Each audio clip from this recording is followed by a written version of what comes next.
see if it's up yet. Cool. It says so. It says I'm live. Hey, everybody. Who's there? Hello. Hello. Hey, folks. It's me. It's Fable. And the other guys. Okay, it has gone live. Definitely up now. We have a delay. Hey everyone. It is not a Tracy stream actually. This is a Fable doing some traditional artwork. But I'm here anyway to answer questions as they pop up. So also here is Nox, our very reliable moderator. Hello everybody. And Mike, one of our compositors on the new guy.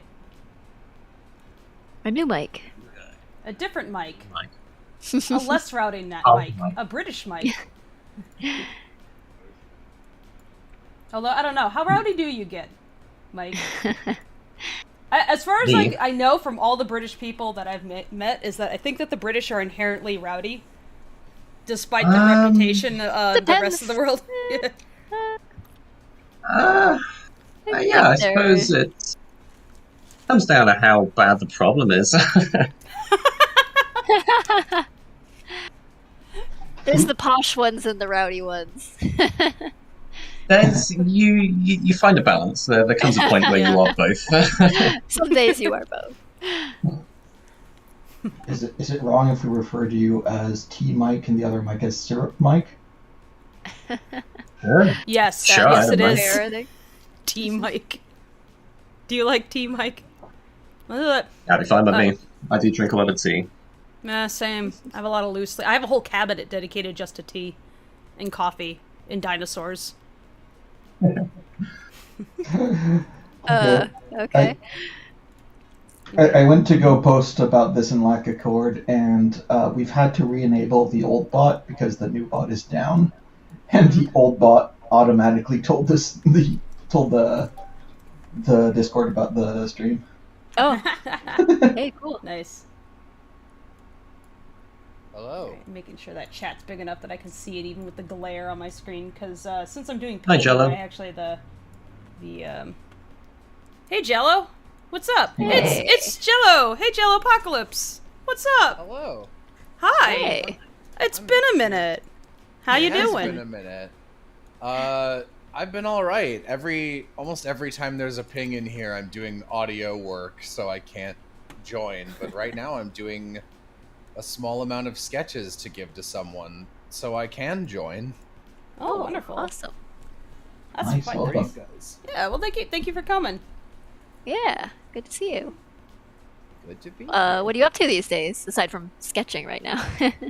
I'm mostly just working on this audiobook I've been working on the last year. We finished the non-music having version, and now I am taking the I'm taking the audio we've got and chopping it up again and retiming all of it and putting music on it for the version that has music, because both of them were Kickstarter requirements. So I see. Very cool. Oh man, Kickstarter requirements. yeah, My I knew what I'd be getting into. You do, and then you also don't. Yeah. You're like, ah, shit. Now, they actually want this. Damn it! Now I have to do it. Yeah, for those in the stream who don't know, this is the Jello Apocalypse of Epithet Erased. Hi. Yeah. Okay. Fable's just doing some commission work themselves, so Yeah. figured we'd I'm take the having opportunity to stream it. I'm having a hell of a time, like, making time to get these done. I'm like, the only way I'm gonna get this done is if I stream it. So, fuck it, I'll just stream it. Yeah. It's sort of a, like, you have to double up the purpose of everything you're doing. Be like, Yeah. okay, well, we've got to stream and keep the YouTube channel growing, but we've also got so much work to do. So it's like, every stream is a work stream. Yeah. I feel you. I have a bad habit of getting up and walking around or getting distracted while I'm doing stuff, but if I stream and it's something I can do while streaming, then I can force myself to be like, well, I can't just ditch chat because they're here, so it keeps me seated. So that's one reason I started streaming as much as I did before this project even. It's like, I also like the company. It's nice. It's like, oh, there's all these people here. I have company today, you know? I enjoy that. Got this little turtle guy that I gotta finish up. And he got, like, about half done last time I streamed this, which was months ago. Just to give you some context of just how bad I am at making time for stuff. And it's like, this is important. I have to get this done, but...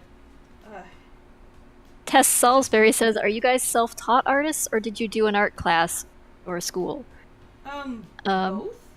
You can't really do art as a professional if you only take one class ever. Like, you have to actually actively be learning throughout your life. So if you don't have some self-taught skills, you're always a student, no matter how much of a professional you also maybe kind of never stop learning. If you do, you probably should question why you're still doing this. But the class is not going to teach you everything. It's just going to give you some skills, but you really should be investing in yourself more than just a class. And that's not to disparage classes. Like, I think they can be very useful for giving you the space and the people to learn from, especially if you don't have those resources already. But may introduce you to software and things you might not have otherwise had access to and things like that. But I did not go to art school, but I feel like I've been learning all along, so regardless of that.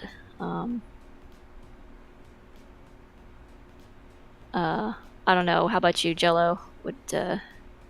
I did art in high school and then went to college, and I did a graphic design major with the intention of probably going to be a children's book illustrator, but then I managed to get like 1 or 2 successful videos, and I was like, if I sacrifice all my free time in college, I bet I can make a job out of this. And I did, and then I got better at art for a while, and then I did Epithet and moved to a managerial and writing role in everything I do, and can't really draw that well anymore. So I mean, I think being a writer counts as being an artist. I don't know. That's my. I'll take it. Yeah, and being a director on something so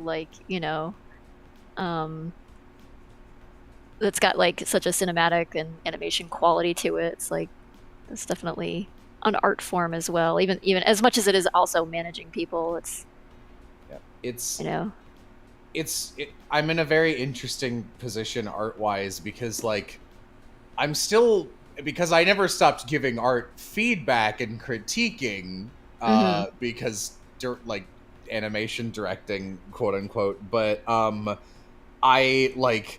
have no muscle memory for it anymore, right? And so I'll be like, oh, I can immediately see 3 things you should do to tweak this. It's looking great, but do X, Y, and Z. And it's yes, now it's exactly right. But if I have to draw something from scratch, I'm like, I don't know, man. So you've got to think like an artist, but maybe not. Yeah, it also doesn't help that I got a long-term hand injury working on Epithet and couldn't draw for a year, and I was just like, well, I don't really want to anymore either. So, ow. Yeah. Well, that does suck. Yeah. I just recently got a new chair just to help with my back issues, because they were creating neck and shoulder issues, which were creating hand issues. And since making that investment, I had an ergonomic chair before, but it just wasn't well suited for me. And this current chair is so much better. I don't have nearly, I don't go to bed in pain anymore. That's huge. That's good. Yeah. Sorry, go ahead. I was just gonna say I need to I need to get a new kneeling chair so I can switch back and forth between that and my normal one. That's it. Yeah. Yeah, I was looking into. Yeah, don't hurt yourself, because you can really definitely, and if you do hurt yourself, take action to, fix Do not it. work your way through pain. Like, don't try to work it. work through it or something, because you will hurt yourself worse, and then you may actually endanger your ability to keep making art in the way that you do. So I've done that many a time. It sucks. Don't do what I've done. Yeah, I have pushed my luck more than once and regretted it. So yeah, I think I'm glad that's very much like turning into mainstream art from every 30-year-old artist to every 20 and 20-year-old artist of listen, you are not going to be 20 forever, and the decline will be rapid if you're bad to yourself. Yes. Honestly, and the danger that you can when I was a teenager, so I never let up. It was bad. Well, I think people just talk about it more, maybe just by nature of the internet, than it's not something I would have thought about at all. Although I was on the internet, people just didn't. I don't know. This is kind of reaction to the kind of work culture that we live in had been still kind of following the same pattern that it did when I was a kid, which was that sort of work yourself to death. That's the admirable thing to do. And it's not. But that's been changing in recent years, which is good. Do that. It's a bad idea. You don't get anything for it, for one. Your health matters a lot.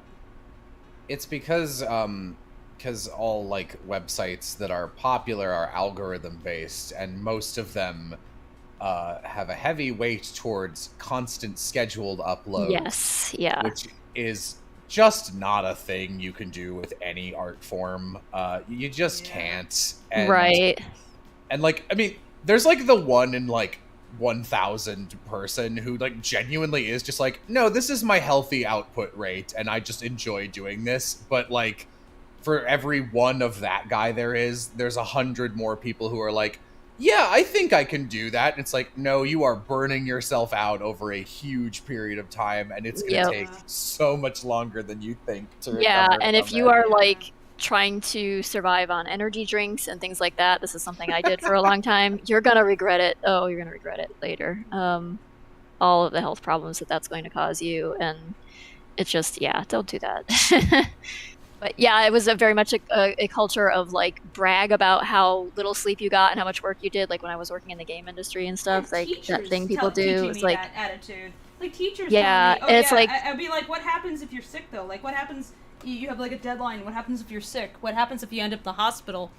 And I remember one teacher just telling me, "You get the job done." I was excuse me? You have children. How do you justify that as an answer?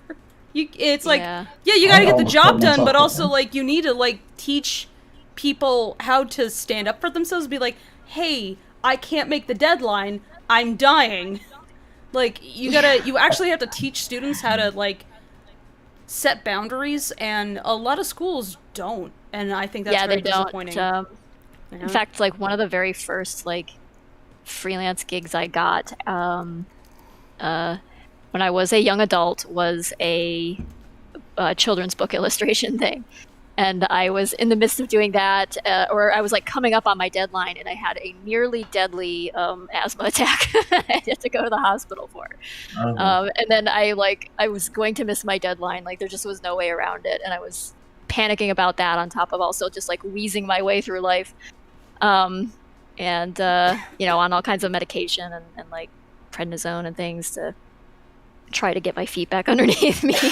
Resume breathing again. Is so extreme and prevalent that But all I did, and then I just it actually wasn't that bad. I just called the the client, and I was listen, I can't make my deadline. I had this unexpected asthma attack. I was in the hospital. They felt so bad, and they were just oh no, take your time. It's fine. It's it's actually not the end of the world.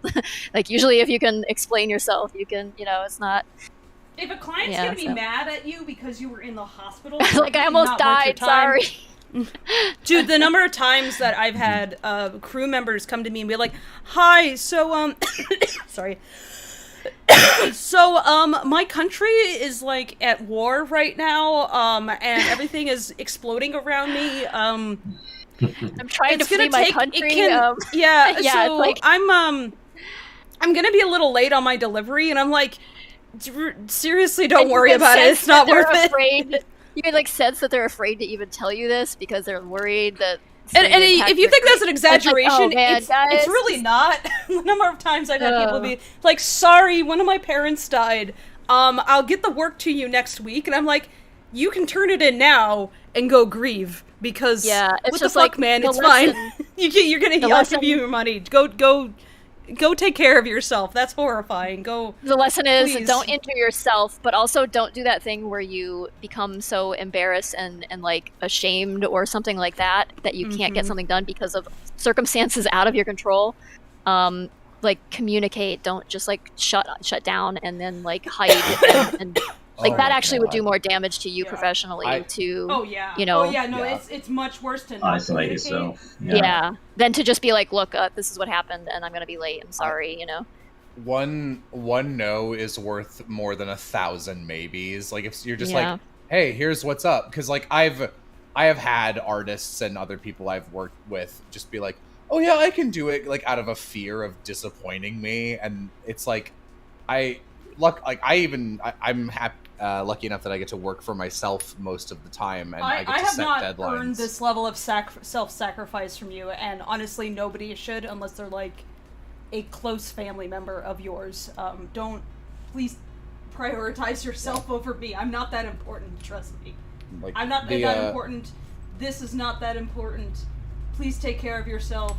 You're not going to be on my shit list because you're a human being who deals with human problems. Like, and yeah, because I think it's shameful that we have this attitude that's like, oh yeah, this is how you prove that you're worth anything. It's like, no, you already are worth something. It's up to everybody else to respect that. So unless you like, what were you saying? Yeah, sorry. my current artist on Epithet, like the main artist for this book, did, we're doing one illustration per chapter, and there's like 13 chapters and 4 little prologues, so essentially 17 illustrations plus cover, so 18 illustrations. Been doing them on and off for, I don't know, since like January, and going at a pretty good pace. And then for this last one, which is like the big like the final anime attack one, we're like, oh, we should get a double spread for this, and they're like, hell yeah. And they were doing that, and it was like, hey, going really slow on this one, is everything okay? And they're like, yeah, don't worry, I'll get it to you. And it's like, okay, I just noticed we've been going like really slow on this one, so let me know if anything's wrong, but you got to get it to me within like 2 weeks, because it was like one every other week, or like 2 weeks per illustration or a little more. And then this one I was like, oh, it's been like 5 weeks on this one, let me know what's up. And then they were like, okay, here, I worked like all night on this. I was like, okay, I know we are friends outside of work, and I'm trying to be more direct as like a manager. This, I believe that you did like 4 days of work on this. This looks like 4 hours of work. Are you in like severe pain right now? And like, are you in physical duress? And he was like, yeah, actually, I've got really chronic head, neck, and hand problems. I was like, why the fuck didn't you tell me that? Yeah. Dude, oh god, I feel that. It's hard to get a handle on that stuff, and just society teaches you that you have to hide that or people are just going to get rid of you. And it's like, no, I would like to accommodate that. I mean, yeah, you might not be able to work at like quite the same pace as before, but that doesn't mean... But you shouldn't, because you're going to make it worse if you do. Yeah. You should like take breaks. And like And like, if you can't convince yourself through sympathizing with yourself, the very mercenary truth was just like, yeah, you worked for like 5 days and got almost nothing done, so it it literally wasn't worth it. Just taking the break at that point, It wasn't worth it. And I was like, hey, as your boss, I am demanding you take at least 2 weeks off and then give me a checkup afterwards. Yeah. Yes, I wish somebody would just come and tell me to take 2 weeks off. Tracy, take 2 weeks off. Thank you. Bye, I'm leaving. All right, no, we had some other questions coming in, Max, if you want to. The first one isn't a question, but Meg Cool says, love y'all. I remember the days when Lackadaisy came out on DeviantArt. It's been my favorite webcomic. Oh, thank you. Yeah, God, back in the olden days. DeviantArt. Yeah, we were just talking to one of our old DeviantArt peers like the other night, and be like, hey, you know what? I've never talked to you over voice, and it's like we've known each other's work for like over a decade, but you finally actually get to chat with somebody. It's nice. It's really nice. Yeah. Yeah. We unfortunately were chatting with them about an art theft problem we were having, but it was cool to chat. Classic DeviantArt shit. Yeah. Spaghetti and oh, hey, David. David, I tell you to take time off all the time. You do. You of all people who work every day and then do a 48-hour film. Spaghetti and Animator asks, when did you learn to love and be comfortable with your art style? Never. I think it's kind of a chronic condition as an artist that you are never satisfied with, never fully satisfied. I mean, fulfilled maybe, but like sometimes that sense I like a piece I do, but yeah. It tends to last about 5 minutes before you're like, oh, this is all wrong, and I could have done this better. You know, it's just an inherent thing, and like, I don't think it's necessarily like a fully negative thing, though. It's like maybe a negative reaction to the results, but it's kind of a thing that exists that keeps you motivated to do better next time and to keep learning, and it's just kind of like this internal like critic, you know. Yeah. And it can be like to keep it from being ugly. Right. Don't let it demoralize you and paralyze you, but you know, let it be a honest critic that keeps you, you know, moving toward doing better and learning more and trying new things and stuff like that. So I'm never really like, personally never really fully happy with anything, but I don't view that as necessarily a bad thing either. So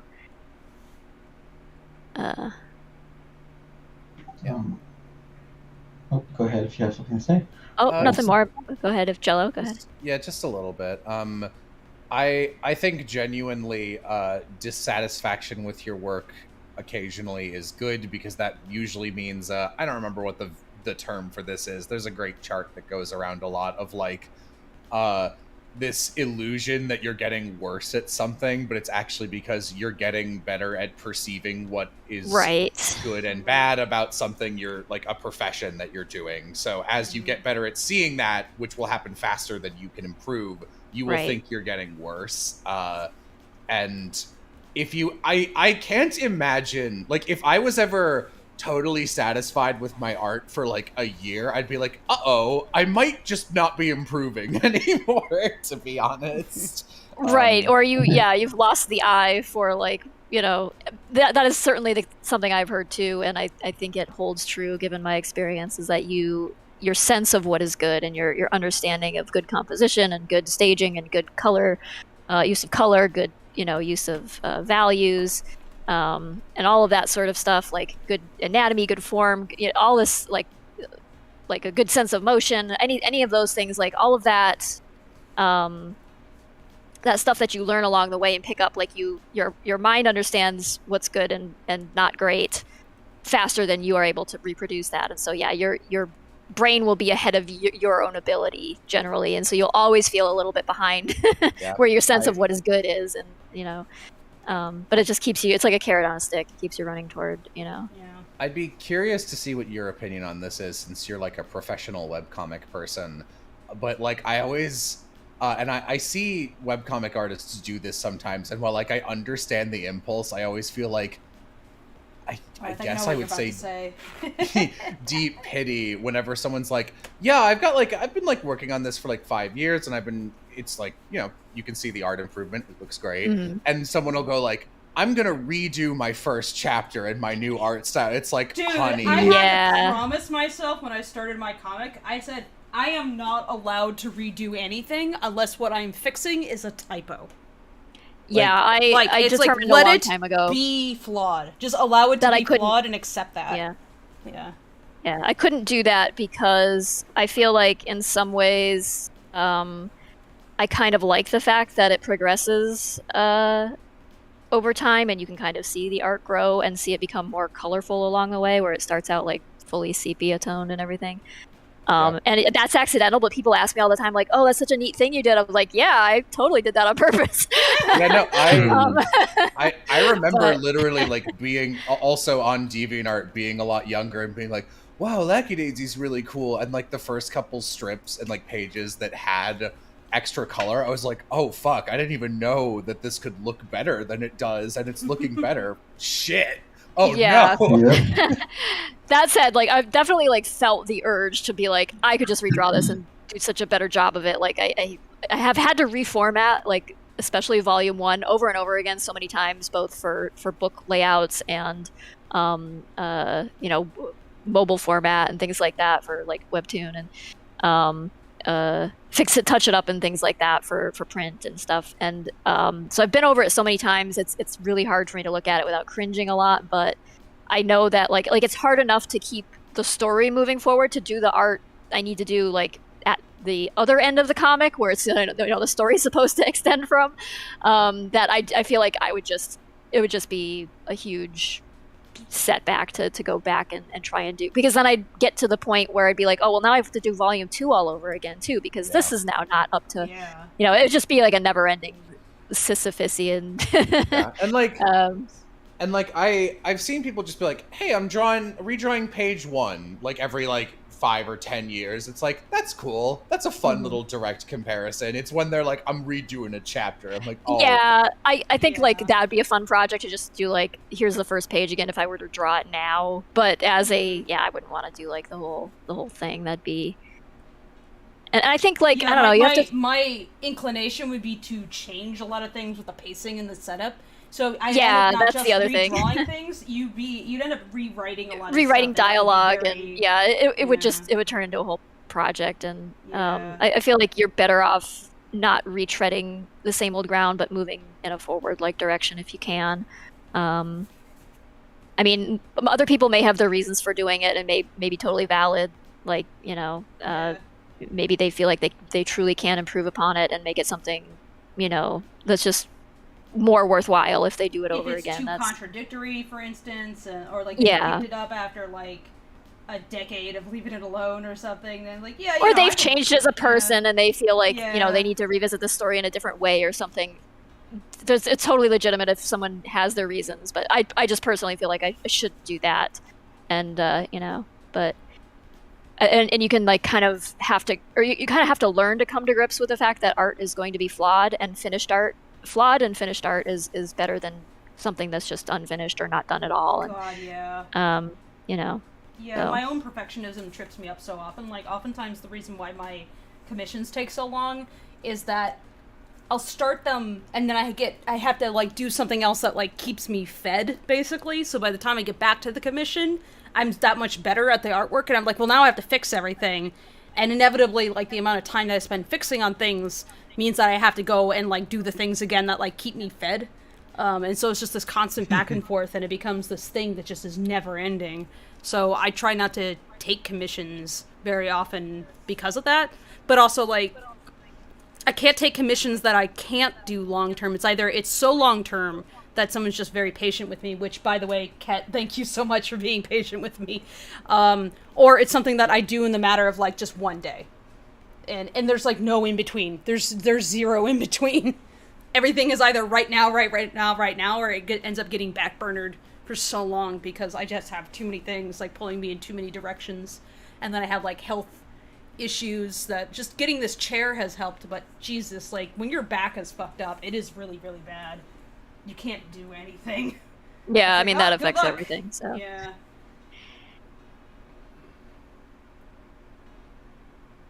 Alright, next question. Yeah.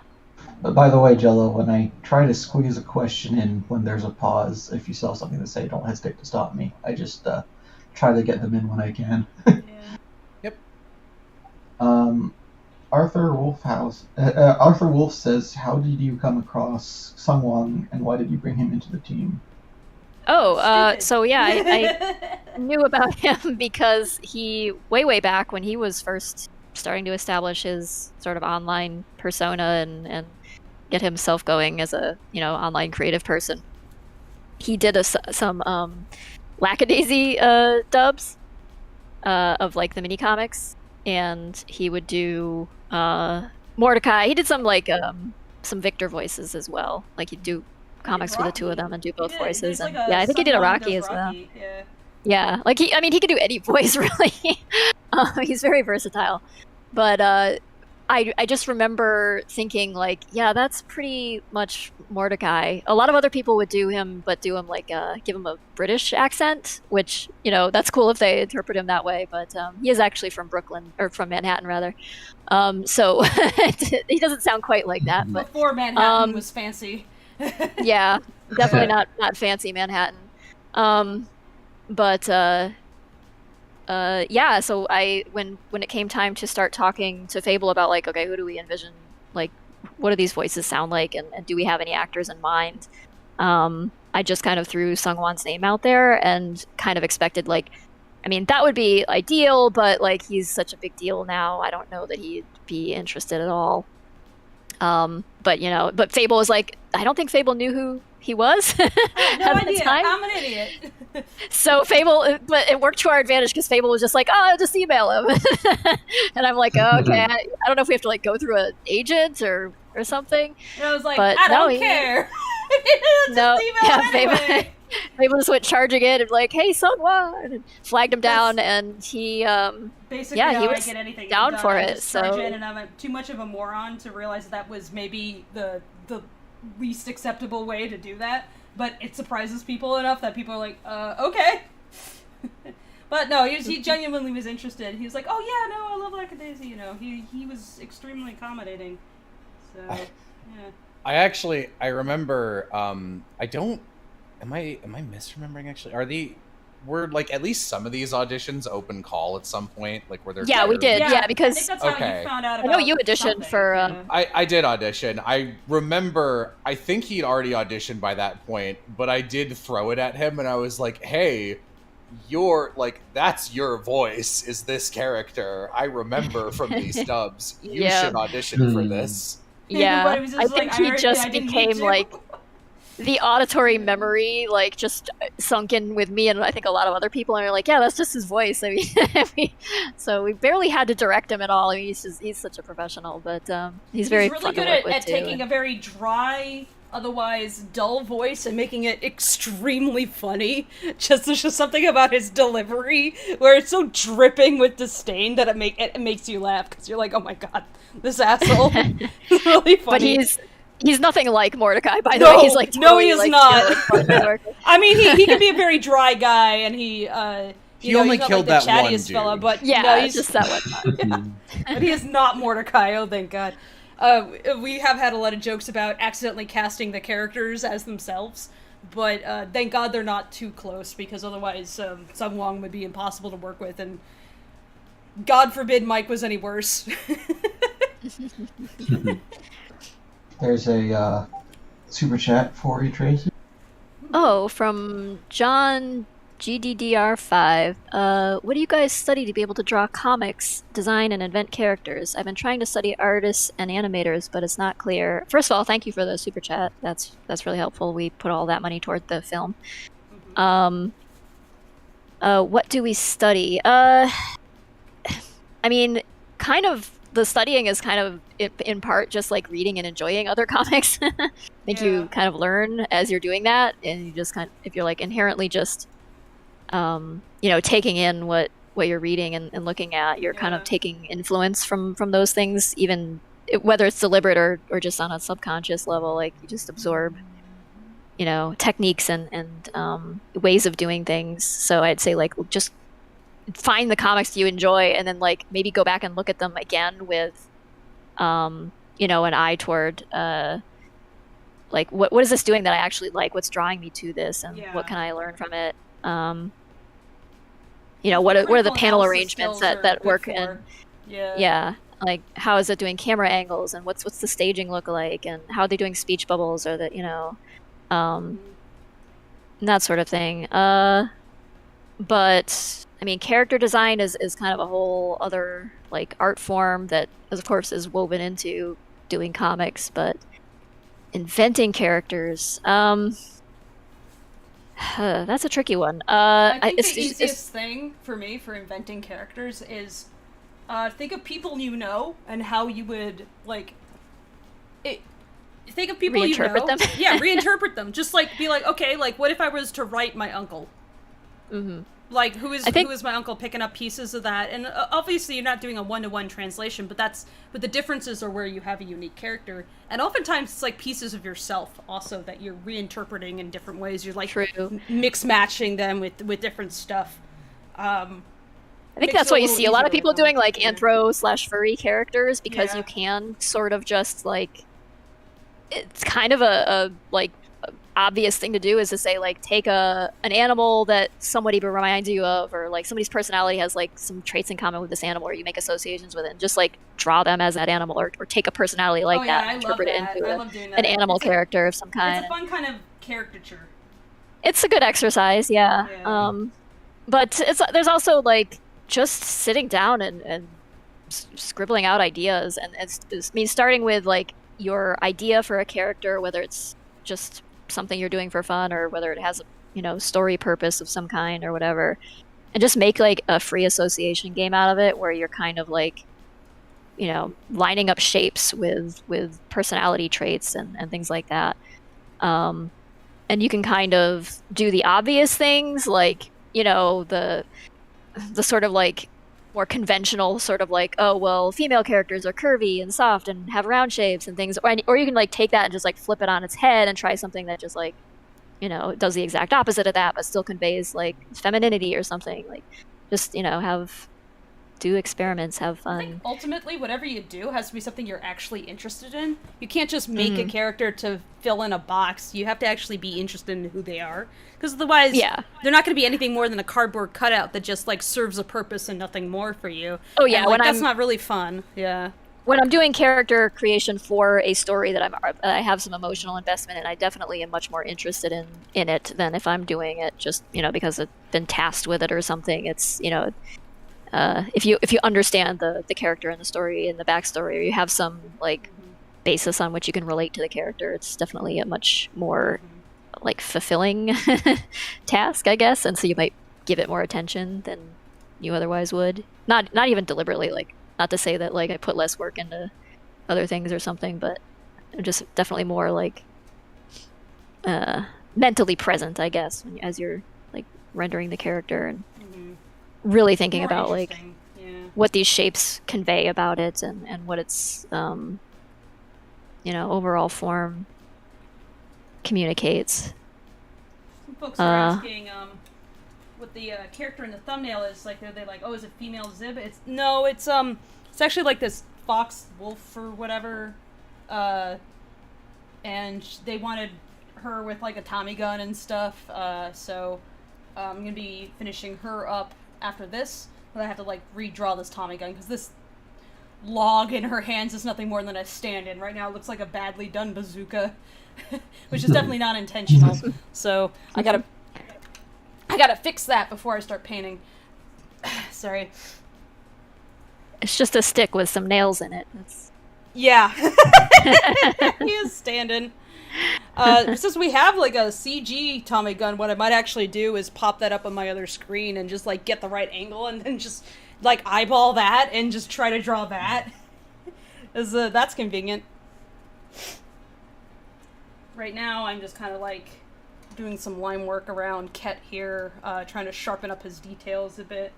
Trying to be really ginger with this because since this has been left alone for a while, the paper quality has adjusted slightly, so I'm trying to be careful about how I handle it. I might throw some gouache on there also to like give it a little bit more texture. Because why not? I mean, Ket, you've waited long enough on this. I should plus it up the best I can. L. Perkins says, this was the art style I always failed in painting classes. I mean, it's just like concentrated watercolor. Like, this stuff is pretty easy to work with as far as watercolor goes. I could recommend it, especially if you're new to watercolor. It's really more like a dye than a watercolor. So it doesn't behave exactly the same way, but it kind of gives you like a marker-like effect, and I like that. Mm-hmm. I like Hi, the Katie. high saturation. Hey, Katie. Welcome. Hello. Here, you can be my Hi, Hello. you can be my tag-in because I have to head out and record something with somebody. Sure. All right. Yeah. Oh, but Bye. before you leave, you should let people Bye, know Jello. what characters that you auditioned for.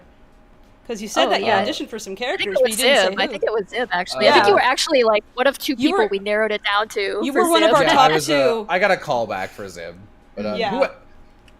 like I remember every time I get a call back for like an indie cartoon and then I hear the other one, I'm like, oh, correct choice. Actually, the right one. Val is exceptional. It's like if you're gonna lose to anybody, you should lose to someone you're like, oh yeah, no, I agree with that. Valentine And, Stokes, yeah, he was Yeah, I remember chatting with this. I was chatting with Eddie, and I think he was interested in trying out. Bye. Okay, bye. Yeah. Thanks for Yeah. dropping in. See ya. What were you Like, saying, I've Fable? Sorry. Yeah, I was chatting with Eddie, and he was interested in trying out for Nico, which I'm sure he would have done a good job. But Malcolm is so good. It's like if you're gonna lose to somebody, Malcolm is a good person to lose to. Yeah, Yep. yeah. I mean, Yeah. it really boiled down to, as we've said many times before in these streams, that it often wasn't a matter of skill. It was just like, did this mentally line up with like what I thought the character would sound like? It was Yeah. like, you are an excellent voice actor, but it's just like this person Yeah. just happens to sound a bit more like Some the of your character does favorites in end my up- head. So. Some of your favorites end up in your back pocket for like other things, though, because like some of the people that tried out for other characters, we were like gave them like, can you do a line read for this guy actually? And so like definitely I would love to use Like honestly, Ed for I something might in the like future hit if I got the Brendan up, opportunity. Jello up if we ever Oh, fuck ever yeah. do need to cast for like Wes or something. I might hit him up for that. But See, I had a different thought for Wes, so now we're like, oh, we're gonna put them head to head. That'd be fun. oh yeah, I know you have somebody in mind too. So I do, That would be I an do. interesting. That would be an interesting. Yeah, I don't know. That'd Doesn't be a matter tough if I call, say too, my but- idea. I guess it doesn't. Just have a 1v1 and the loser. No, I know who you're talking about. I know. Someone Yeah, named you know Ed. what I'm talking about. Yeah. Yeah. That'd be a challenging fight. Hmm. It'd be more like this definitely would have to find some roles. I got another super chat. Hey, thank you for the super chat, Sushi Bun. What do you recommend getting a degree in if you want to animate your own cartoon? First of all, I don't think you need to get a degree in animation to animate. And that is, I say that as someone who had a good experience getting their degree in animation. I don't think you need a degree in animation in order to make an animation. I think a degree in animation can provide you with the people and the tools that will be helpful for learning the pipeline process. That said, I think some of the most useful stuff that I learned overall, long term, were history, anthropology, science courses, that kind of thing. Like, study story, study folklore, study people. Like, seriously, study history and study anthropology. Like, study beyond just the usual stuff that you get spoon-fed in high school. Like, honestly, really dig down. You will find out a lot about, like, how the world views storytelling and how they tell stories about themselves and each other and how different cultures function and, like, what's important to people. And it will tell you so much about people. And I think that's extremely valuable, not just as a storyteller, but as a human being. And I think part of your job, this is my philosophy, part of your job as a storyteller is to be like the empathy engine of humanity. And you don't want to do a bad job of that, if I'm going to get lofty. So try, for the love of God, to expand your knowledge of humanity beyond just like your own tiny corner of the world. That doesn't mean you have to make big, giant, world-expanding stories, but I think it's important to understand other perspectives so that you know how your story is going to be perceived by different people, and you make a conscious choice and, like, how that's going to go. Because not all stories can appeal to everybody, but I think it's important to understand how your work might function in the context of folklore in general, in history in general, and that kind of thing. Also, I just think that shit's cool. I mean, who doesn't love learning about, like, saber-toothed tigers? Shit's awesome. But yeah, also somebody who I am not a 2D animator, but I spent a lot of time doing 3D animation for games in the past and did not go to art school at all. It's something, if you feel like you are somebody who can learn on your own, or you have access to, you know, the type of computers and software that you need to get yourself started, you can do that. And in fact, you can get started without computers. You can like make a flip book if you want to. But yeah, there's definitely ways to learn that don't involve necessarily getting a degree. A lot of the artists I've worked with, professional artists I've worked with over the years, have not gone to art school. And I mean, it's really just a matter of like, does that work for you? Are you in a position where you're not going to be like severely, you know, impeded by having to pay off student loans? Like, you could do things like go to community college and get your you know, liberal arts sort of taken care of, and then move on to an art school for the last 2 years of your schooling or something, so you don't have to pay as much. And or you can go to a school that offers an art program that might let you do an independent study in animation. Of course, it's going to be a little bit more difficult because you have to kind of take it upon yourself to do the learning. You might not have anybody there who's got like real professional, you know, background in animation specifically. So, but it might provide you with the tools you need to do it. Or you can kind of take it upon yourself and do it, but you do have to spend the time and really have the interest and kind of be doing it, you know, almost every day. And just be, you know, a self-starter in that way. But you can learn on your own, and yeah, it's really going to be like a person-to-person sort of thing, whether it's best to go to art school or best not to.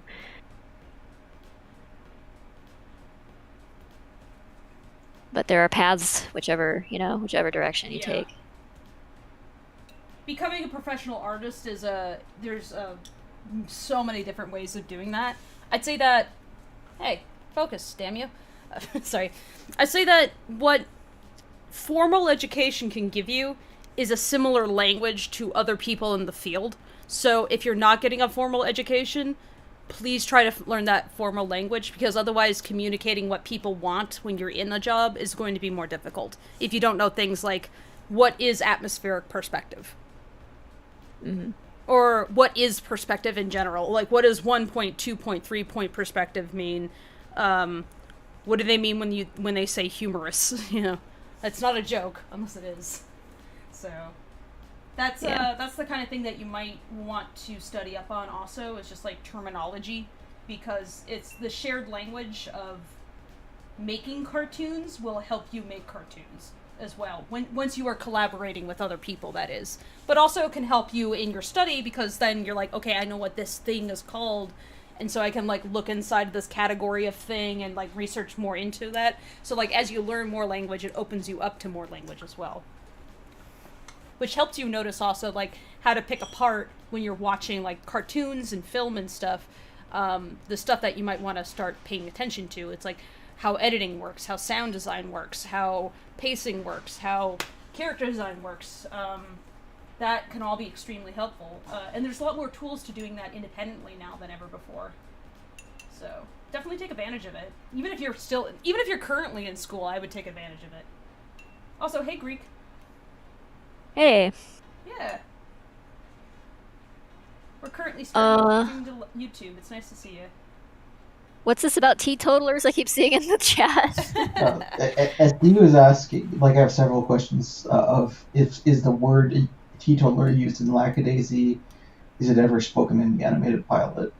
I think it's not spoken in the pilot, but I think I did. I think it does appear in the dialogue in the comic somewhere. I seem to recall using it. I'd been wanting to use it for like a like one of the page titles, but it didn't really fit as one, so I didn't. But yeah, it is a very fun Prohibition era word for, you know, somebody who doesn't drink.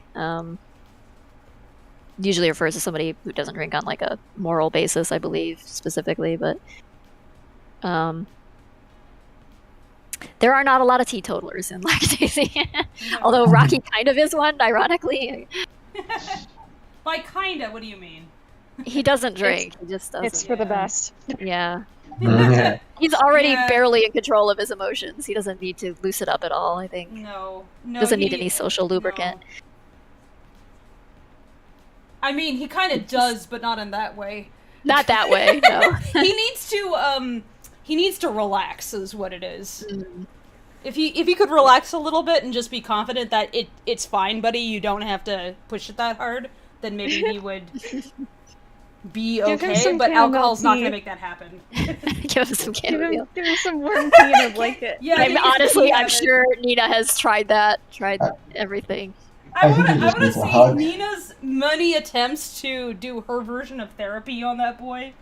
And just, like, feeling bad for her, because it's like, she does not have the tools for this. Barely anybody did back then. Like, put him on a leash and then drive around the block in a car, like, repeatedly before bed. Okay, but that was, like, my recommendation, was put him on a leash and give him a juice box and some animal crackers. They have to, like, a run in the backyard or something, like you have for a dog, and just run back and forth. Yeah, treat him like he's just a border collie. Yeah. He's like, I get biscuits and walkies. This is awesome. I mean, genuinely, he might need that. When I've joked about that he needs, like, to spend several months in the woods where someone just, like, comes by and helps give him stuff. So he has, like, a regular routine. Sure he won't go feral? Yeah. I mean, that's part of the point, is that if he goes feral, he's in the woods. And he can get it out of his system, and then he comes back, he's like, I'm done now. I'm tired. It's just like now. Those cats. It's like, basically, you gotta treat him like a feral cat, okay? He's like a feral cat who's been outside for too long, and they eventually realize, fuck this shit, I'm never going outside again. So, at some point, they're broken, and they just retire. You don't do that, the cat decides that, but... Yeah. Yeah. I've had more than one cat come to me that way. You're like, I'm retired now. I'm moving into your house. Hi. Yeah. So that's what Rocky needs, but I don't think he's gonna do that at 22. He's still got too much energy to burn off. Eventually, when he's like a toothless old tomcat, it just when his knees don't work anymore, maybe he'll slow down slightly. Rocky without teeth sounds really fucked up. I know. Oh no! It's his teeth. He's like, the half of his body weight is his teeth. The other half is his brows. Yeah, the other half is his eyebrows. Yeah. And his coat. Oh my god, yesterday we were joking about load-bearing teeth.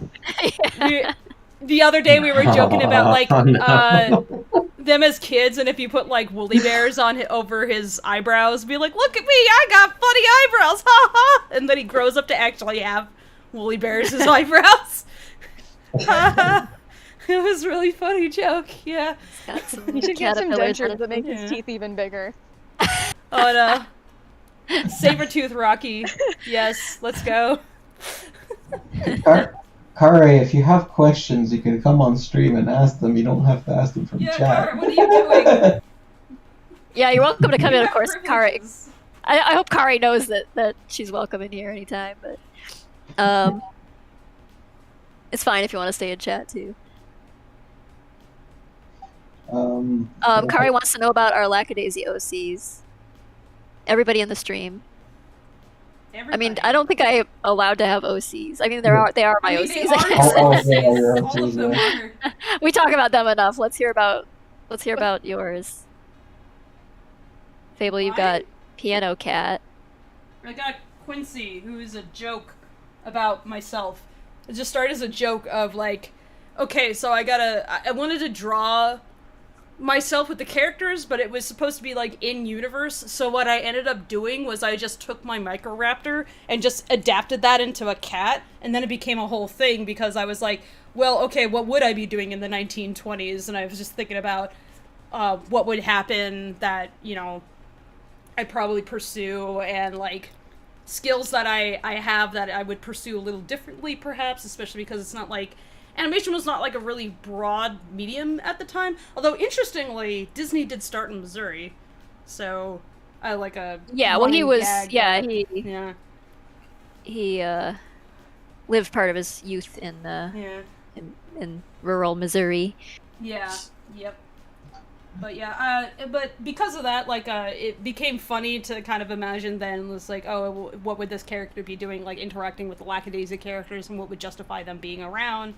And then it was like, well, and people were like, what's the name? And I was like, well, I can't call it Fable because that sounds weird for a 1920s name. if we're going for a character who is very gender fluid, and looking for like a kind of a out there name, like it was like Quincy sounds fine. Like I actually looked through a lot of names until I just hit on one that seemed okay. So that's how they got their name. So yeah, it just kind of like spiraled out of control basically because I wanted to make comics, but I didn't want the comics to feel out of canon.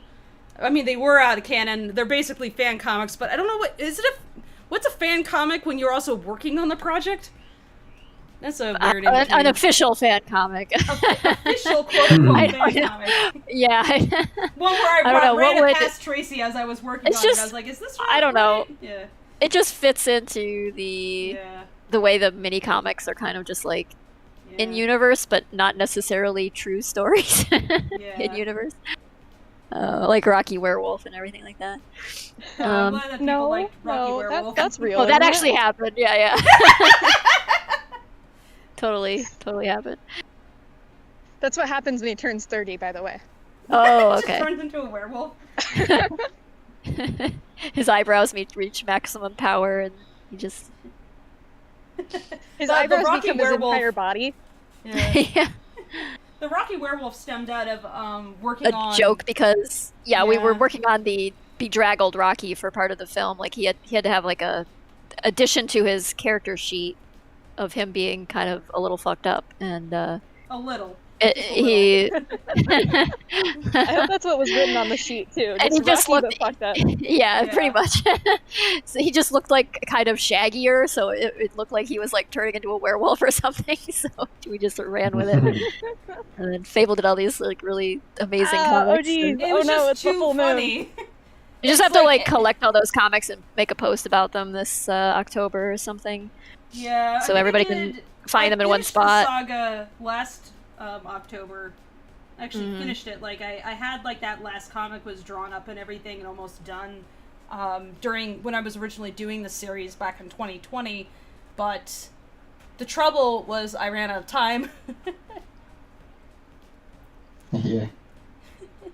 Ashley says, "Found it. I was staring at Fable's YouTube channel forever, thinking, where's the stream?" No, I'm not promoting my own channel right now. There's no need. So. I should get back to this backlog of questions. Thanks, Knox. Yeah. Cryptella asks, what are your tips regarding consistency on the comic along with your art style? Consistency in terms of for the art style. I mean, it has honestly changed a lot over time. So I'm not sure I'd say that I've been all that consistent. It's just kind of when you work on something for such a long period of time, it's almost defeating to try to draw things the exact same way every single time or approach your process the exact same way. So I've gradually just like made minor changes, and it has accumulated in such a way that if you look at like the first page and the most recent page, that it definitely looks quite a bit different. But if you look at it as a if you look at it as a progression, I think it's not jarring. So because it was very gradual change actually over time. So hopefully it feels natural as you read along. But in terms of like drawing characters consistently and things like that, that's definitely, if you're doing a series of pages featuring, certain characters that you have to draw over and over again, panel to panel, and from different angles, you don't want them to change appearance a whole bunch because it just becomes confusing for the reader. Like, who am I looking at? Or at this point, So I use construction drawing. Basically, I just have a set of rules in my head for like what shapes of this character. What's the shape language of this character? Zib, since we're talking about him, Wide Zib. He's kind of just all made up of pointy triangles, very acute angles everywhere, and I've got in my head this like map of the different basic shapes that I build his head out of, and the way his features line up, and the way the markings on his face, relate to those features and hold the features together and things like that. So, yeah, it's kind of just a trick I probably learned from like imitating, Disney stuff way back, because they would definitely use that sort of technique, especially for drawing like animal heads and things, where you'd see like the eyebrow would kind of like arc into a complete outline around the eye, and and that sort of thing, and they just use that to create markings, but also it was like the structure of the head and a shape language for the character. Yeah, we really had to dig down on that for the animation. Well. Yeah, when we went to even more so. Right, when we went to redesign the characters for animation, because you have so many artists now having to draw the same character and draw it consistently, you really have to pin down what the rules are for the character and what the actual proportions are and what actual shape it is from this angle and this angle and this angle. You have to like really map it out so somebody can look at this, reference sheet and go like, okay, this is what they look like from 3/4 with their head turned away, and that sort of thing. So yeah, we had to kind of like take what I had already done and retranslate it into an animatable form and kind of like sharpen it up a bit and make it something that other artists can consistently reproduce. But a lot of that again like goes back to that construction drawing approach where we provide kind of a breakdown on each of the character sheets. If you've seen them, they are free to download, or free or pay what you want to download on the Gumroad, Lackadaisy Gumroad shop if you want to see them. But we made the whole pack of all the character sheets we did for the film available. And you can kind of see like that we not only provide like the character from multiple angles, but we provide like a breakdown of like what shapes are the head made of, how many like heads tall are they, so that they know how like to proportion the characters and things like that relative to the character's own head and how tall they are in comparison to each other. So all of that kind of has to be formalized, and you can kind of like see what our approach was there. Probably better than I can explain it verbally here. So, and Nox has posted a. Oh wait, no, that was something different.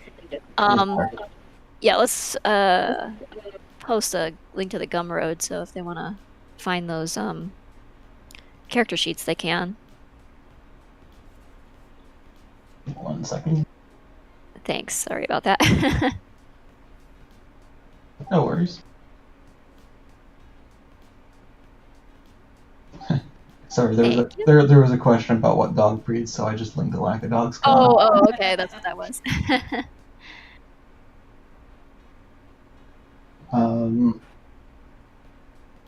SD asks, have you ever tried to work with colored pencils?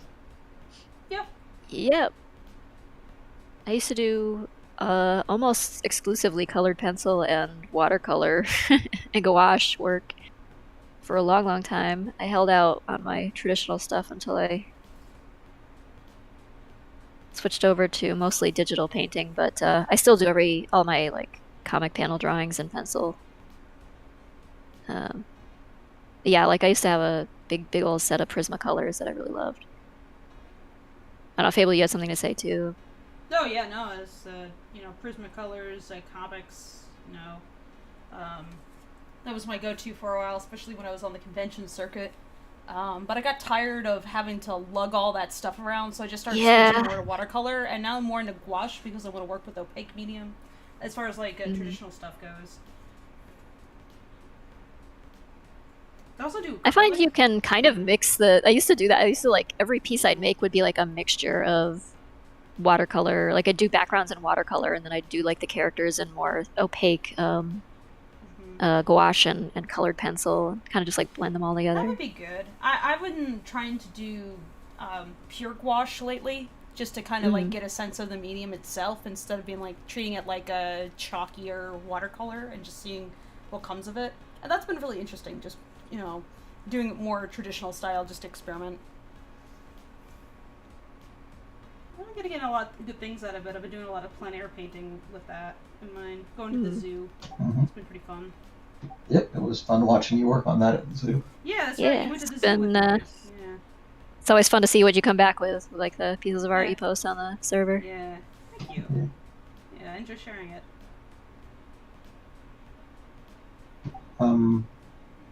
Ben Halstead asks, I'm new here. Are you doing an animated web series? We are doing a animated film for Lackadaisy, or called Lackadaisy, based on the comic. and we'd like to do more with it, but it remains to be seen whether we will be able to. But that's one of our goals is to be able to make more. Yes. It'll depend on how the film does when it comes out, but.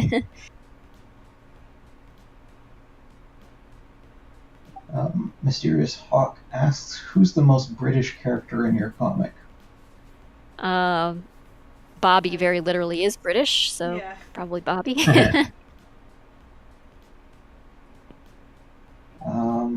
Silent says, I would love to know which artist inspired you most in your road to art. So many. All of them. No, I don't. It's hard to answer because there's been so many. I could list a few that I just definitely had a huge. If we're talking traditional artists, James Gurney had a huge impact on me. Yeah, James Gurney is amazing. Just painting with lights is really his thing, and you might know him from Dinotopia art if you've seen that. But yeah, definitely one of my influences as well. I think before I even knew his name, I knew the Dinotopia art. I had all those Spectrum sci-fi and fantasy art books. I had been collecting those for years, and he was a frequent contributor, featured artist in those. Don Bluth obviously influenced both Fable and I quite a bit. Yeah. Oops. And Looney Tunes too, but I mean that's a whole cadre of artists involved in that, But Bill Watterson of Calvin and Hobbes certainly impacted me quite a bit. I think my generation, kind of universally, any comic artist coming out of my age group is probably Bill Watterson. But and the ones that came after. yeah. I mean, have you ever looked at Calvin Hobbes? Really, have you ever? I mean, it just blew everything out of the water in terms of every other. It still does. It's still better than everything you find in syndicated. There's some that come close, just being neat artistically, but none really capture the same magic that Watterson was tapping into there. I have the whole archive. Oh, do you? Yeah, I've got all the books. Yeah. I got the compiled ones.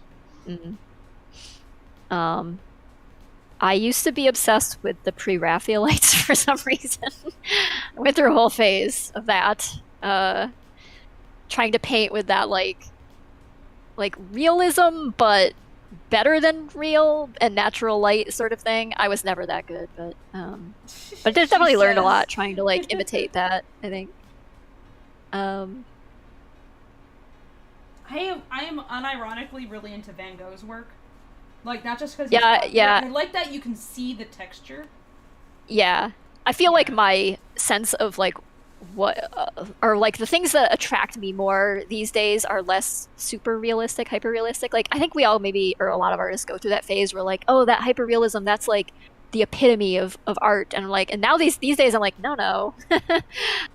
A camera can do that, so or photo manipulation or whatever. That's almost a different thing. I'm more interested in the abstraction and taking things that are real and interpreting them into something adjacent to real, or something stylized. that always drives me crazy is sometimes in art classes, especially when someone teaching the art class isn't actually very invested in what they're talking about, will say well, this artist had a realism period, and then something degraded in them. And it's no. Oh, no, that's not degraded.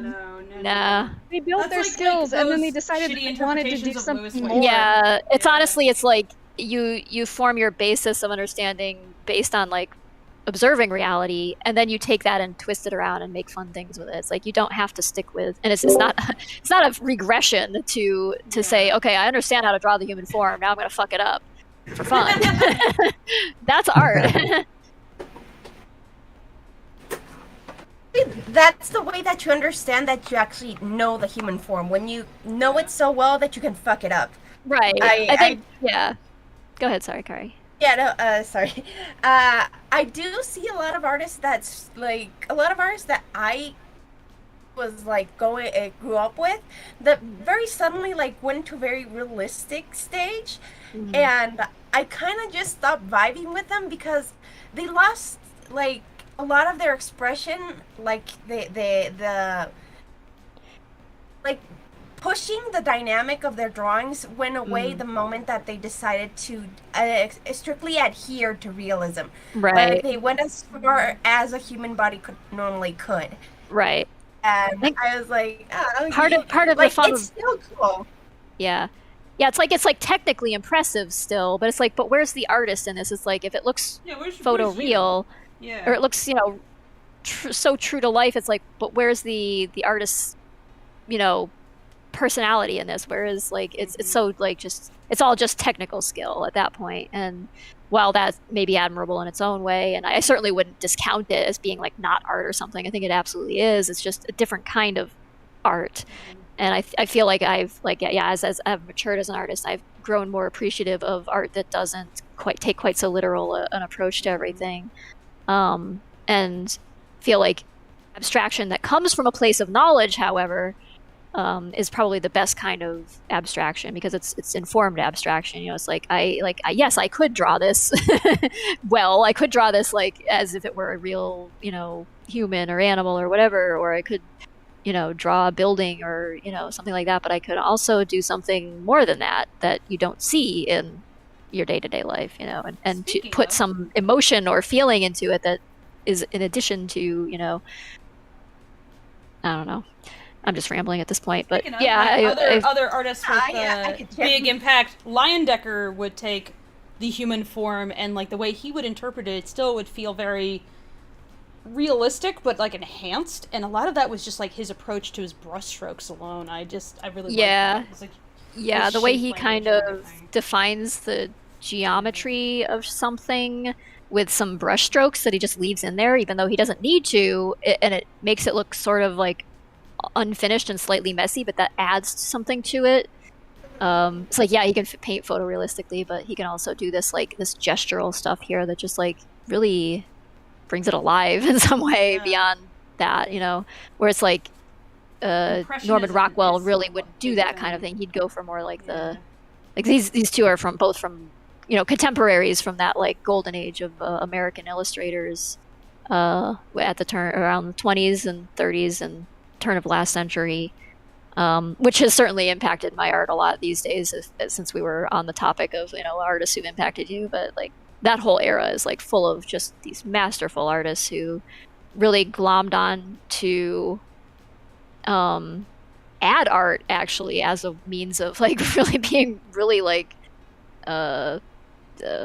just creative. Like some of the ad art from the 20s, when as printing became more sophisticated and things could be printed in full color, like ad art just like took off as this art form, this gorgeous art form. You really don't see stuff like that anymore either. Yeah. Because now it's just like, we just take a photo or whatever and slap it in there and. They just like catalogs are just full of photos and things now, but before they were like illustrated. And then of course they'd have the covers of things like Saturday Evening Post. It was always a featured artist, and pretty much every magazine, in fact, like Photo Play, Boy's Life, Good Housekeeping, like all those things were like they just have a illustrator do the cover art. So tons and tons of beautiful illustrations were created for this stuff. It's really great reference material for that style of art, I feel. Aspirational stuff. A lot of amazing comic artists from that time period too. Winsor McCay and He was one of the first animators, was Winsor McCay. Yeah, that too. Yeah. Want to move on to a goofier question? Sure. SD asks, I wonder how the cast of Lackadaisy will interact with the characters from the comic Black Sad. I don't know. I think Lackadaisy predates all of the Black Sad settings, right? I don't think he goes back to... I think they start out in like the 40s, don't they? Yeah. I think so. it seems like every new thing like moves forward a decade or so. It like seems to like, if I'm not mistaken. Like the 40s or the 50s? It started in the 40s, I believe. Does Black Sad himself age? I don't know. I don't know, but I think, like, I know they did, like, then they had one that had, like, the 60s and something about, like, nuclear technology, like atomic technology, and then they had, like, I think they did a civil rights movement. Civil rights, and then, they had that, Polar Nation one. I don't know what decade that was. It might have been the 50s. I think the styling was like this. The clothing style was 50s-ish. For that one. 60s. Because I thought it had a lot to do with the civil rights movement and stuff. So yeah, you know, it might have been because it had like characters that were like corollary of the Black Panthers. Yeah.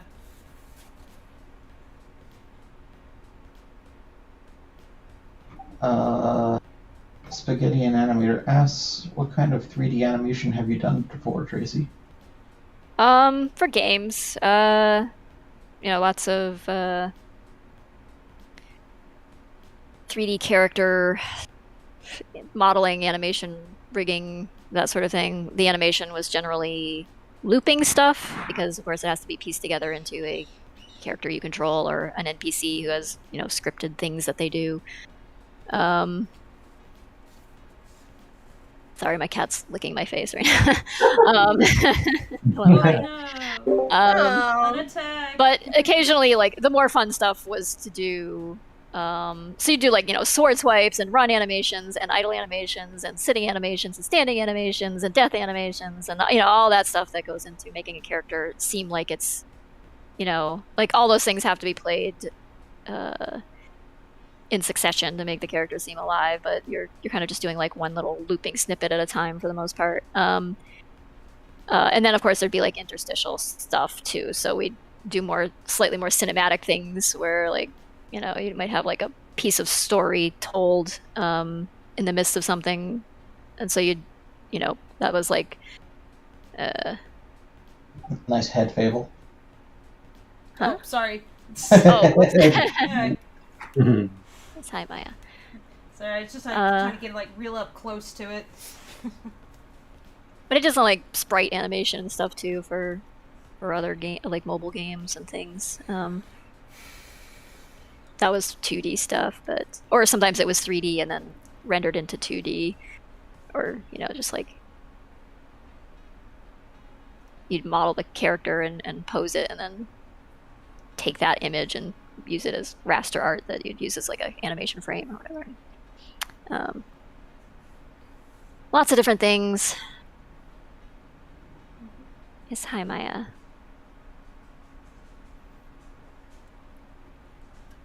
She thinks I'm talking to her. Of course we're talking to Maya. So we're talking all about Maya. Oh, Maya. Everything is Maya time. Time for Maya. She's good. She's bad. Which makes her bullying. good. She was bullying my one of my other cats earlier today, who is twice her size. Yeah.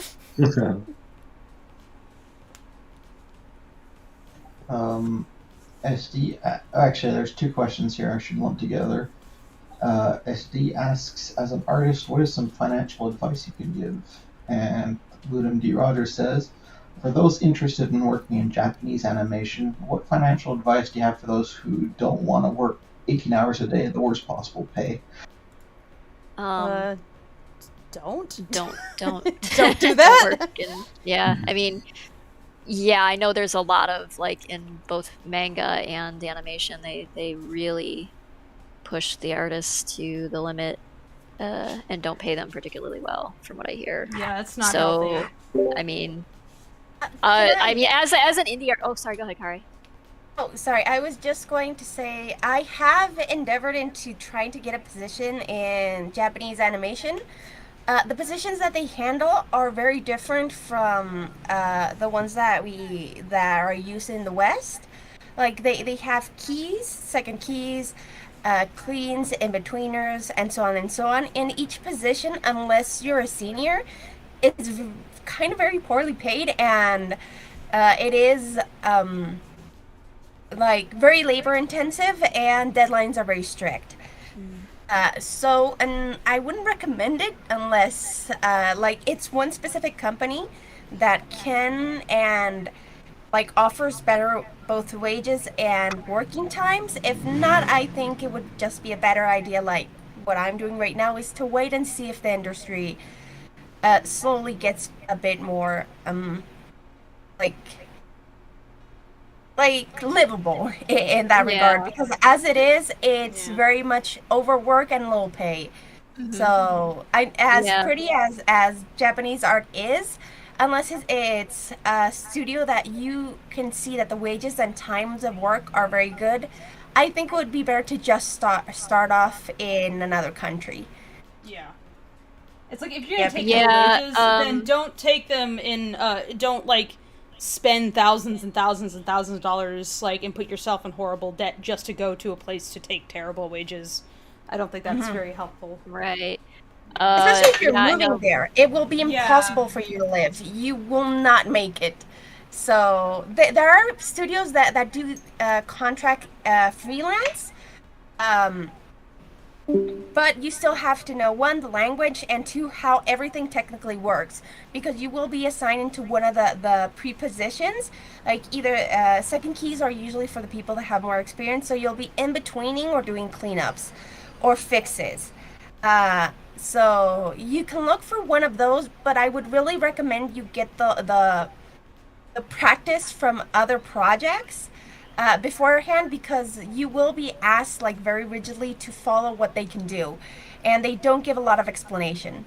So yeah, depending on the studio. That's what I can say, having looked for these types of positions before. When you said other countries, SD asks like France or Ireland?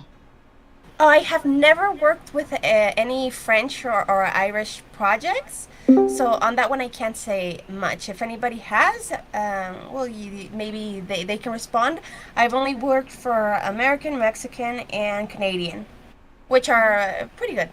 Except Mexican. Mexican can be very, not all of them, but at least the one that I worked with was very much, we'll pay you later, but finish this now. Or either it was that, or it was you can come work here, so you don't have to spend any light of your own and use our computers, and once the project goes off, then you'll get paid. Animation is still booming a lot here, so I never recommend you get into those, but American and Canadian and French are very well established, so I think you can start there. Yeah, if you can avoid working on contingency, do that. Don't trust somebody who's gonna, generally speaking. Yeah, don't try to work for experience. It will never pay off. Don't burn you out so hard, and you will Yeah. You can use your judgment. You might say, it's not ideal, and I don't feel like working for experience or exposure or something is great, but you might just make the decision at some point that okay, I need something for my portfolio, for my reel, whatever, and so I'm going to do this job, even though the chance of not being paid is there. You can make a conscientious decision, just know what you're doing. Don't think though that that's the norm, or that that's how it really shouldn't work that way. You shouldn't have to do that. I'm just saying there might be circumstances, say your friends are putting together a project and you just have a passion for it and you want to work on it. You'll work on the contingency that if it makes money, we'll get paid, but we may not get a paycheck out of this. That's a personal decision. If you want to do that, I'm not arguing against that, but go in knowing what you're doing, or what you're getting into. But if you're taking a job with a studio or something, don't. If they're going we'll pay you after, that's a red flag. So they usually will not pay you. Yeah, so, that's usually an excuse for so you'll never hear from them again. I think there's definitely American and Canadian studios that have some of the same issues of like overworking people and not paying them enough, but I think it's probably like more culturally acceptable, I think, in Japan to do that with artists. It's becoming less, maybe it's changing there too, but here it's certainly, there's been a big push lately to unionize and have guilds and things that will fight for your rights as a worker. But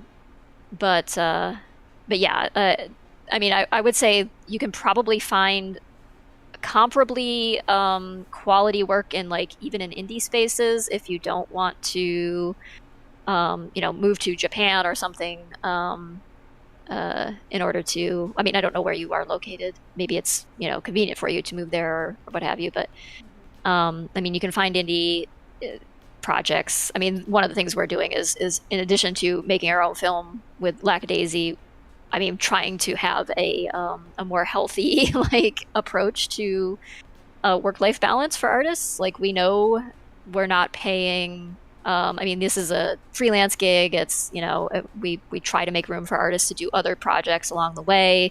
We know people have lives of their own and they have bills to pay, and if we're not able to cover something that's comparable to like full-time work for them, we have to understand that we can't have all of their time. And so I think a lot of indie projects approach the ones that are going on now approach things that way, and so it's kind of like you take on the amount of work you are comfortable with, and you decide how many shots you want to handle, and how fast you can do them, and if you may end up doing like a ton of shots because you're turning things over quickly, or you might do 2 or 3, but you've got other projects you've got to tackle as well, and so your time is divided up, and so that might be a thing you could try out instead. But I mean, it's all depends on what your career goals are and what you actually want to work on, I suppose. But yeah, I mean, part of the indie thing I see going is that people are trying to change the culture around this a little bit, so that's encouraging. It doesn't mean that bad things won't continue to happen or people won't continue to be mistreated, but there is definitely like a sense that like, okay, things could definitely be better for artists and should be better. Yeah. Questioning the norms. Yeah.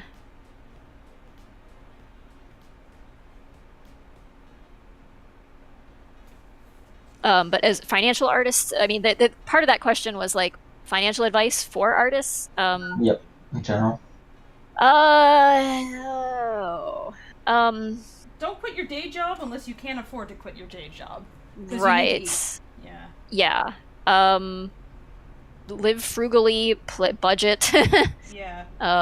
Like if you're doing the freelance life thing, you are going to have to find your own like health insurance. If you ever plan to retire, you're going to have to sort out like what your retirement plan is. Like no one's going to hand you a 401k, so you're going to have to go set up an IRA for yourself and start figuring out how you're going to put money aside. If you have a situation where you've got like a supportive family or a spouse or something, that's marvelous. That is the way a lot of artists are able to do what they do, because they have someone else who's like the primary breadwinner, or they're still living at home, and that is absolutely fine, especially in this day and age, because like so many of us have been priced out of housing altogether. Like living at home until you're 30, I don't think is, or even beyond that, is like the stigma that it used to be. So, and I think like it's probably pragmatic to continue living at home these days longer than, age 18 or 17 or whenever you graduate high school or whatever.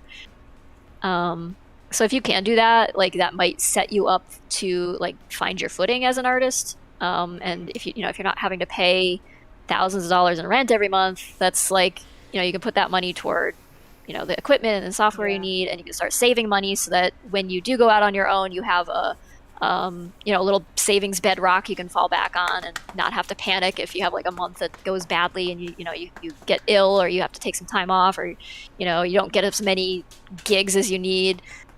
But you can you can still continue paying the bills because you've got a little nest egg. But yeah, I mean, just plan, be careful with your money. You're not going to be living like the Lamborghini life as an artist. No, just aren't. Even super popular artists that you see online with like millions of followers are not making bank. Actually. Millions of followers, like 200K followers on Twitter and 500,000 YouTube subscribers does not a rich artist make. Like those artists are still struggling every month. No, not anymore. Like just like everybody else is. So yeah. Yeah, I was listening to a Wendover Productions vid on that. It's about like between $1,000 and $8,000 per million views. Mm-hmm. Yeah, and that's depending on which type of audience you have, which is going to vary wildly. YouTube is not a moneymaker. YouTube is not a reliable source of income. No, and they could pull, like they have done it before, and they will do it again. They will pull the rug out from under people who otherwise had a seemingly stable thing going. So don't put all your eggs in one basket with like YouTube. If you can make a bunch of money off of it, 1 year or something, that's great. But don't count on it like being consistent or reliable. Like have other sources of income that you have, going to, whether it's like setting up stores or doing Skillshare or having a Patreon or Ko-fi or, just make sure you've got some diversity in your income. Or you're just taking commissions like on the side, or you're doing gigs for some publisher or something, like you make sure you've got some backup plans. The other thing, of course, to like one of the secrets that maybe isn't stated often enough, but should be, is that don't be an asshole, because that artist circles tend to be pretty tight. Like everybody kind of knows each other, and word gets out if you are difficult to work with and you're just kind of mean, and just don't be that. Don't be an asshole. Don't be a sex pest. And that tends to, if you're a person who's enjoyable to work with, and professional and prepared and communicative, like we talked about before, even if you have an issue, just communicate what that is. It happens to everybody at points. Like life is going to interrupt work sometimes, but always let your art director or your whoever, your client or whoever you're working with, know what's up if something does happen and prevents you from turning in work on time. And that sort of thing tends to lead to repeat work, because you prove yourself reliable, you prove yourself it's not just the quality of the art, but it's also like your persona as like somebody people can work with.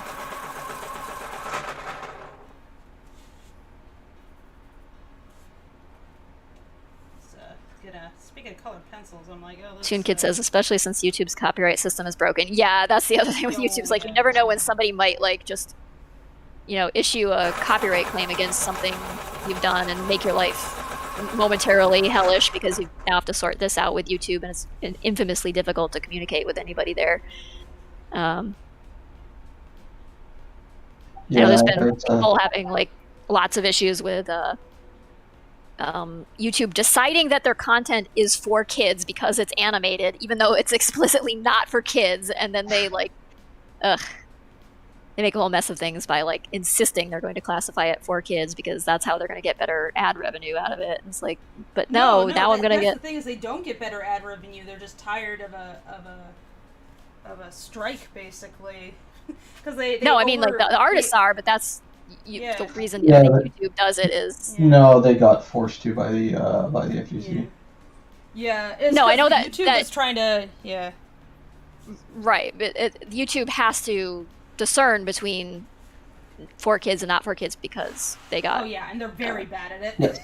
Right, but they're just so bad at it. You do it is apparently not good enough to YouTube. They're like, no, we decide, and it's like, this is definitely not for children. I've heard people. There was like the Geography Now guy who said it was like one of the countries that are reviewed got taken down or like set as like inappropriate for children or something. I don't know. The video got taken down. He's like, what is it about this country that makes it like get a strike? I don't understand. Animation equals for kids. Like, have we just not been paying any attention at all to the world? Like, Do we not know that their system is dumb? Their robots are dumb. It goes, it's cartoon, and then it, No, but then they even get like a response from a person, and the person will be like, "No, I reviewed this, and it's correct." It's like, what? Like, Bore? Did you actually review it, or are you just saying you did because that makes your job I think they're saying go they faster? did because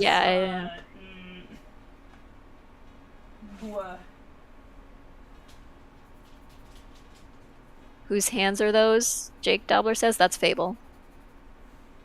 Fable's doing the artwork right now on screen. I have something very entertaining I can do. 1 second, I'll be right back. Skylar Mixtape asks, where or how do you learn the lingo of art terms? Kind of just being in the art community online, or like looking at art and reading about art, and I mean, it's just that there's a ever-changing jargon, I guess, that goes along with it. Are there any specific terms you're not familiar with, or because sometimes it's like you're so like I live and breathe art, so like every day I'm working with artists and I'm doing art and looking at art and stuff, so I kind of sometimes lose track of like if I'm using jargon that isn't familiar to other people, with like other people wouldn't know. So sometimes you almost have to like point out to us like if there's some turn of phrase or whatever we're using that is not something non-artists would be familiar with. I remember playing Gartic Phone on the animation mode. I think I was behind. Yeah, I was after Fable, and I learned like 3 different terms in one go. And I'm not complaining because like I needed to learn those. But oh my gosh, What? you really learn stuff fast when you're talking to other artists that are like, especially when they're professionals and they've been in the field for a while, and you're still learning. It's so good to talk to people that know what they're talking about. Do I? Yeah. Do I know what I'm talking about? Well, Up for debate. You seem to know more than I do, so. It's that sort of like insider like lack of perspective where you feel like you yourself know like you have shortcomings and weaknesses as an artist, and you need to work on this and that and things like that, but like other people looking at you from the outside can't perceive that, and so they see something entirely different. They see somebody who's throwing around all these words that they aren't familiar with, and so yeah, it's like two different. Sometimes you have to like point out to us when we're being a little too. If you don't understand a word, you can speak up. But I don't know what. Yeah. Sorry, I was gonna say try using back the to term my perfectly ambient. normal hands. So I will get back to what I'm doing now. Perfectly normal hands. I was gonna say try using the term ambient occlusion around young artists and watch the looks of confusion. I mean, I think young artists even know what that is now because it's something you hear a lot in games too. Because you started to, game graphics, but anyways, Corbin Curiosity asks, I love listening to your live streams as I draw to animate. What do you guys listen to while you work? Right now I'm listening to some electro swing. Oh damn it, Fable. What? What's wrong? Nice claws. What are you talking about? These are my perfectly normal hands. It's just, it's fine. I listen to music, all kinds of different music, but also a lot of electro swing, and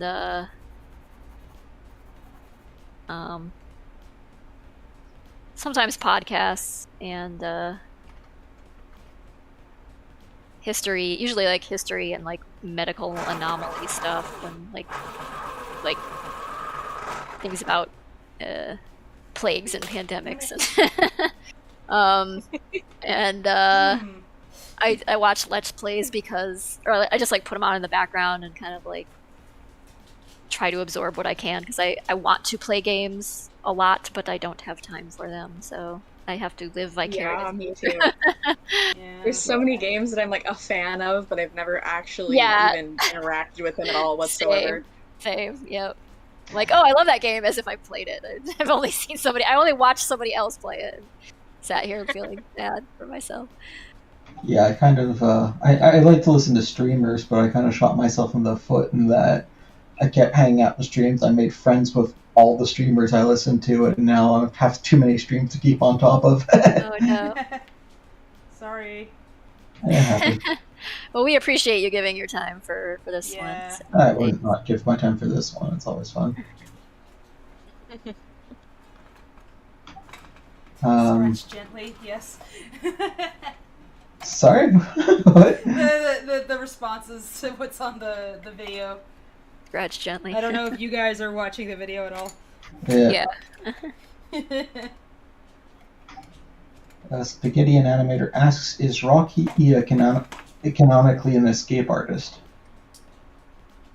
Is he an escape? Well, he very briefly had a career as an escape artist. I would say it was a failed career for the most part. But I think just by nature of him being like kind of skinny and nimble, he could kind of do it. But he's just a disaster in all other aspects of his life, so he couldn't hold down that job. He just was kind of like, you know, momentarily with a traveling circus. Give him something to do other than shovel elephant One of his many jobs that he's had.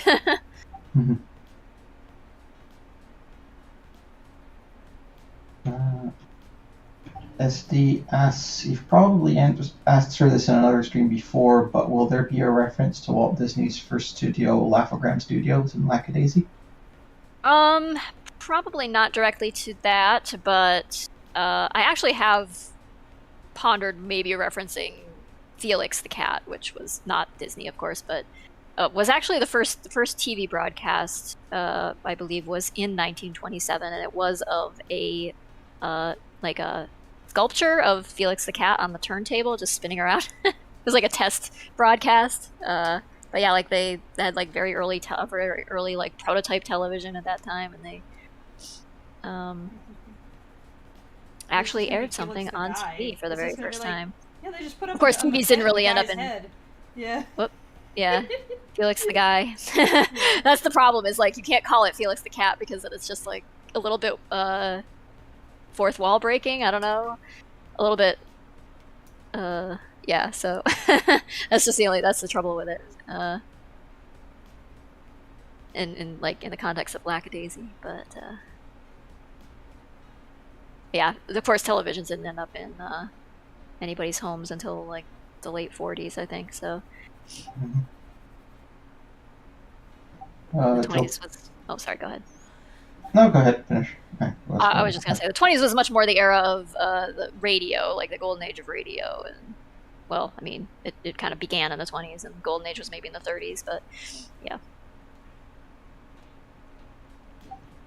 Joe Plains asks, is the rubber hose animation going to be set to 20s jazz, or is it going to be electro swing like the Nike video?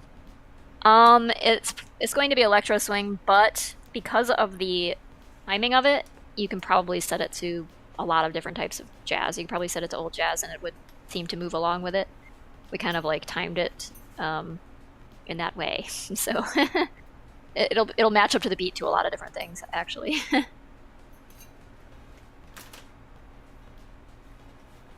Corvid Curiosity asks, what's the reason you've made the characters cats and not humans? Well,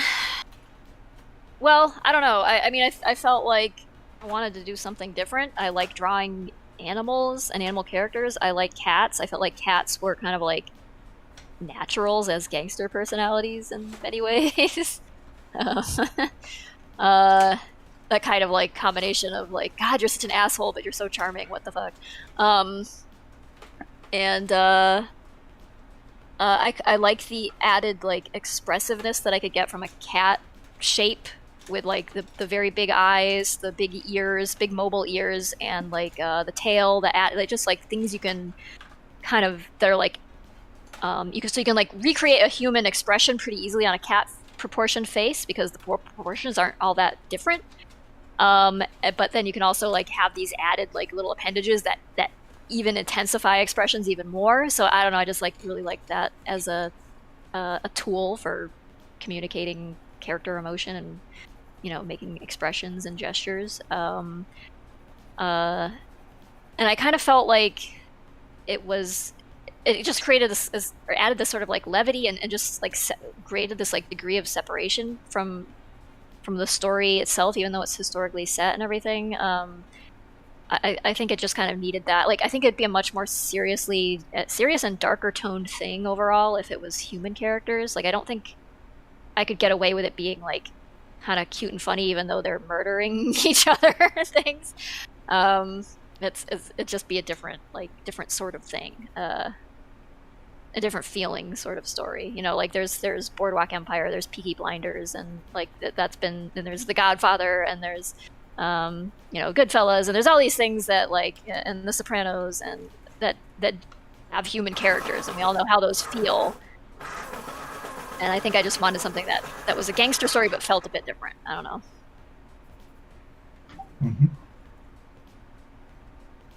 Joakaha asks, how far are you in the progress of the movie? I don't know, Fable, what would you say if we had to put a percentage on it? We are looking at wrapping up by the end of the year. Yeah, we have to be done by the end of the year. Whether it releases by the end of the year or the beginning of next year is more a question of we'll have to figure out the timing of that. Yeah. But yeah, I mean, we have to be done because we're going to run out of budget. So but we are. The good news is that we are actually very near done. We are. Cleanup is very like there's really not a lot of shots left to assign to anybody. It's kind of winding down, and the cleanup artists have been great about like all summer long. They've just been like turning stuff in like crazy. It's been wonderful. And compositing has really like found its footing at this point and is rolling along. There's like ongoing headaches with like file conformity and stuff, but that's pretty typical, I think, with compositing. So and of course you're working with like Adobe Mike, After Effects, which is 2 cents on that. Yeah, if you're still around, Mike. Yeah. How's compositing going? Yeah. That's going great, I'd say. Yeah. Going great. Good. There's always a problem, but yeah, I wouldn't be here if I didn't know how to fix it. I mean, never-ending frustrations. But that's the nature of filmmaking in general. So yeah. You know, if you don't know how to fix it, then you will in 5 minutes' time. yeah, someone else will, step in and be like, "Oh, what if we try this?" Yeah, and, How does it compare to your other compositing jobs you've done? Good question. Certainly a lot more advanced, I'd say. A lot more detail to look out for. You really have to put all of the knowledge that you've actually learned before into practice. It's not just a case of, it's like ambient lighting, maybe red, blue, let's put that on the character. It's like, no. What bits are facing? Highlights, shadows, everything. Mm-hmm. It's great practice. Cool. But yeah, we're system of documentation just to like educate people on like, do this, and this to keep things standardized, and if we run into an issue, then we write down like how was it solved, so that anybody else who runs into the same issue can like just borrow that solution instead of trying to figure it out. Yeah, not trying to reinvent the wheel with every shot assigned.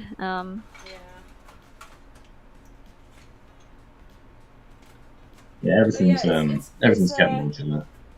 Yeah, it's moving along, and compositing's getting done, and cleanup is getting finished, and sound design is moseying a lot, and we got like a motion graphics artist now who's working on the credit sequence. So it's coming together. It's just trying to keep up with it all that's difficult, because I have to juggle like so many different teams of people and give them all notes. That can be tough.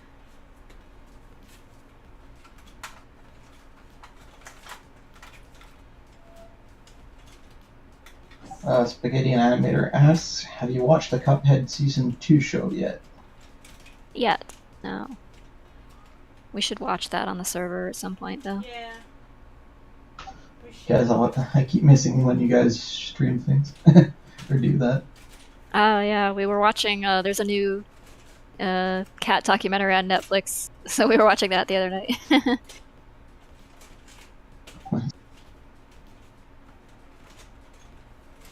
Requisite cat content.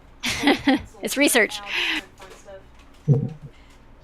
And yes, Jake Mike is British.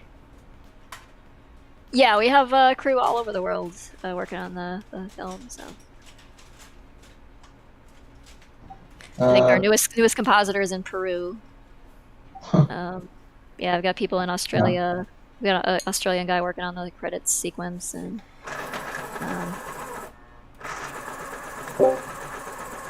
You see, yeah. Sorry.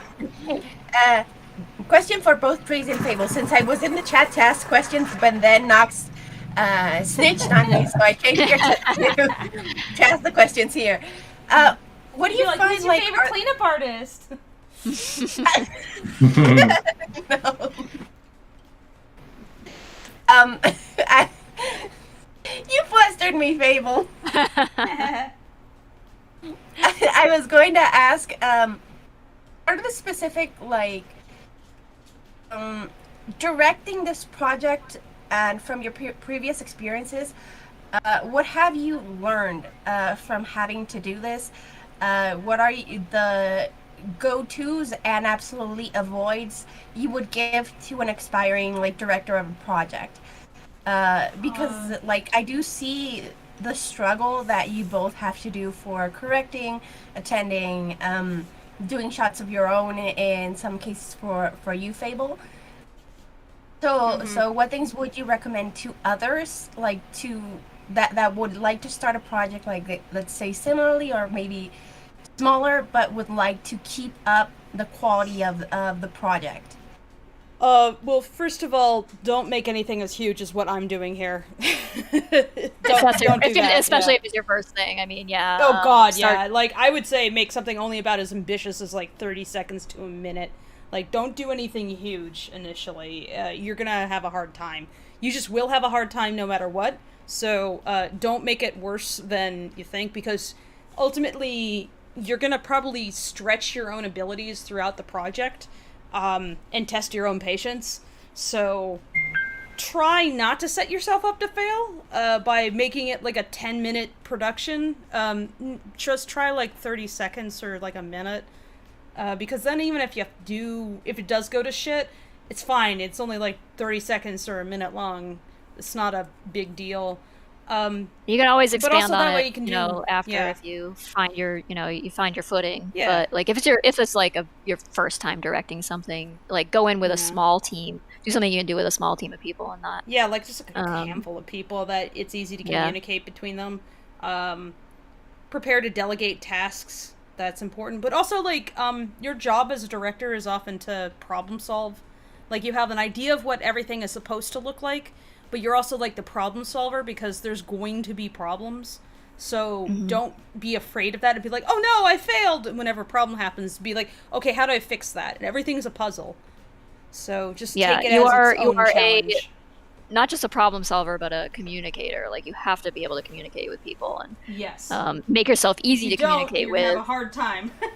Make yourself clear. Document everything about what you want from people. Like, you have to come up with like obviously character sheets are a thing. Like, be as comprehensive and complete about that as you can, but we also have to like come up with things like lighting models and like how do you obviously we have the TPLs for cleanup, and then that was a struggle to get all that sorted out, but like the for compositing we had to come up with like the exact templates we wanted for that too, and even with that it's still hard, but like without that it would be impossible. So just make sure everybody knows what you need and want, and document as much of that as you can for them so that they have reference material to go look at. Where possible, like, I mean, don't overestimate how much you're able to do and take on. Like, it's easy to be like, oh, well, I can handle this, and well, I'll just do this myself, and I'll just handle it. And then before you know it, you have so many things you're doing that you just can't focus enough on anything to do it right.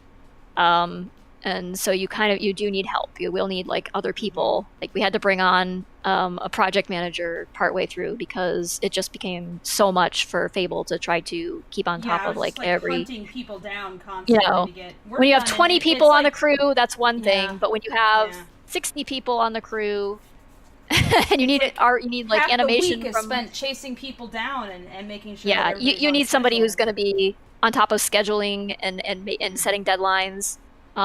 Which, by the way, do set deadlines. Don't be like you can't, as much as you want, you can be flexible, but you can't just freewheel it either. Like, you have to set an expectation for when you want something from somebody. And you can obviously go in being prepared to make sure. We've had to be flexible because of COVID and everything else going on during this production. There was just no way around it, and so that's fine. But you also have to be like, you have to let people know what the deadlines are, and that this thing has to be done by this time, because you do have a budget. You have to get things. Jerks. It's not that they're trying to be jerks even. It's just that they have other stuff they also have to do. They have lives outside of you. So you're going to get backburnered versus some other things. If you don't give them deadlines, they don't know how to make time for the thing because it's too nebulous. Versus like, if you know that something's due by X time. Or they just won't make time for it until you spend start this mind. Pestering them about it and be like, hey, where's that thing? Hey, where's that thing? It's like, well, you didn't give me a deadline, so I just like put it off to the side and worked on all these other things that gave me deadlines. So, and so help them set their own priorities for whatever other things they're doing by giving them like a time frame in which you need something delivered. That's true of everything, every type of project, by the way, that comes with engineering. Any type of management, it's you got to just be a good communicator and a scheduler and all of that kind of basic stuff. But sometimes it's like, it's basic, but it's also stuff that people just like overlook or take for granted or assume is going to just work itself out. Yeah, that's another thing. Speaking of, is that like the way that you work is not how your crew works.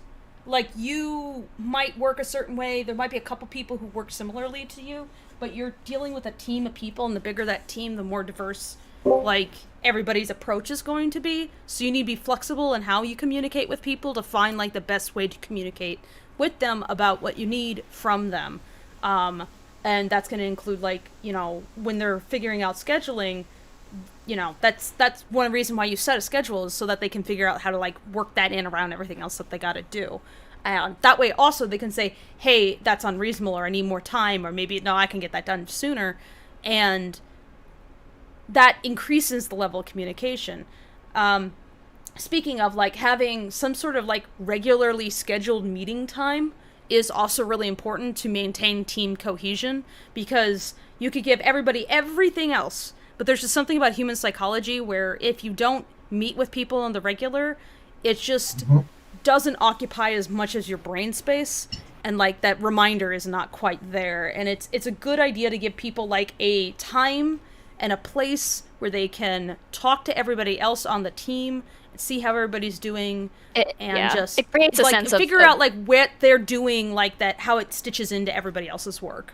So it gives people a sense that they're on a part of a team that's heading in some direction and putting something together cohesively and cooperatively, and even if you can also facilitate them being kind of in the same workspace and like having people to chat with and stuff like that while they work, who are working on the same project or whatever, that's great too.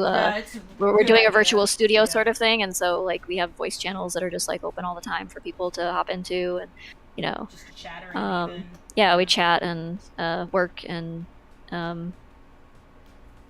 just discuss random things while we work. Sometimes it's just nice to have, like, if you aren't in an office environment, it can feel a little isolating to just be working at home by yourself all the time. So if you can facilitate that, that's cool. Assuming you're not like doing a actual physical studio, like brick and mortar studio space or something, but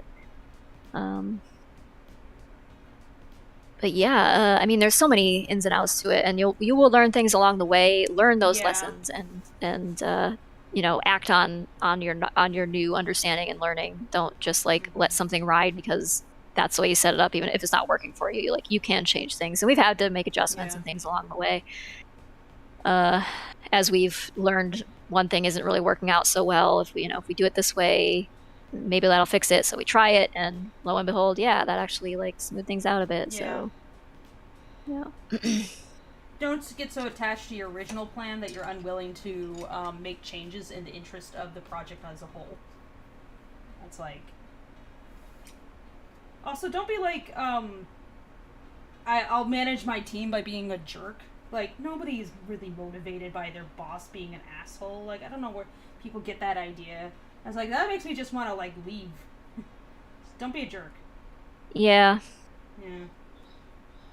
You get a lot more out of people if they actually want to work on the thing with you. Than you do if they resent you, you know, and just need to get the paycheck, you know. You want them to like what they're doing and to feel proud of it and want to be part of it. Fable, want it to succeed. Chad is asking where they can see your work. Should I plug your Twitter? Yeah, go for it. My handle is pretty much the same everywhere. Sometimes there's an underscore. True. DeviantArt or Twitch. Tumblr too, I guess. Yeah. I haven't updated my DA in a while. I have updated my Tumblr. I'm trying to get back into that a bit, but it's hard to split my attention. It's hard enough to be active on one platform. Yep. Ugh. Sorry, I was listening to everything you said. I just had to turn down the mic because my dog was barking. Oh, no problem. Well, maybe I should let you guys answer more questions because I do have one question because I had this problem before. And you seem to do a really good job with it. I just don't know how to, like, handle it. Like, I had this problem where we had to move forward, and I did have to, like, ask somebody, how could I put it? They were basically telling me that to be respected with the team that I was hiring because they were like, oh, you're paying them. So that means that they owe it to you to actually, like, do the stuff when you say so. I don't care if they're sick or if they need a job or if they take too much work. It's on them. And I was like, okay, I of course want them to, like, give the stuff in, but I don't want to be a dictator. I don't want to be like that person that they will never want to like work with again. Like you were saying, you don't want them to hate you, but how do you balance between, like, still being somebody that they will like at the end of the project, but also while getting results? Well, honestly, I wouldn't worry too much about being liked. It's the reason why you don't be a dick is because you just shouldn't be a dick. That's just like being a decent human. People don't, like, if at the end of the project we're not best friends, that's fine. Like, that's not the job. The job is to do your work. And I'm just trying to make sure that you're not, like, demoralized on the job, that you can, like, do the work and feel comfortable about it. Like, your personal relationship with me really doesn't have to go any further than just, like, following my instructions. That's fine. There's plenty of people on the project who are, like, amazing, like, they've done great work, but we don't really chat outside of that. That's fine. Like, that's all I asked of them. You know, making friends, you don't have to be bonus, best friends with everybody. It's great when you do become friends, but it's like, you can't go in with the expectation aim at being best friends with people first. Right. So because the overarching thing is, like, you need to get this thing done. You have committed to doing this thing. You have gathered a budget for it. You are beholden to other people, and you've got to do it. And if you think you're being nice, it's like, remember that there's other team members who are not benefiting from your being nice to someone if they're, like, holding up everything. So instead, it's like, I wouldn't approach it as being like, oh, well, you're paying them, so you own them. It's like, no, that's also just not how things work. I don't think you need to view things that way. But, I mean, if someone's just not doing their work, then they shouldn't be on the project anymore. Like, if they're not handing in their work, they're not communicating, they're not, like, working in a timely way. If they're having problems and they're not talking about, hey, I have these holdups even, they're just kind of, like, disappearing for, like, weeks on end or something. Like, that's not conducive to getting the project done. And so you do have to prepare yourself for hard conversations. But that doesn't mean you can't, like, talk to somebody about it and be like, how do I approach this, and, like, try to figure out, like, how to talk to that person about it. Because do not come at them with anger, for one.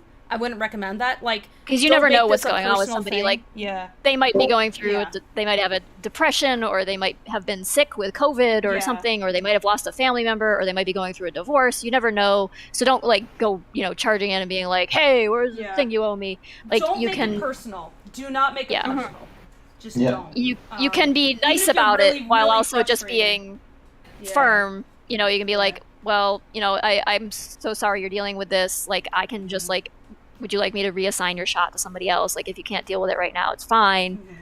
You know, and you can exercise some compassion in that way. If they're just being unreliable and uncommunicative, and you don't ultimately know, you just move on. You know, you just like you do take the shot and assign it to somebody else and be like, you know, hey, sorry this didn't work out.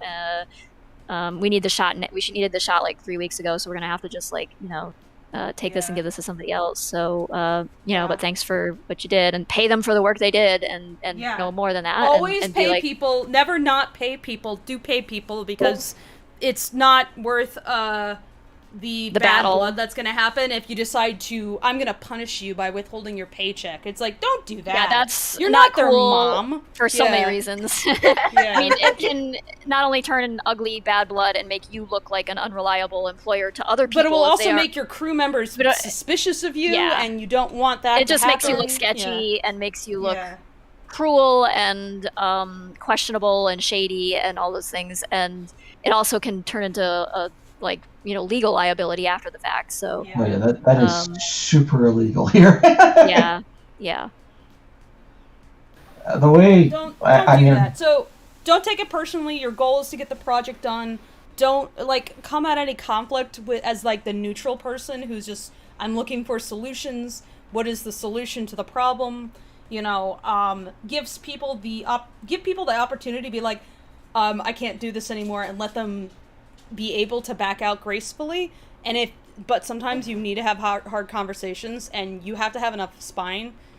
You have to have enough of a spine to be able to have that hard conversation and not make everything like, oh, everything has to be positive all the time. It's like, no, sometimes things are negative, but you shouldn't be afraid of that. Like, the more anxious you are about possible negatives, the more you're going to let that anxiety rule your approach basically to people, because the fact is that, you know, not everything's hunky-dory when you're talking to people. Folks have problems. Sometimes they're just unable to concentrate for whatever reason. Yeah, I mean, if you're but you don't own doing a project people, and... so, you know, you don't own their lives. They don't owe you an explanation for why things fell out of control. Just let them be graceful about it. Like, allow them that space. If they go nutso after that, I mean, I don't know, but that's an individual problem then, not a you problem. So just don't like turn into the villain of the situation, and think about like what you would want if you were going through a tough time and somebody had to have a hard conversation with you. Like, do approach it like from the perspective of like what would you want at minimum, like. What would you want? And sometimes, you know, you are the person who is on the side of that. Like, I've messed up on jobs before, and I've had to, like, admit certain things to myself. It's like, yeah, no, that was a bad time for me to get into this, or, like, I didn't have, like, the sense of responsibility to, like, I didn't have the ability to, like, form my own schedule. You know, other things were going on, and without the ability to, like, observe that for myself and figure out how to exit stuff gracefully, like, it can turn into a clusterfuck. So, you know, allow somebody the opportunity to learn for themselves something about themselves from it. But you're not their mom. You're not their dad. Don't play parent. Don't be the good guy. Just be a responsible boss, basically. Be a responsible project leader who's interested in the maintaining crew cohesion and getting the project done, and give everybody, like, at least the benefit of the doubt. But, yeah, just, you can't avoid bad things from happening, especially with pandemic going on. Like, I've had to have a lot of tough conversations where people are just, you know, their lives are just falling apart for reasons totally out of their control. I can't take that personally. That would make me a monster, but I have to work around it, and having to work around it means that I sometimes have to even adjust how stuff happens on our project, like figuring out how to build flexibility into the schedule, because I don't want to lose people because I might get too inflexible, basically. But yeah, it'll teach you something about, like, what you need to do to structure a project in the future, even, because if you're finding, like, that you're running into a lot of issues, like retaining people, then think about why. So, just learn from it, at least. Yeah, that's what I would say. Don't be mean, don't be nice, be responsible, says Toon Don't Kid. be a doormat. That is it. Yeah, don't be too preoccupied Do not with be a being doormat, nice. that's not a good boss either. Like, believe me. Yeah. Okay. Yeah. Thank you so much for the very thorough explanation. I got a lot from that. Yeah. Yep, just treat everybody like they're, an adult and give them that basic respect, but you don't really owe them more than that, and they don't owe you more than that necessarily, so it's, and... Yeah. Yeah. And I mean, like, as maybe my external point of view as somebody who manages projects in different industry, you're responsible to make sure the project happens, and everybody's counting on you to be the one to make sure that it happens. Right. Yeah. So, above all, give, keep your top special priority permission in to mind. one person to be a douchebag, if that is the situation, is not what you should allow to have happen. That's why if you're too nice, that can be just as much of a detriment. Like, I think it's better to be blunt and honest than it is to be like passive and like, oh, it's okay, and like petting everybody on the head, because I don't think that's very respectful either, personally. Yeah, that might just be a cultural thing, but No, I that's generally the case also, and I think it's because you're not in a vacuum. The other employees notice if you're letting yourself get walked over by someone. Yes. And they'll lose faith in your ability to lead if that's the case. That's especially true if it's a long, like, I work in, a company where the team stays together forever, right? So for us, like, it doesn't end at the end of the project. I have to make sure my employees or my teammates, they're still happy, satisfied, but also like still functioning as a team even after the project. So people are not really motivated by money alone, or even largely also. So it's like being treated like a human being matters a lot. So yeah. It's like the opposite of you own them. Yeah. Yeah. Thank you. No problem. Corporate Curiosity asks, with all the stuff happening on HBO Max, are you more thankful for being indie, and what's your opinion on The Purge? Hard to say exactly. I think there's some shuffling about going on. Hopefully, I mean, from what I hear, some of those things will be coming back. They've just, there's a lot that goes on with licensing agreements and things like that has to be resorted every time something like this happens, and so sometimes they just can't keep something on the air even though they don't necessarily want to pull it down. Some of it might be because they want to stop paying residuals to people, which is shitty, but I'm not a big fan, truthfully, of all of the consolidating that goes on. I think the more you compress everything under one umbrella, the more homogeny you get, and less diversity and of material, of media that you're going to be able to get. But I don't think it's maybe as apocalyptic as people have been making it out to be. Twitter, I've seen a lot of the chatter on Twitter, and Twitter tends to have a very doomsday doomer sort of outlook on everything, and might be a little bit of knee-jerk reaction going on there. Don't know. I mean, obviously it hurts to see shows that are favorites of yours get pulled down, but yeah, I also feel like if people can do things independently, they maybe should do that and hold out for if you are going to take some kind of studio deal or something like that, hold out for the right one, because you can definitely get screwed over and jerked around and canceled when you're most of the way through development or almost ready to release, or just all the studio politics and nonsense that goes on. It's really sad to see things just fall victim to that. Yeah, I don't know. Mixed feelings about it, I guess, or mostly bad feelings about it, but maybe not as bad as what Twitter crowd has made it out to be to date. Yeah, it's probably I think some of those will be back. Is all I'm saying. I don't think they pulled them down because they were trying to be fuck animation. I think what they really did is that they ran into licensing issues with some things, and it may or may not be worthwhile for them to sort it out and license the ability, license those things so they can put them back on. But, they're really not prioritizing the art of stuff. So no. That is frustrating from the perspective of the artist. I am very much feel for the people who basically put like years of their lives into something and it's either not going to get seen or it's going to be shuffled off to one side. Yeah, or like shoved in the vault, too common. Yeah. Yeah. I mean, you would think at this point in time, because everything is streaming and digital, and it could be made available, that it would be made available, but for some reason, we're still in this situation where, like, some stuff is just lost and gone because some studio has it but can't stream it for whatever, contract-based reasons or something, or they don't want to because it's just, like, more expense than it's worth to I don't know. It's frustrating, but it's the reason pirating was popular in the past, and it's the reason it'll continue being popular. By the way, Tracy, there's a thing on your head.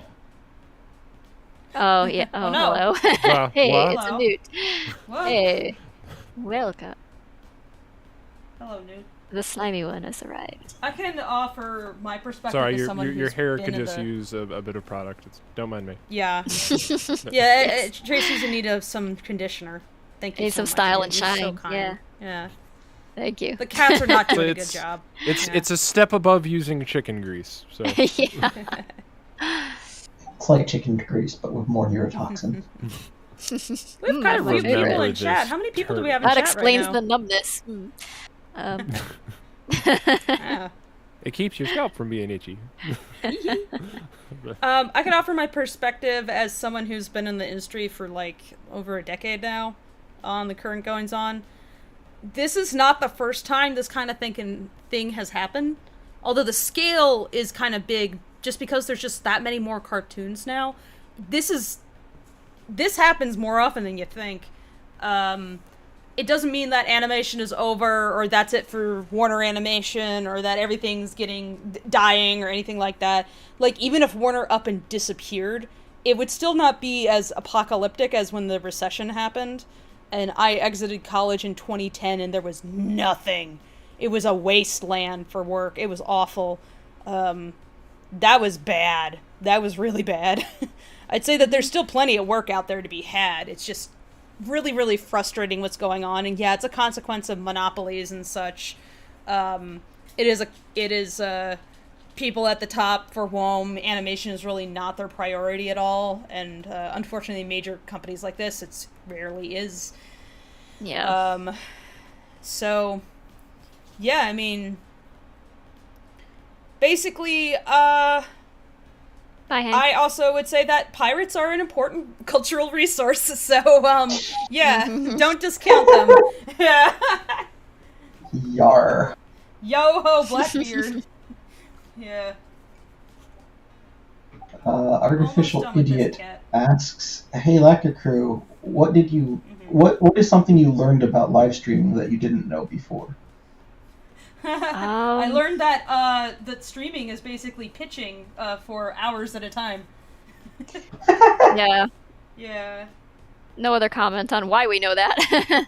Yeah. But We'll just let yeah, that it's hang. good Yeah. good practice for talking about your thing. Yeah, if you're talking And speaking about it other people, extemporaneously and just like becoming practiced at that. You're casual. Yeah. Yeah.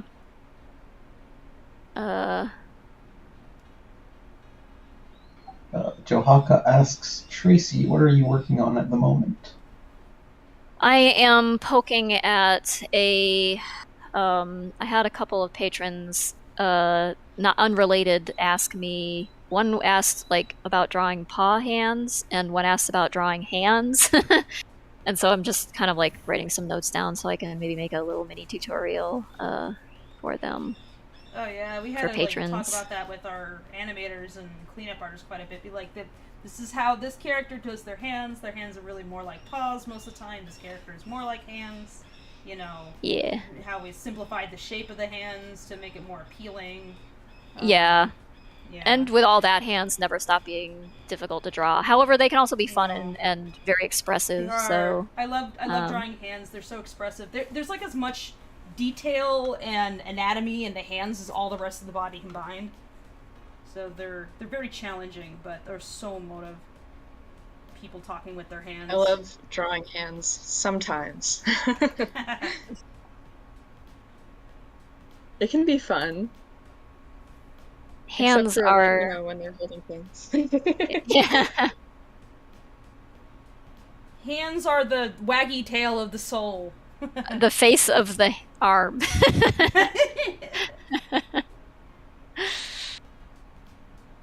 The window to the... If you try, they can tell a lot about a character, but at the same time, it's just a level of detail that I have no energy for.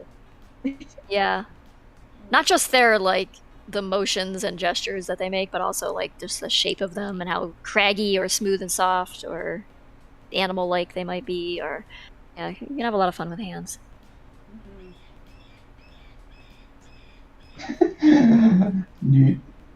You're reformatting my document. In fairness, it's technically my document. No. He can't help it. I know it's a mess in there. Ket asks, what are a couple of electro swing artists you can recommend? I need to check them out on Spotify. I mean, Caravan Palace. I mean, Caravan Palace is like the one everybody knows, right? But there's, what is it? We had Electro Swing Circus. Yeah. I like Cats and Jammer. I don't know if they're really technically electro swing, but kind of in that same vein. I like Diablo Swing Orchestra. Let's see. You have a whole playlist that you. I could just link my playlist. Yeah. Hold on. Let me open Spotify. I wish what we could do was I wish that you could have a link to what am I listening to that's just hovering in chat constantly, and people who have Spotify or whatever can just click that and listen along with what you're listening to, so that you. Because I'm not sitting here with nothing. I actually have some earbuds and I'm listening to stuff because it's hard for me to do work with just nothing going on. I need some sort of mood setter. Here, I'm gonna... I could ask Katie to sing for you. Is it copyrighted? I don't know. Katie, what are you going to sing for us? What? Fuck.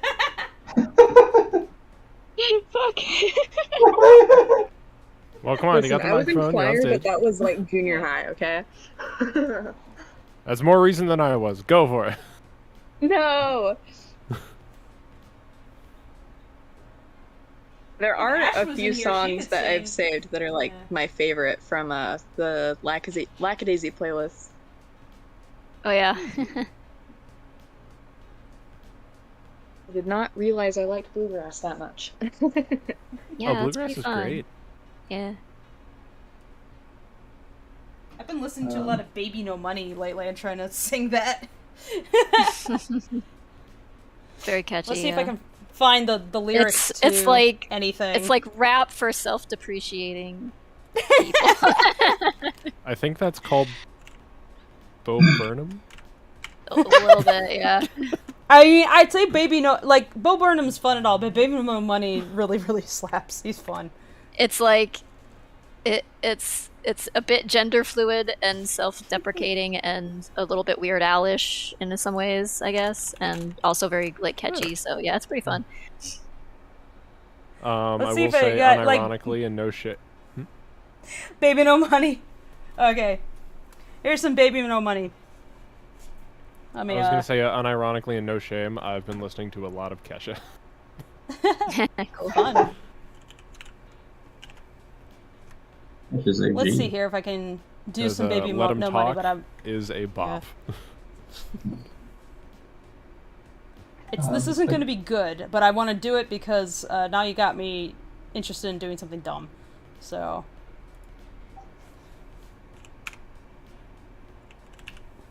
Let's see, where is it? There it is. What's happening?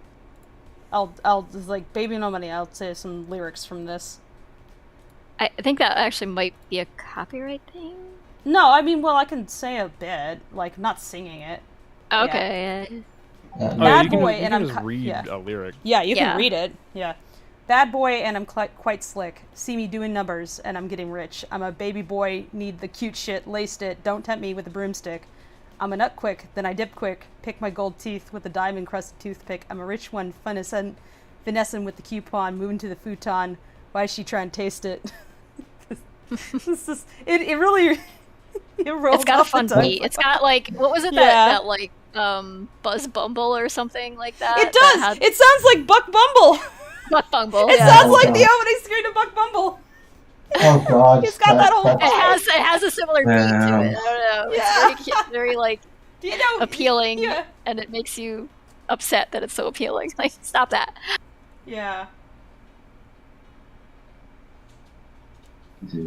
I never thought to compare Bo Burnham and Baby No Money though.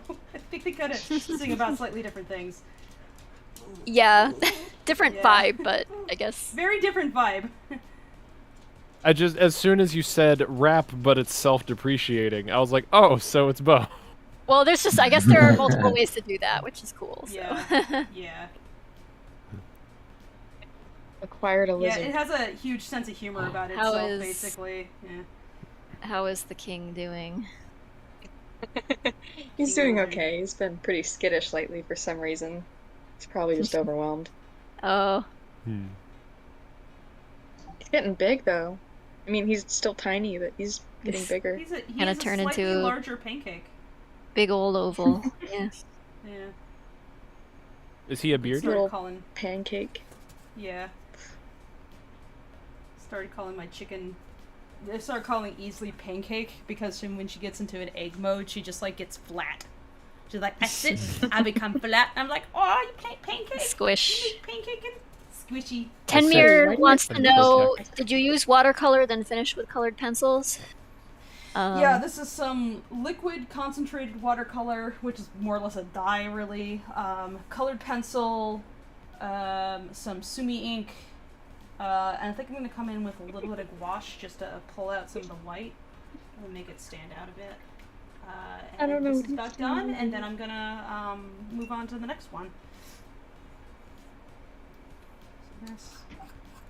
Spaghetti and Animator asks, speaking of slang, have you noticed that the 1920s slangs are super similar to the 2020 slangs? You mean like poggers? It's not much of it is that similar, but poggers is pretty fucking fun. I don't think it's like it's not quite the same, but it has a bit of that same goofy playfulness to it. I think, like there was definitely a lot of like swapping out words for different words, like in the 20s, like doing things like saying positively or positively or absentatively and just finding like playful ways to refer to things.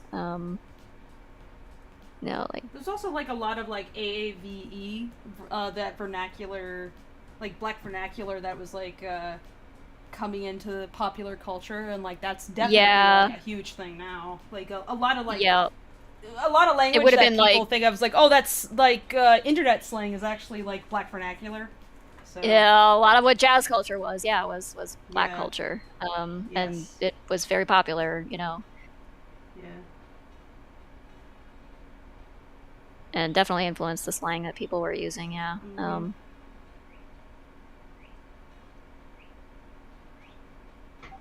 Demetrios Price says, also, does anybody know what kicking the gong around means?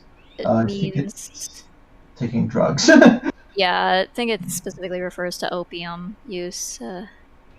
Like Google says heroin also. Yeah. Drugs. Opiates. Who did we lose? I don't know. I heard someone. I heard a bong, but I don't see anybody missing. I think Jay was in there for a minute. Oh, Jay came in. Oh, okay. He must have his seen we were streaming and then. Funky, hasn't it? I don't think lately it has been. He probably realized we were streaming. I was like, nope. Oh no! Nope, get out of here.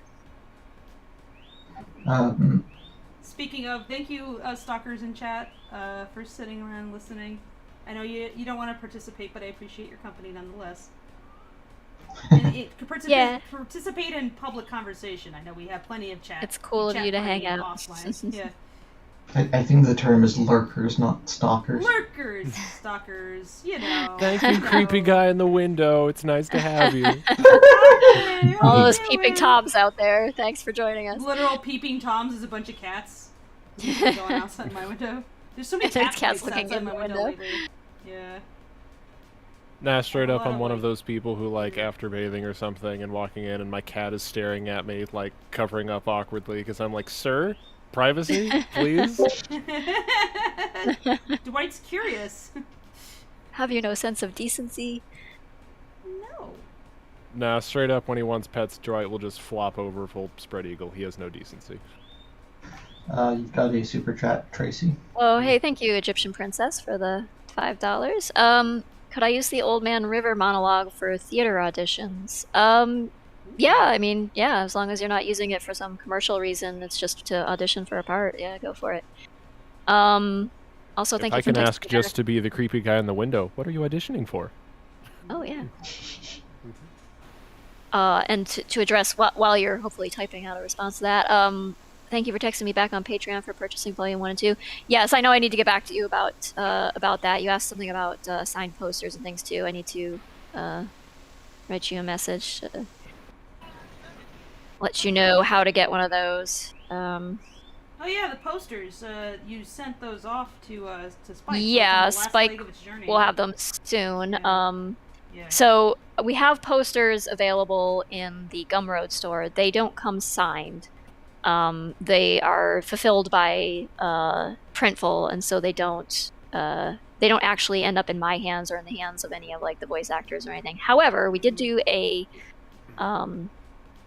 run of posters that got signed by like a large portion of the voice cast and Fable and I and one basically. Everybody but poor Val, who's in the UK. Yeah. We couldn't risk mailing all of the signed posters overseas and then back again because we were worried we would never see them again, just because of the way the postal service is. He was extremely willing, but instead he's going to be that rare signature. So you can So if you can get a Val signed poster, it'll be the rare one.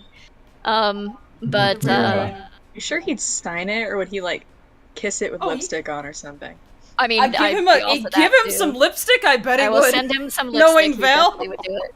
Oh, he'd do it. And this is total troll. He would do it gleefully. He'd be like, "Yeah, I get to do the weird thing." That man is gay. But holy shit! We had pre-orders for those. The signed posters. I believe we had like a bunch of extras made because we signed a lot more than we actually, I think, sold in the pre-order thing. So they should also be available from Iron Circus. I will make that known when they are available. But for now, like the only posters we have available are not signed. Please don't shit on my dress. No. Okay, I'll not shit on your dress. Jeez. I mean, if it's that serious to you, I guess I'll just hold it in. Wow. Okay, that's not what he was doing. Picky. Jesus Christ. Welcome to the streamers get accosted by their pets part of the evening. For those who may have missed it, I wish I had a pet, and then he shits on my couch. Question for Mike, actually. Hold on. Philip asked. Mike, who is currently in chat. Philip asks, quick question, Mike. Are you a Time Lord like the Doctor, and do you have your own TARDIS? Hey. That's discriminatory against the British. I have never asked that before. Not all English people are Time Lords. Just most Some of them travel around in normal phone booths. That's fine. Yeah, I've been to the States twice, and the only time anybody's ever commented on me being British is when a little girl approached me and just said, "You sound like Harry Potter." I like your American imitation. Thanks. I guess I wish I was a Time Lord, a 900 year-old Time Lord traveling around galaxies and stuff. Though, I don't know. I guess I get pretty stressed out, and I'm in my 20s right now, so I can't imagine how stressed out I'd be in my 900s. You start giving less shits in your 30s. Yeah. Oh, I can't wait. I can't wait. Yeah, honestly, I'm much happier out of my 20s. This is great. Oh, yeah. Same. 20s are awful. Yeah, I don't think I would go. That is a lie. Youth is overrated. It's wasted on the young. Yeah. Thankfully, I can only ever get older. Yep. Cat wants you to say timey-wimey. Timey-wimey. If you're lucky, it happens. You get go. older. I hope that satisfies you. Yeah. There's actually a very good Doctor Who episode about that idea of sudden immortality and the psychological consequences thereof. I don't remember which doctor. Someone in chat probably knows and can find it out or blurt it out faster than I can. But I know he was in like a medieval Viking village and he saved a girl's life, but in return he made her immortal, kind of. I'm not going to spoil more than that, but it goes into what happened to her they're following. And it's pretty good. It hits in the feels. I don't remember that one. Was that with Aaron Kennedy Matt, says that would be the 11th Doctor. Matt Smith. Is it Matt Smith? No, wait, 12? Oh. That was I haven't Peter seen any of the Capaldi. lady. I think it was Capaldi. So that was before Tennant? After. No, that was would be after Tennant. Tennant was 10. Oh, right. Yeah, Tennant was actually my first Doctor. It is as such probably my favorite.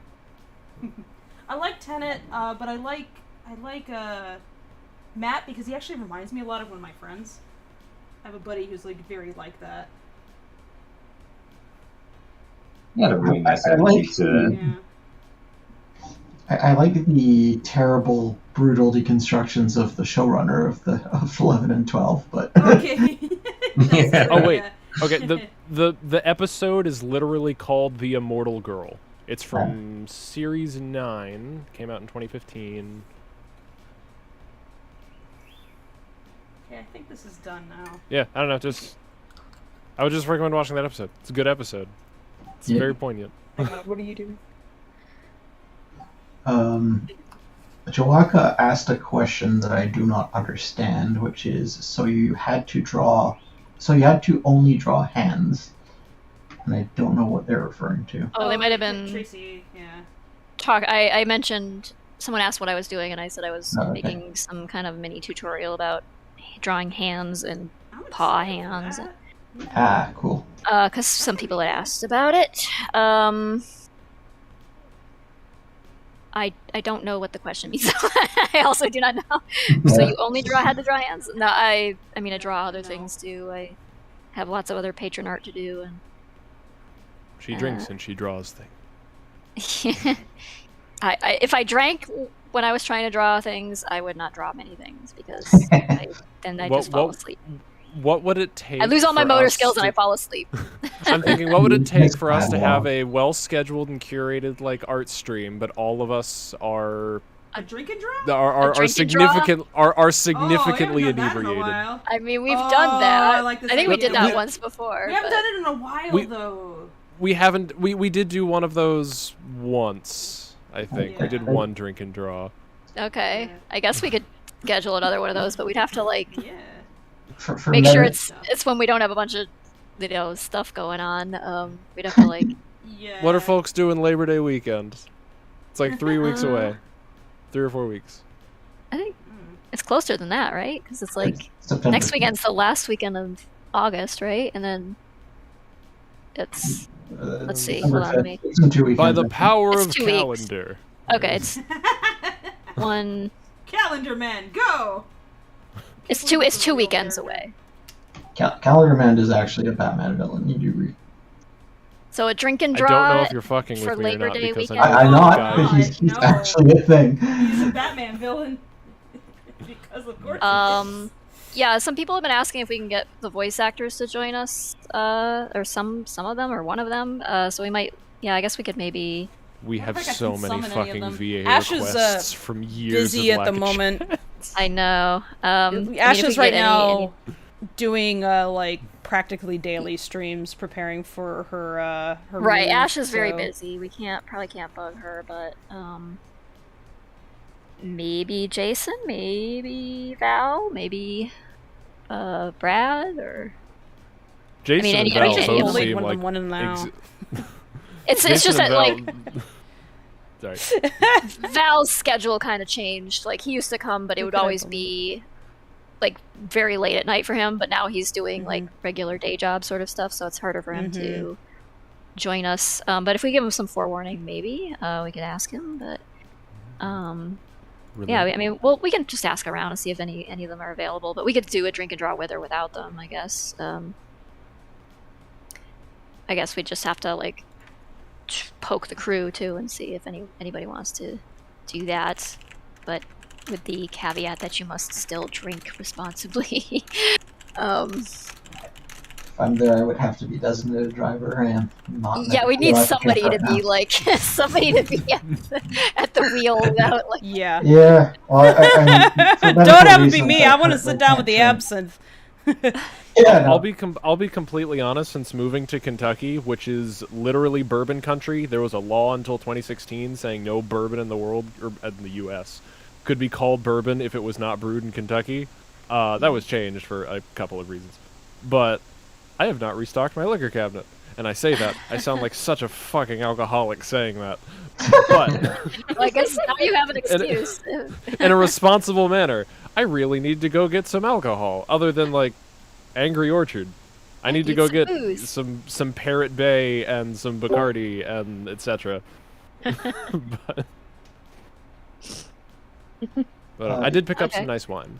So what would the format be? We would just take drawing requests and draw them well intoxicated. I think it would just be we do like small drawing requests or whatever on sort of a big collab canvas like we've done in the past, and just every time you take a request, you also take a drink. Oh, just a small one. Yeah. Oh god. Oh yeah. Okay, that sounds fun. I will not be able to participate. I'm underage, but I will watch. Yeah, I will also watch. Just take some apple juice and leave it on the counter and take a sip like on that weekend, and you'll be all set. Katie, come up to Quebec. They're not underage here. Just have some like sparkling grape juice or something. What's the age I'll just in Canada? drink dish soap. 18? That might do the same thing. Oh no. Oh god, no! Don't drink soap. God. Oh no. God. No. Not unless I woke him up. I mean, if you want to do that, there's always Tide Pods, or as my friends call them, forbidden fruit gushers. No, do not. I am literally legally required on this channel to say do not eat Tide Pods. Do not eat Tide Pods, do not eat laundry detergent, do not eat anything. Do not eat dishwasher pods. I am not responsible for the... I don't know. I don't know anyone in my grade that did that, but I know that whoever did was my age, and that thought just makes me so sad. Actually, not enough memes in chat makes a very good point. If you are not able to drink adult beverages, quote unquote, then get you some root beer or some ginger ale, because they have the right name. Oh, yeah, ginger ale. Fuck yeah. There you go. I fucking love ginger ale. Get some Pabst Blue Ribbon. Extremely tired. I could just pull an all-nighter. If you want to get exotic, get some Mike's lemonade, or just make yourself like just get a spinny chair, get an espresso, and then draw. Espresso shots. Kinda like, just draw while dizzy. It'll be the same thing, kind of. I'm sorry. Four shots of espresso, spin in a chair really fast, be sleep deprived, drink dish soap. Sleep deprived is as good as drunk, honestly. Cranberry juice. Take some shots of apple cider vinegar, pure apple cider vinegar. Torture yourself beforehand, and then take some shots of maple syrup. The Kovac special. Right, I'm gonna head off now, guys. Before we have any more bad ideas, run away. Thanks for having me. See you guys later. Bye. Bye. Bye, British Mike. Yeah. By the way, Egyptian Princess said, I'm not really auditioning for anything special, just auditing for things such as Murder on the Orient Express by Agatha Christie or Julius Caesar by William Shakespeare, things like that. Oh, very cool. Root beer is a vegetarian drink. Wait, that raises other questions. What? I mean, So I of Bob, or is that an L? Love Bob? I'm not sure. They say root beer is a vegetarian drink. That implies that other drinks are not vegetarian. some of them aren't. Some of them are not. I'm sorry, you don't put meat in your Sprite? Well, is this like a gelatin thing where there's like Yeah, some I mean, there bone could be, aggregate like- or something? Oh. I mean, if it's not dairy, milk obviously isn't What was it vegetarian. the other day? I was hanging out with What a about my vegan. bacon flavored Okay, soda? well, okay, though? that's fair. Are you saying that Discounting that's not milk vegetarian? beverages, Milks are there and any creams. discarding put yes to that real dairy? quick. Oh, fair enough.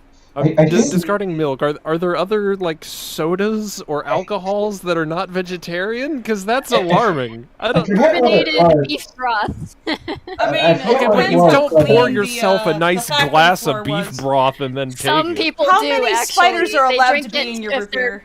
If people are doing like heavy duty like muscle building stuff, they do. We'll just like straight drink Oh my beef God. broth.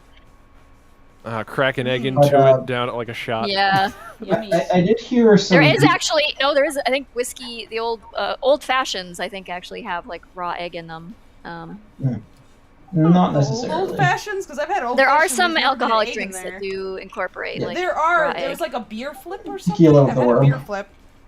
Mm-hmm. We need Toomey in here. Toomey Or would the know. worm that's in whatchamacallit. Toomey is currently flipping out in my DM because she's in Yeah, D&D mezcal. and can't come and join with Newt. She's very upset right now. I will be back in Can't believe approximately it. 45 minutes. Okay. Okay. Okay. Brewer, you do make a good point. Yes, technically milk is vegetarian. It is not vegan. That's true. It's not vegan. That's true. That's true. But And to answer your question for real, Newt, I think some vegans get concerned about the quote-unquote natural flavors and things. Because some of it... I mean, it being I from don't know. nature or not doesn't mean that it's like vegan or not. Yeah, How did we get- exactly. how did Vegan we means get that no onto this? animals were involved. So Oh, because root beer was quoted to be vegetarian. Oh, right. Okay. Red, so I was I very mean- concerned about what drinks are not vegetarian. okay. Hey, here's a thought. So sometimes red dye is used in drinks, right? Oh, if Red it's made dye of can be derived cochineal from bugs. from beetle shells. So Yeah. if it has that component in it, that kind of red dye, then yeah, it could be not it's not vegetarian, let alone not vegan in that respect. Yeah. That's a very valid point. Not one that I considered. I think Good old red 44. Newt, I hope you like my formatting changes to the document. Oh no, Oh. what did you do? Oh no, Knox, you're fired. Oh, you did it to everything. Oh, okay. I just controlled that in the back. Come on. I know, it's okay. For For those unaware, Knox changed the document all to Comic Sans. Oh no. no. You know what? Also- I want to. I'm gonna make a formal request because I just want to smile more. I need fan art of Glocktail. I need more Glocktail in my life. If anybody remembers, 2 years yes. ago Warrior cat, we warrior did cat. a shop cat talk where the Warriors cats, where some of our crew members who were like Warriors cats animators, they were just talking about their time in the fandom, and we all came up with like Warriors cats names for the Lackadaisy characters, and Mordecai was Glocktail, and I lost my fucking mind at Star's rendition of Glocktail, which is just like the most beautiful piece of Mordecai art I've ever seen, and I need more of this thing. I need so much more of this thing. Let me put it on the stream. I gotta save it. Someone's asking if honey is Oh, vegan. God. If we I start guess with- technically, so vegan is like Okay. nothing derived from animals, right? But it's not. If we start this debate, I am making everybody watch the Bee movie, just so you know. Because we're just gonna have to start reading dialogue from the Bee movie. The vegan, it's honey vegan thing is a very, very heated discussion. We probably don't want to get into. A lot of it really depends on what your definition of derived from is, because it's like from animals. Like they've made it, but they aren't made of it. I'm parking Blacktail in the corner of the screen. Please bring me more of this. As far as I know, because it didn't technically come from the body of the bee was not harmed in the manufacture of it. The bee, as far as we understand their psychology, did not suffer in its manufacture. Of course, there is something to be said about like factory farming therein. They've actually, well, I mean, I don't really know how accurate it is because it was floating around Tumblr, and I don't know that much about bee psychology, but supposedly bees will just leave if they aren't happy. Yes. And you can't really stop it from happening. They'll just fuck off. Right. And so they in a sense, consent to, living in the hives that you have provided for them and allowing you to take the honey or whatever. Although they do seem to flip out there. Yeah, you do have to like smoke them into like a lull in order to take their honey, I guess. But what happens apparently when you smoke bees is it's not necessarily putting them into a lull. Apparently, what happens is that they go, there's a fire. We need to eat as much honey as possible, and then leave the hive. But they like overstuff themselves on the honey. And I thought it actually interrupted their pheromone transfer that would cause them to get upset. It might, but also what happens is that they will break open the honeycombs themselves, stuff themselves with honey, anticipating that they're going to have to, like, fly away because, oh no, there's a fire, and then they get kind of overstuffed and, like, so they get kind of sluggish, and then, if there's, like, the smoke is blocking their pheromones a bit, they don't panic because they don't panic. They're full of honey, and they just, they dumped a bunch of honey, so they're all, like, fat and sleepy now, basically. And then you can take their honey. And there's plenty of ways to harvest the honey without overtaking from the bees. Like, it is not recommended if you are doing, if you have an apiary, to take all their honey. Yeah, they need that honey. It's also a good idea not to just feed them sugar, because some people do that when they're farming honey, is they'll just feed the bees, like, sugar water, which is not great for them, and it makes for very bad honey. It makes for lower quality honey. Yeah. Yeah, cheap honey, it's like, why is this really watery, and it doesn't really have any flavor or, like, really any texture. It's very liquidy. It's probably coming from bees that just were fed sugar water, so that's probably about the worst practice I've heard. But yeah, it's better for them to just, like, have meadows and stuff. They make amazing honey, just amazing honey. I will say some of the best honey. They make so much, they don't need all of it. Some of the best honey I've ever had is of course, like I was gonna say free range. No, I don't know what the term would be for bees, because it's all technically free range, but the feral bee honey. Have them on tiny little leashes. But is that, and like of course the rawest unfiltered that you can possibly get. Especially if you can get it from like a farmer's market or something, or straight from farmland. I had honey straight from my yard when a bunch of bees suddenly took up residence in this old kiln that's in our yard. Oh, hell yes. Yeah, so what happened was that suddenly... I remember that. They were there when I was there. Yep. Yeah, and they swarmed later. They did a swarm because the hive got so big that they had to split in two, so there was this huge... They were just starting to swarm, and the hive split in two, and we're like, okay, this is going to keep happening, because undoubtedly they're going to keep, this hive is going to get too big, and they'll do this multiple times. So we called in a bee guy, and the bee guy opened up the kiln, and there was so much honey in there, because these weren't just, these were not like wood bees or anything. They weren't native bees. They were feral honeybees. And there was so much honey in there that the guy was just, like, scooping bees into a box, because he was just taking all the bees with him.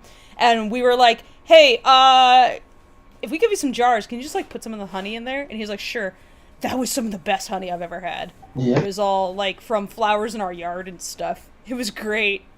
The bees took up residence, basically, because we had so many flowers.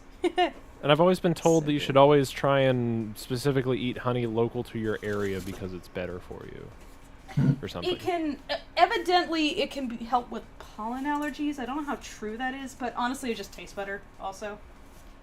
Yeah, true. Oh, but I was saying a second ago, frog for I don't remember if it was for and like our frog, I don't remember if it was for my birthday or Christmas. But at some point, they sent me fermented turmeric honey and fermented ginger honey.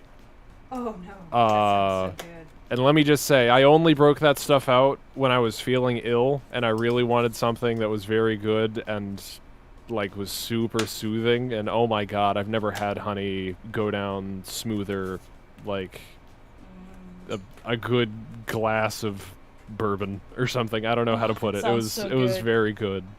Can Frog send some of that to me? I can find the jar and let you know where it's from. Yeah, where is it from? I need to know. I gotta ask Bluecoat. I think it's Bluecoat who has the maple farm, right? Yeah. Yeah, I gotta ask him for like another jar of that stuff. I am absolutely willing to pay for it because we're starting to get low. I've been very sparing, but it's so good. Yeah. My family tried making some one year. It turned out pretty good.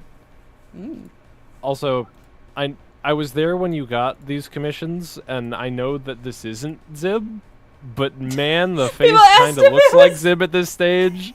And when I saw the thumbnail earlier, I was like, whoa, hold on a minute. Is that? No. Maybe? Yeah, there's people who thought that. Zib's not been skipping leg day, I guess. If it is Zib. Or chest day, apparently. Or chest day, yeah. Yeah, Zib has been eating a few more sandwiches than usual. Mythic says fermented garlic honey is some of the best natural antibiotic you can numb. So, Myth, I have a jar of honey, of like the best quality, most raw honey I can find. It's some stuff that I got in New Hampshire a long time ago. And honey effectively has an immortal shelf life. And it's full of garlic cloves. And anytime I'm sick, or start feeling like scratchy throat, or a little sniffly, I will just take out a garlic clove that has been curing in the honey, and I will just pop it.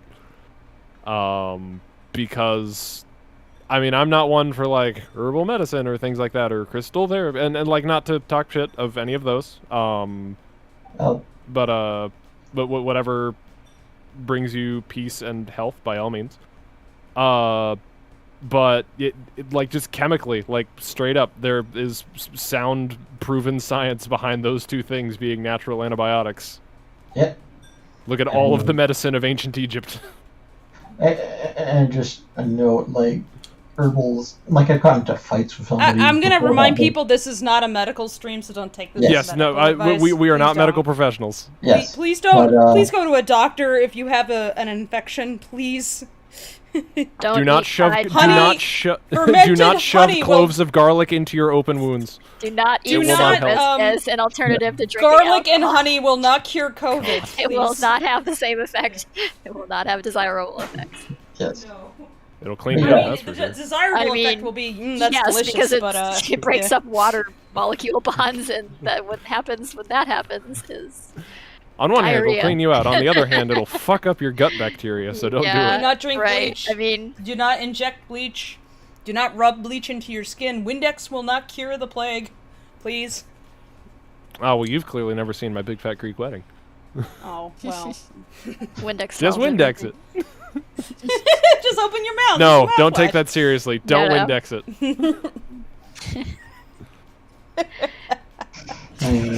I will say, when I have when I'm having some muscle inflammation, I found that it is very good to drink something spicy.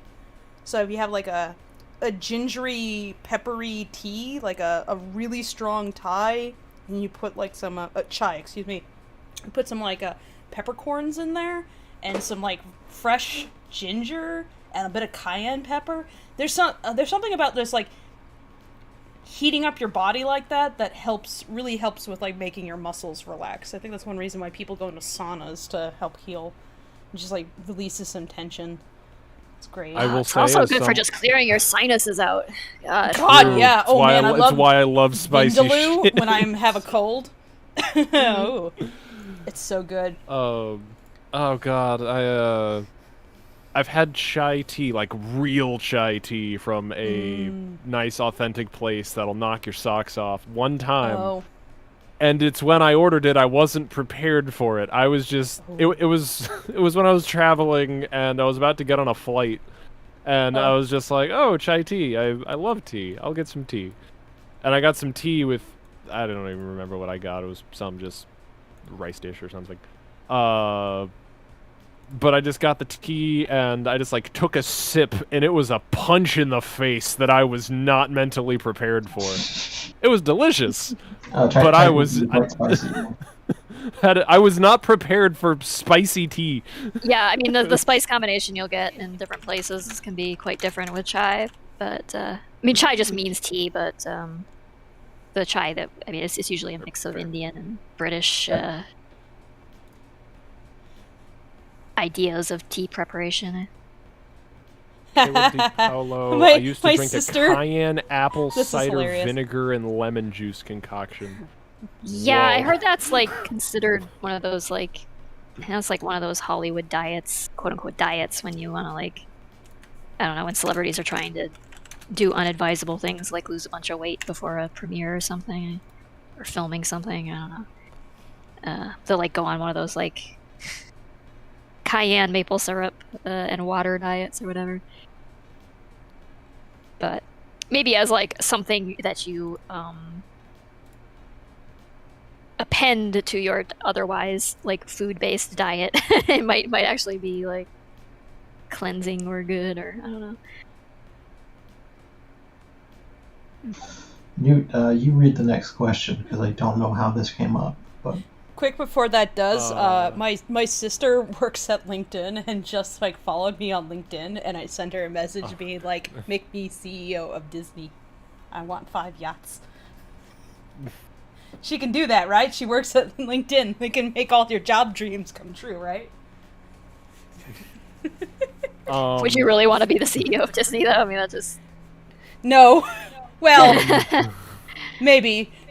It depends. So, how did this happen? And, do it badly and then get the golden parachute. Yeah. They make me CEO of Disney, and I break it up like Ma Bell. All right.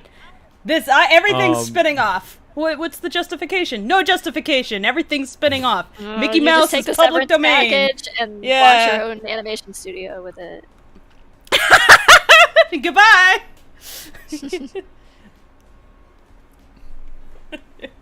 Phillips Esquillian asks, and I'm sorry, I don't know the context that this was originally. There was no context. It just happened.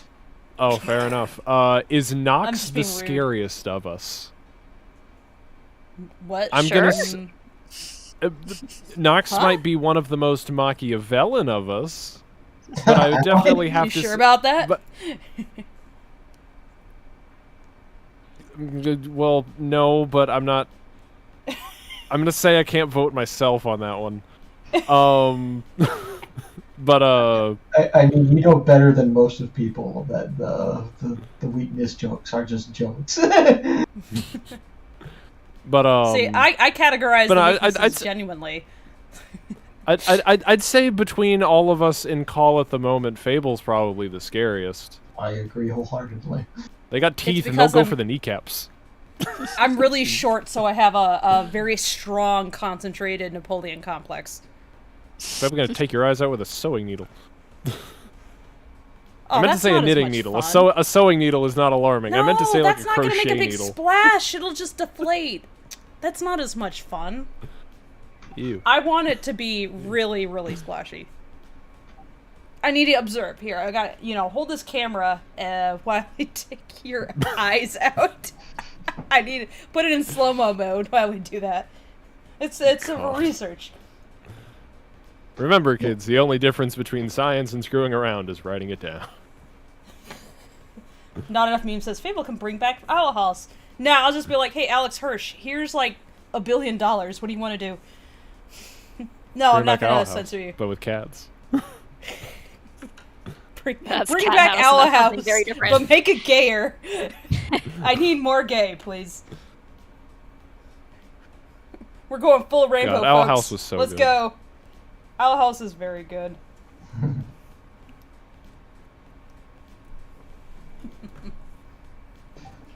Philip Esperion also asks, can anyone do Audition to voice for the Daleks? You might want to take that one up with the BBC and not us. Yeah. I'm gonna ask a dumb question, because I'm sure it's pretty obviously a yes. Does a human being voice the Daleks? Because I feel like it would make sense if their voices were computer-generated in some capacity. I think it's a real person, they just crunch it. Given how old they are, originally, no, absolutely not. I'm certain there's an actor who is just encoded over with effects. Nowadays, though, I wonder if they actually use a person, or... I'm pretty sure it's still a person. Just the same as the chipmunks are a person. It's like, yeah, you can maybe have an AI do it, but the point of the Daleks is that they have to exude hate. No. Yeah. You know what you need to do? You need to get the Daleks to be voiced by Hatsune Miku. Oh, God. Hate, not joy. Jeez. Okay, I'm just. There's a couple other Vocaloids that are pretty hateful. I don't know. Getting this Tommy gun on my other screen so that I can reference that while I work. Oh wait, earlier you mentioned Tomb. Is Tomb still listening? Tomb, are you in chat? She's not. I need to tell you Tomb, is root beer vegan? She is know not what listening drinks right are. now, but I mean, hell, if Oreos are vegan, then root beer might be. Might depend on the root beer. I'll DM her the question.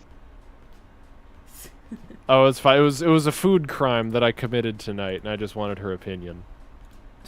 Yeah, no, she's actually asked me to request that you stay on as long as possible, so she can join after D&D to speak to you. Aww. Oh, fair enough. But yeah, I'll just wait till Tim gets back. Britt Mickelson says, "Do you still accept fan art?" I mean, yeah. Yeah. Always, Yeah, I want, like, are you not looking at the top right corner? I want some Glocktail, people. Give me. I need dopamine. No, seriously, we really love fan art. We post it in the server, and I think it gives everybody a little morale boost that other people are, drawing the characters and stuff. Oreos are get a kick out of it. Charmed. Oreos are kosher. Good stuff. Yeah. Oreos are kosher. I know that Oreos are kosher. I know that all Girl Scout cookies are kosher. Yeah. We also like to eat macaroons during Passover because those are kosher for Passover. So every time there was Passover, there'd be a plate full of macaroons. They're not macarons, by the way. Macaroons are like different shredded coconut drizzled with chocolate or something. You guys may not know of this guy, but his name is Brandon Herrera, and he makes gun videos. So politics aside, he made an AK-47 Tommy gun conversion, aka the Kami Tommy. I know this guy. Do we want to give Victor a Kami Tommy? No, that'd be terrible.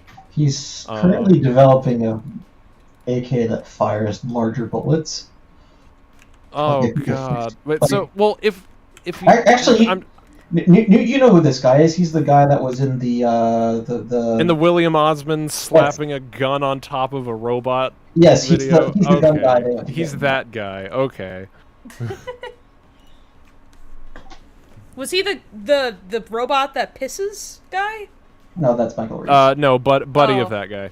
Yeah, buddy. Did you see the one where it was a snake with legs? That was amazing. It was a different guy. He was like, I need to prove to everybody that I love snakes, so I'm going to give snakes legs, and I'm going to make sure the snake is happy and is choosing to have legs. So he made really, really sure that it was like something a snake would want to do.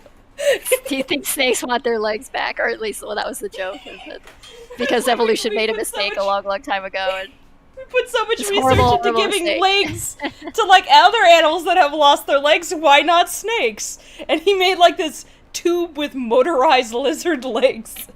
and that the snake could choose to go into the tube, and then he would make it walk. And the snake just kind of chilled in the tube while it walked across the room. And it was like, yeah, this is nice. And then it like just quietly slid out once it stopped. It was great. I was like, oh, the banana had a fun time. Oh, happy banana. Chad, I appreciate the enthusiasm about gun YouTube now that being caught up, but I think I'm gonna suggest you guys do your own research on that. We're not gonna go down that rabbit hole on here. Yeah, the bit was fun, but we're gonna move forward from that. Mm-hmm. Also, Tomb said root beer is vegan, but might come from non-vegan friendly facilities, so check the brand. Fair enough. I'm just trying to look for a piece of paper so I can do some preliminary sketches of this stuff. I'm actually out of questions, so. Oh, okay. Alright. Well, that never happens. Well, do you guys have any so- questions? I mean, Corey had questions. Do you guys have questions? Well, I was gonna say, if I pull up Google Forms, so we trialed once using a forms link for question polling, which had pros and cons. But I guess we never finished going through them, I think. I'm checking and making sure that these don't sound familiar. But we have like 50 questions just stacked up in here. As well as we've got... do we have anything in the backlog that we haven't answered, Nog? Questions from last week, yes. We have questions from many previous weeks. Yes, but last week has quite a few. Yeah, we can start moving back through those. I'm sure people would be interested. If there is any good ones. Ken Weber asks, what is your favorite 20 to 40s jazz music artist? I don't know. Tough to answer. Louis Armstrong, Duke Ellington, Ella Fitzgerald. Billie Holiday? Yeah, Billie hear Holiday. about Billie Eilish, I'm like, does Billie Eilish just really like Billie Holiday? That would explain some things. I don't know. Maybe? I'm being goofy. Definitely doesn't fit in the 20s to 40s era, though. No, you're right. That's a bit later, isn't it? Well, Billie Eilish is later, yeah, but Billie Holiday was... Billie Holiday... does fit in that area. Billie Holiday, Benny Goodman... Well, Benny Goodman, I don't know if Benny Goodman technically counts as a bit early. Because he was like the aughts to teens for a lot of his career.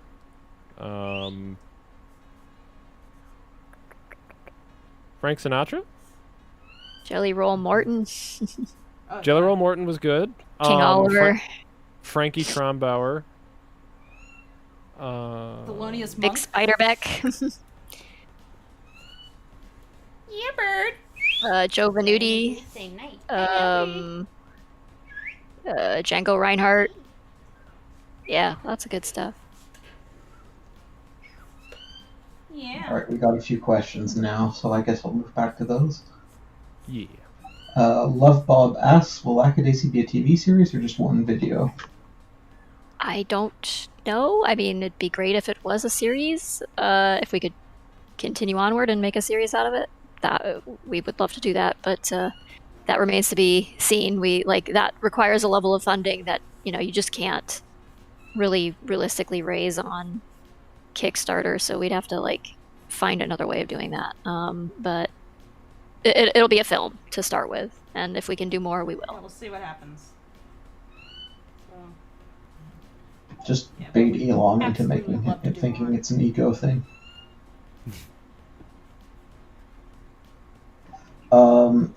Caleb Di Paolo says, so I originally found the webtoon some time ago, loved the art, and was hooked immediately.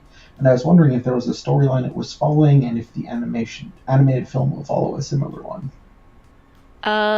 Yeah, there's definitely a story to the comic, and the film has its own story that is kind of consolidated into a short film. We couldn't like just continue on with the comic with that because it would just lose anybody who hadn't read the comic already, and the comic is paced in a much more long format sort of way. So we kind of wrote the film as if it was a standalone thing, kind of in the same universe, but following its own little storyline. So yeah. Toon Kid says, as Disney CEO, would you change the copyright protection time length law? Probably, yeah, I think. Fuck yeah. It's too currently, long. what, 95 years? Right yeah, now? Yep. 95, isn't it 70 years past the death of the author? The revision allowed copyrights to last the author's lifetime plus 70 years. Copyright law protects works 95. Oh, but it's some things. Yes, were some things are copyrighted before that went into effect, and so are becoming public domain. Like I think 1927 things just became, or 26 things just became public domain if they hadn't been renewed. It says Steamboat Willie is scheduled to enter public domain in 2024. So when did Steamboat Willie release? 29, I think. Willie. I want to say it was 29. 28. 28 means it will lapse on January 1st, 2024. Yeah. 95 years after release. Because I know The Great Gatsby, I think, is either just has or was just about to enter the public domain. It just has. It just has. I remember seeing it. Red-shirted Winnie the Pooh, apparently. Yeah. Oh right, you can use naked Winnie the Pooh. You cannot use red shirt Winnie the Pooh. The trouble is, it's not always the case because, like, there are situations in which, like, the estate can renew the, or like kind of like republish something to renew a copyright, or like sheet music and music itself are different copyrights. Like a recording of music can happen of music that was written before 1925 or whatever, is still copyrighted because that's created much later, even though it's like based on sheet music that was written much earlier. It's all very, like, you have to still be very careful. You can't just be like, everything. Yeah. Well, that was the whole disagreement around the Happy Birthday song, right? Like, right.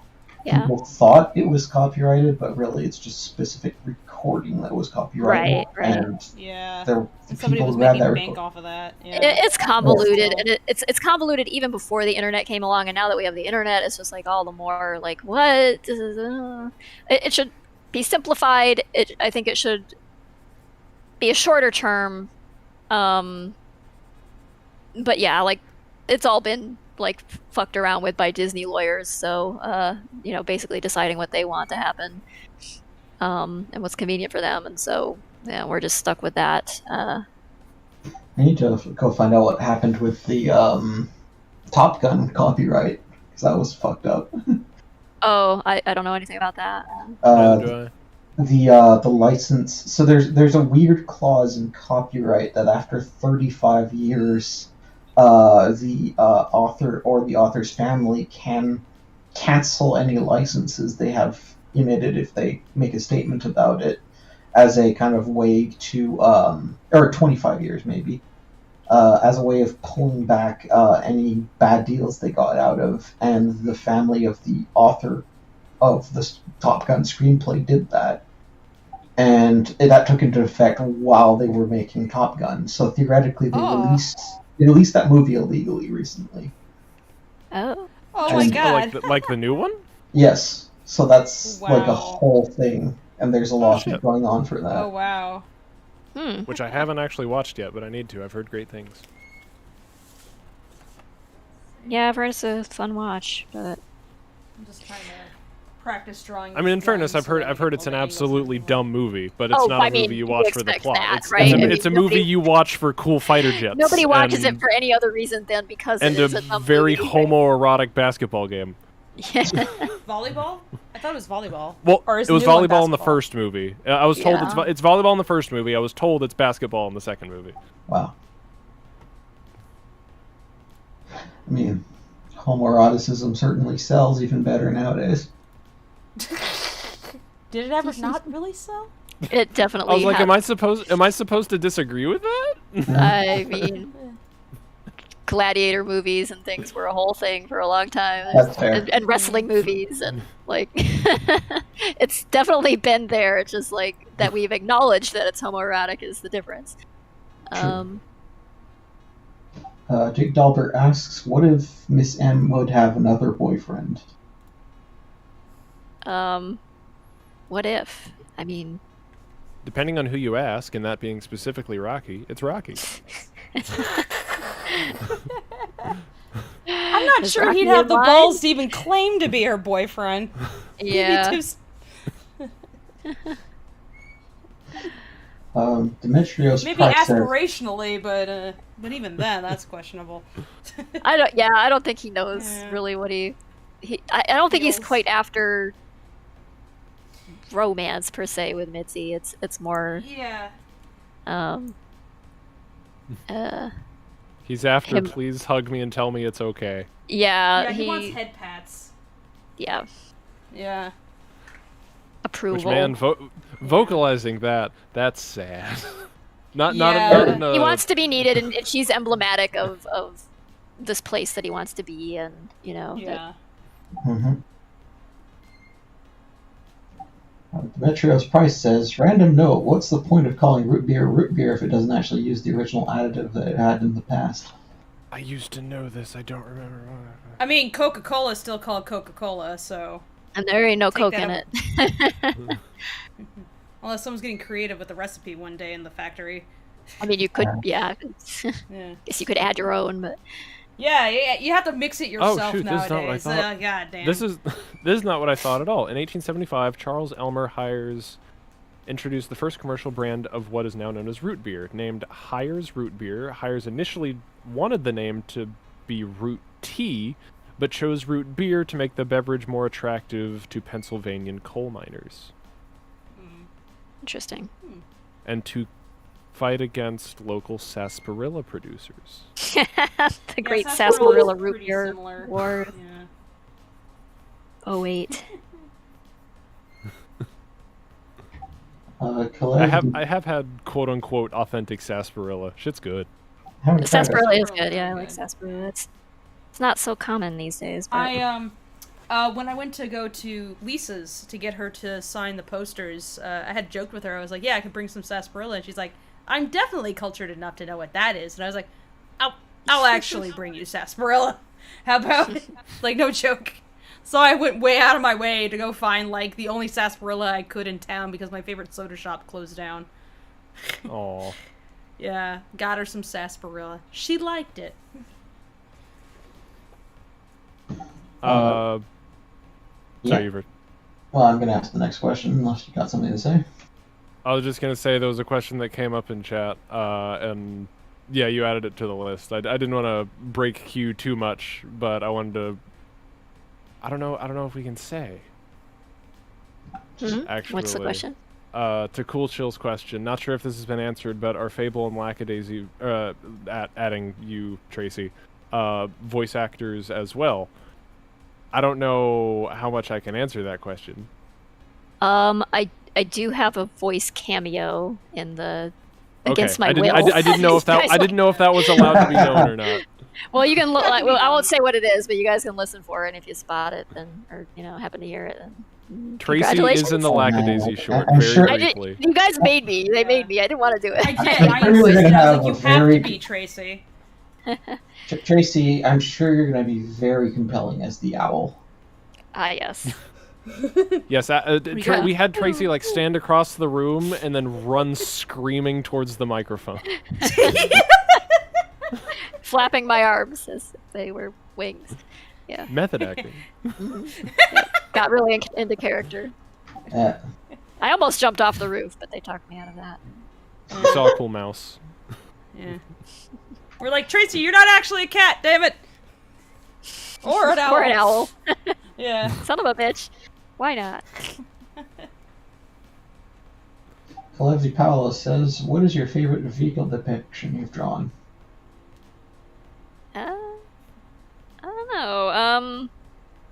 I guess after all this time, I'm still vaguely happy with the end of Volume 2 with the truck driving into the storm. But it's basically it's like the truck facing away. But I had other did a lot of vehicle stuff in like the early parts of Volume 3 that are on the website. There's a lot of vehicle stuff going on there, and pretty happy with the I don't want to give, I guess, I don't know if anybody cares, but spoilers, there's a picture of like the truck also pushing a car over a ledge in on like a wooded yeah, that came out pretty sick. Country road that I liked. Intense bits in Volume 3, yeah. Guess that one maybe. Yeah, yeah. I don't know. I got a lot better at drawing cars. Over time. Of course, I built 3D model references for myself, so I can like see what they look like from various angles, which helps a whole lot. But no. Yeah, I got the Tommy gun up on my screen right now, and what I'm doing right now is just like sketching it, so that I kind of get some muscle memory for this thing at that angle. Yep. Thank you, Nate. I'm trying. Gun nerds, I am trying. It's just guns are hard. You try drawing this. Yeah, Tommy gun is hard. I mean, drawing all those components in perspective and getting it right is. Yeah. It's like, at least there's like the magazine drum makes it a little bit easier, but also a little bit harder, because now it's like a circle in perspective, and that's hard. It's like, oh great. Ishmael Segura says, "Whoa, this takes place during the Roaring '20s." Yeah. Tomicus says, "What are some of the challenges of having a crew work remotely versus in-home, physically?" Or, some of the challenges. I mean, yeah, I guess like not having people at your beck and call, but I mean that's life.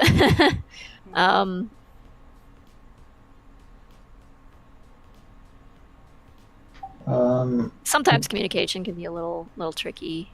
People can be hard to get in contact with, but I don't know, Fable, if you have anything to add to that. But I think overall it's actually beneficial.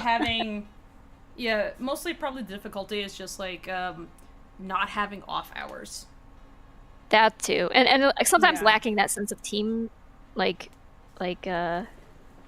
teamwork and like camaraderie. Yeah, you really have to go out of your way to build that. Make an effort for that so that you have it, because it's otherwise a bit. You can feel kind of remote. Everything you're doing. Yeah. LOL. Yeah. Chat's asking what the name of the music in the background is. Is there music in the background? Oh, that's the usual background music. Oh. The one that you licensed. Was that Ben Sound? All that? Ben Sound, yeah. Yeah. All that by Ben Sounds. Yeah. Egyptian Princess asks, are any of the characters' personalities based on actual people you know? In part, I try not to like have any character be like an exact corollary or like heavily based on somebody I know, but there's definitely like bits and pieces of people I know in there. It's almost unavoidable because what you come to understand about people comes from the people around you and the people you know, the people you grow up with and work with and things like that. So yeah, inevitably like parts of them end up in characters you write. So yeah, definitely there are, and I would never I would never tell those people that I based something on. That would be a bad idea. See this? This is you. They say things you say. I'm going to kill them in the next chapter. Yeah. His person would be extremely I would be honored if you did that. I did say to you, Tracy, I was like, feel free to steal Quincy. I don't care. I will sign paperwork. I don't care. Oh yeah, I've been mocking my streamer friends for murdering me in Call of the Lambs recently. Aw. If you kill me, did you do that thing where they added like did they add the Twitch mod where you can like join their cult? Okay. That seems like really fun. This would be like a fun thing to stream. But... And then they killed me and fed me to the rest of the cult. Ah, okay. Oh, they did the cannibal. Oh, were you a heretic? I don't think so. I think they just... It just powers up, like, the cult or powers you up to... Sometimes if you do a sacrifice. I think they were just not great at managing it, and they just needed food. Oh, that's what I'm like, yeah, like... There's also, like, difficulties in feeding the entire cult, so you can, like, either have them fast or turn them into cannibals so they can just, like, eat each other and be happy about it, I guess. I don't know. Yeah, I haven't played yet. I really need to. It looks delightful. It looks like a very interesting You can mix eat of, the like, audience? Yeah, I gotta play this. Yeah, It's you really- can have it's your really good. audience join your cults and there's a Twitch integration where basically when you are recruiting a cult member, you can raffle it off to the audience, and then the audience gets to build themselves into the game. Does that work with YouTube too, or is it just Twitch? I don't think so. I think it's just Probably Twitch. Twitch. YouTube is not wonderful. Toon Kid, yes, Lackadaisy technically has a Twitch, but it's reserved for patron access for $5. Yeah, keep that pretty on the down low because it's usually for private patron streams. Could maybe do it on the Fable channel. True. True.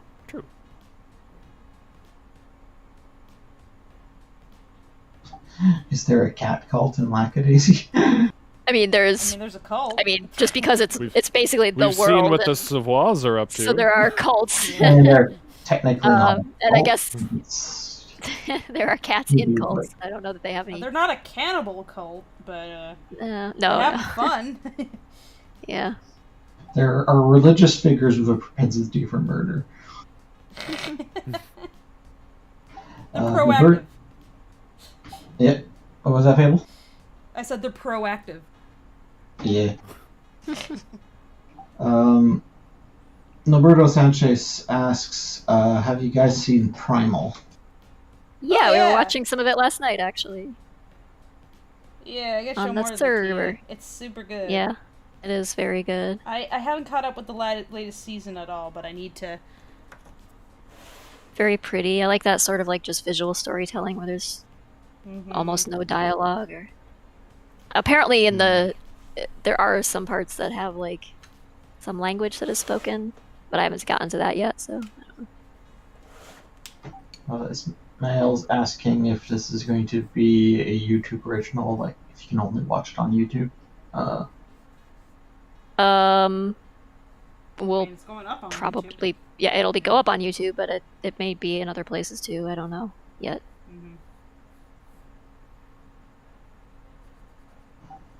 Love Bob asks, will Ivy have a love interest? You might want to read the comic. He has a love interest.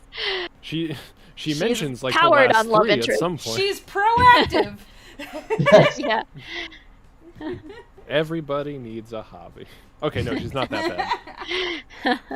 she's got her priorities.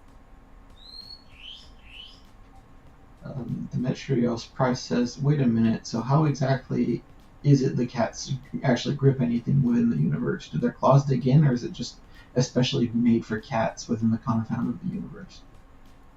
I mean, they have little paw hands. They just work like hands, basically. Little toe beans. Grip pretty well, I guess. Till the day somebody designs a gun grip that's compatible. I have had to change like the proportions of the weapons a bit because they have like short little arms and tiny little fingers and Undoubtedly, we're gonna get called out for that. It's like, hey, you try fitting it in them the little hands. It's not easy. They have a big head and tiny arms. I don't think this was thought out very well. Little bobbleheads, yeah. Have you seen Meet the Robinsons, Tracy? Yeah. We watched it on the server. Oh, yeah. Fair enough. Did we? Wait, did we? I can't remember. I don't know if I watched that with you. Love Bob asks, will Ivy dance and sing? In the short, I mean, she dances, but she does not sing. She's not singing, but yeah, she danced her little heart out. She sure do. We need a bad karaoke night with Lisa. Was Lisa at our bad karaoke night? You guys had a bad karaoke night? We did once. We did a long time ago, like just after the Kickstarter.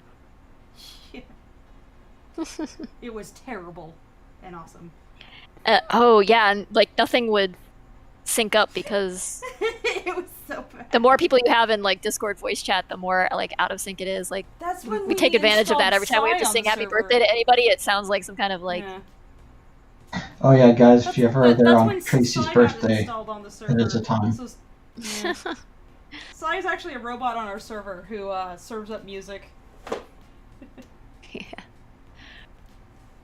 And Ismail, correct. This will not be a kids show. No, it's not for kids. It's They don't wear seatbelts. Young adult and up, I think. Yeah. Their trigger maybe like is terrible. Like. Yeah. Roughly in the PG-13 area, I guess, or maybe even PG. I don't know. It's like got PG-16. Yeah. Like I think a 13-year-old could watch it without being traumatized, but maybe their parents would object. I don't know. I feel like a 13-year-old could watch it. They're just the themes would be lost on them. I mean, some of it, yeah.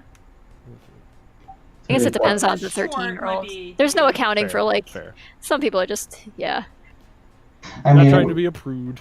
Like most things, it would probably be PG-13 here, and then we'd look at the American ratings, and we'd be like, "Wow, those guys are really protective of their children." Like that's true. I mean, the example I always find hilarious is Watchmen. It's weird. It's like the violence just always is fine in American like rating systems. Like any kind of violence, whatever. But anytime like anyone's like enjoying sex or something like that, it's like it's X, rated X. Or intimate relationships. I can't have that. Yeah, we can't have that. Somebody enjoy it. Like, look at ideas. The funny thing was when something gets rated R for witchcraft. Oh god. Oh, that's that just sounds like marketing to me. Yeah. Yeah, I know. It's an endorsement. Selling point, but it does make That did happen with like draft, I think. Really? Yeah. Okay, I gotta go put my chickens to bed, so excuse me while I step out for a moment. Cool Chill says, are the cats in Lack AC able to use doorknobs, or like do they just cry? They sit there and cry at the door, and then when somebody refuses to open it for them, they just open it themselves because that's how cats work. Yep. But they don't go in then. Yeah, they just linger in the threshold and can't make up their minds, one way or the other. Let all the cold air out of the room, you know. God. Smail asks, is there going to be a bar fight? I mean, there's fights that happen in bars in the comic. There's not one in the film. There are other, conflicts going on in the film, but specifically in that. Depends if you count that part where they bring in the Ghostbusters to get rid of Atlas. Yes, right. When his taxidermied corpse comes to life and menaces the patronage.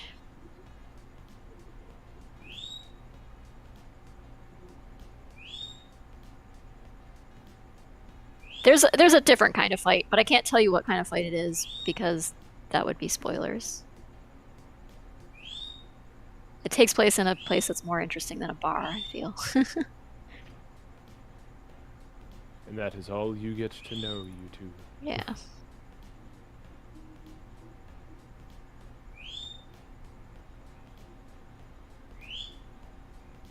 I'm still just gonna say random shit to screw with people. Nick says, it's funny how it's the reverse in other countries. For example, TMNT was called Teenage Mutant Hero Turtles in the UK because apparently the word ninja had violent connotations. Oh my god, really? Wow. So the word had violent connotations, but the show itself was actually fine. God, people are so weird about... I don't know. the way we act, like certain words have some kind of like insidiousness to them or some magical power to be like extra offensive, or it's like, but the actual thing that's happening, even if that's violence, that's okay, but if the word implies violence, that's yeah, ridiculous.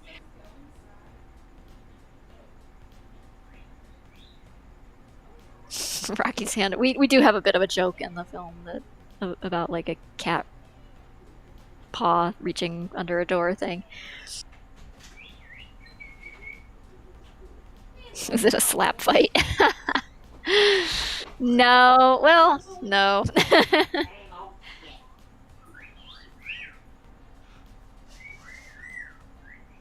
It is a lot more problematic when Rocky wants to come in while you're pooping, though. God.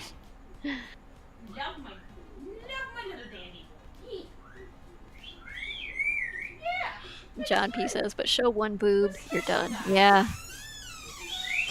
Yeah, you're very good. Can't have that. You're the most excellent guy. Mm-hmm. Marco Magnani Alright, says, I'm I back. remember in Italy in the 70s the word feet was banned. Really? Dare I say, before their time.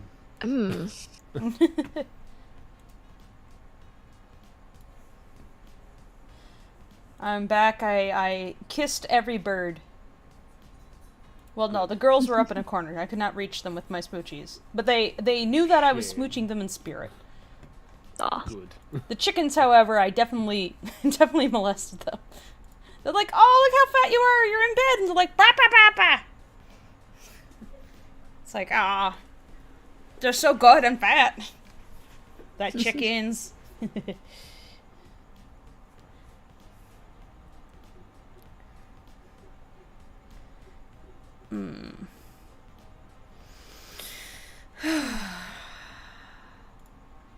Marco says it could generate disgust in the audience, apparently.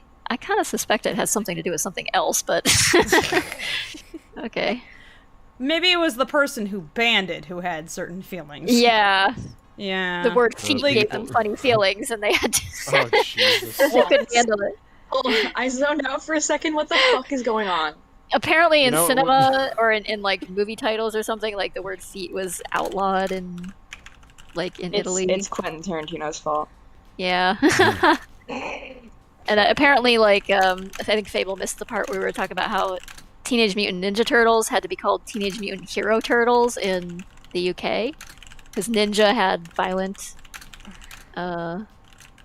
implications of violence, I guess. It's like, so what, like, anything with, like, army or military or soldier or like, anything like that was, like, I guess, no for kids' entertainment. I don't know. G.I. Joe, I guess, would have been a no-no.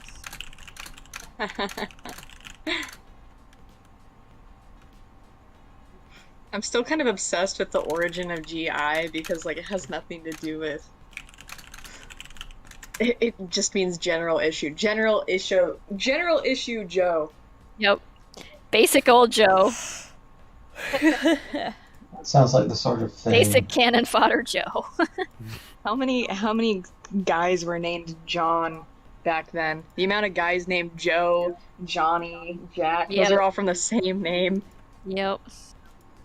Jake, all derivative of the same. Joe Plains asks, how well did real life Calvin and Ivy get along?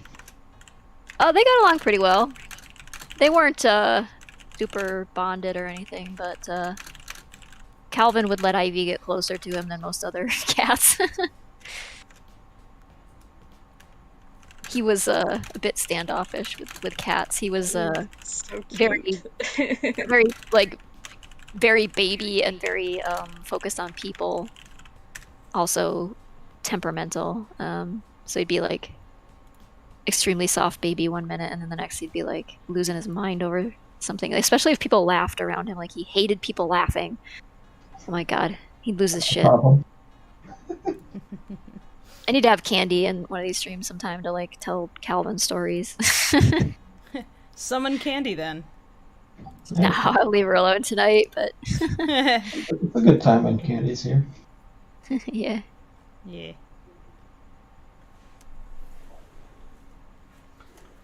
Okay, let's see if I can get away with drawing this without having the internet yell at me too much. Always a difficult proposal.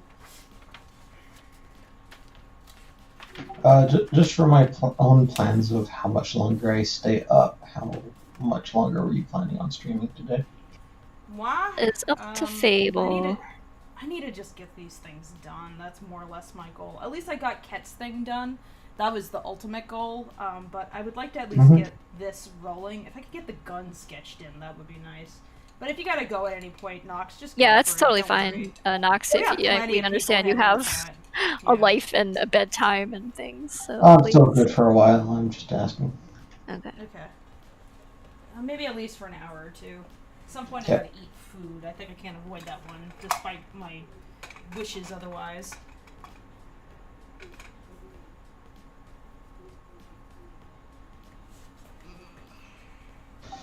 Ismail, you should read the comic, lackadaisy.com. Yeah. If you want to get to know the characters.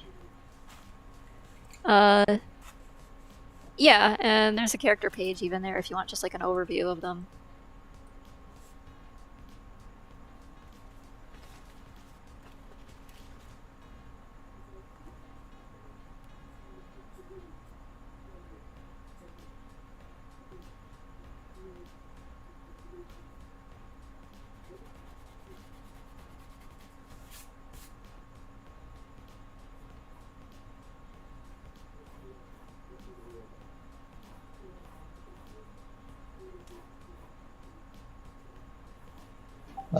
Demetrios, I'm kind of unclear. Is there a question in there?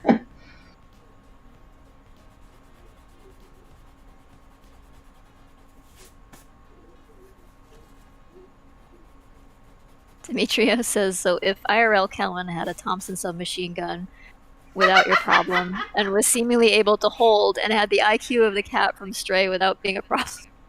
I mean... Without being a problem.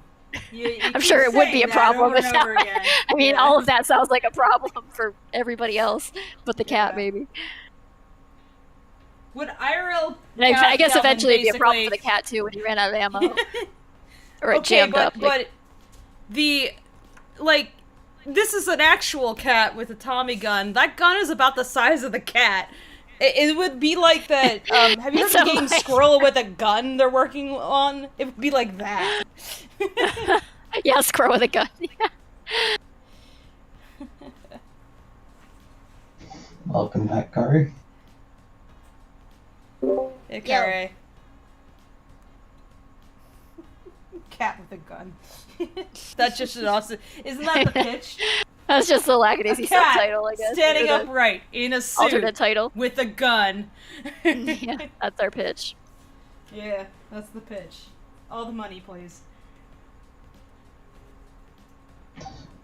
Naberto suggests that if you ever make your own series Fable, you call it Fable's Fables. Yeah, very creative. Would it be Fable's Aesops? I was about to say that if we want to go a step further, we call it Fable's Aesops. Yeah. Ishmael says, by the way, I hope your film is successful and can't wait to make fan art if I can still draw. Awesome, thank you. Please. And yeah, if you feel like doing fan art. Blocktail. Yeah, just like tag us on Twitter or put it in the Lackadaisy Discord or something and we'll... John P. says, is there a projected date for the next comic update? To after the film is out, and that is still a little hazy right now, so I don't know yet. I still have to put another book together first. Yeah, getting the books reprinted is a whole long task. Yeah. So that can get back on the shelves for y'all. Because I know a lot of people are like, oh, when's the book going to be back in print? Well, it's like that also takes a ton of effort. Takes a ton of time and effort, and the printing process is just like, right now, just very... Yeah. Screwed up by thing. COVID and all the supply chain issues that Now there's change more that. supply chain issues starting as recent as the last week due to massive unprecedented heat waves and droughts across the Chinese mainland. Oh yeah, everything's a resulting mess right in tons of plants shutting down and the power grid being strained because of all the AC. Yeah, we're not even trying to print in China at this point. It's just too much of a problem right now. It's too hard, and but that just means, like, I mean, a lot of people are not printing in China, so they're trying to print in North America where they usually wouldn't, and so all the North American printers are overwhelmed with things because normally they're just doing like textbooks and yearbooks, and now they're also doing like graphic novels and comics and other things. So it's like you're just in a scramble with everybody to try to like get bids and then you get in the queue. And then that goes up the chain to my industry where everybody's like, guys, you've ordered so many more parts than usual that we just can't keep up with production. Yeah. Whole freaking industry just has this giant backlog right now.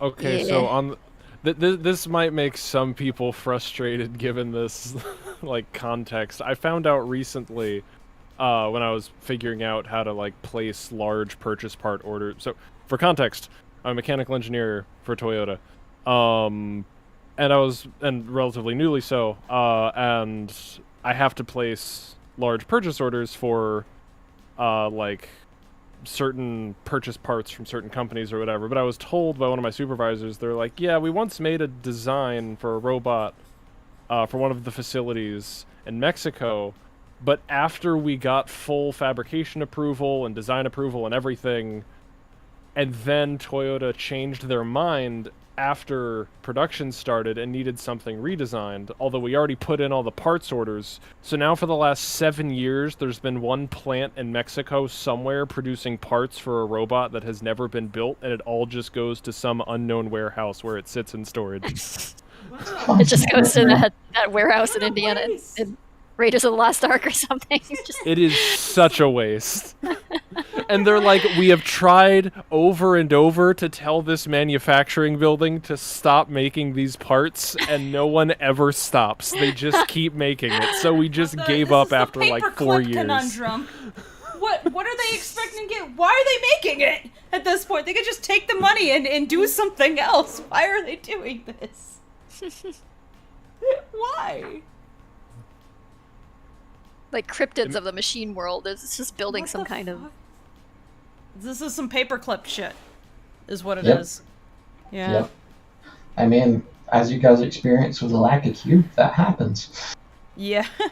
It's like, please stop. Please stop. No mas. Sophia Cantwell says, are all of the Lackadaisy characters turnarounds available somewhere because they're useful for drawing fan art? Yes. Let me link you to them. Yeah. Are they on you can get them off the Gumroad store. You don't have to pay for them. They are free or pay what you want. And any payment we get goes appreciate toward the money though. Yeah. But yeah. I still had it open. Oh, you had it open. Okay. Got it. Tomicus asks for everyone, what is something you find interesting that others find weird? Example, ASMR, pimple popping, etc. Did you say nipple popping? That's what I heard. I think like context clues says pimple, but I heard nipple. Jesus Christ. Sorry, no.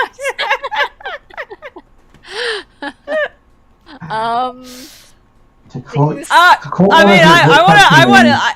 want to picture what nipple popping is now. I'm like, yo, that sounds fun.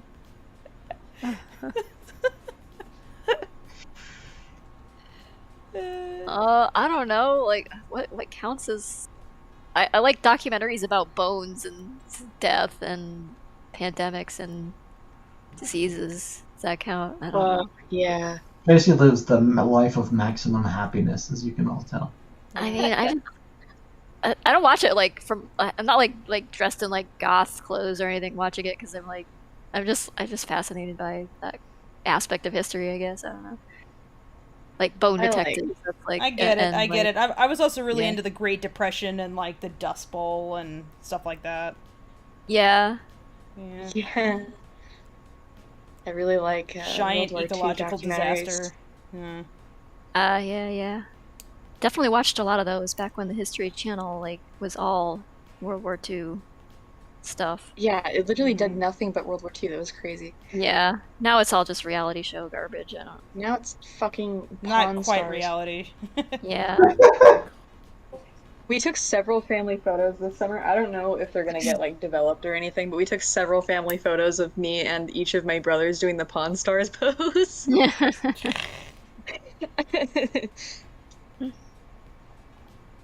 I've been Really watching unnecessary. ASMR videos. That's cute. Sorry, go ahead, Sorry, Kari. Kay, I interrupted you. What's up, Kari? I was just saying, I like ASMR videos of animals eating. Not people, animals.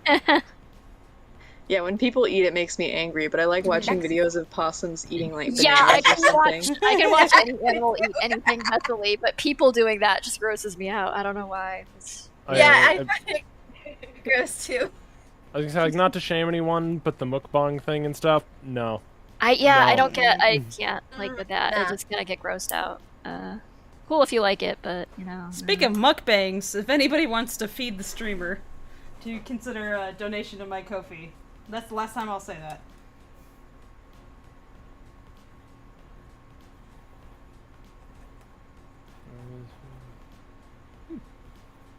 Cool Shill says, would you guys ever try to get real life cats dressed up as lackadaisy characters with water guns taped to their Somebody sides? did that to one of their cats. Pretty sure a real cat would kill you if you tried. yeah, they just would deactivate really. And No, there's fall that over. one cat that gets dressed up a lot. That somebody dressed up as Mordecai. Oh, that's true. I have seen That was that, adorable. Yeah, they do photo shoots with that cat. He's a busy little guy.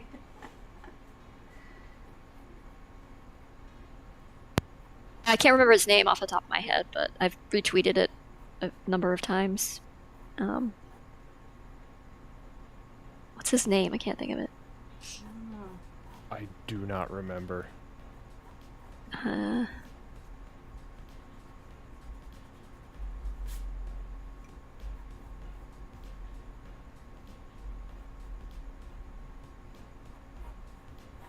Oh, now I feel sad because I can't remember his name.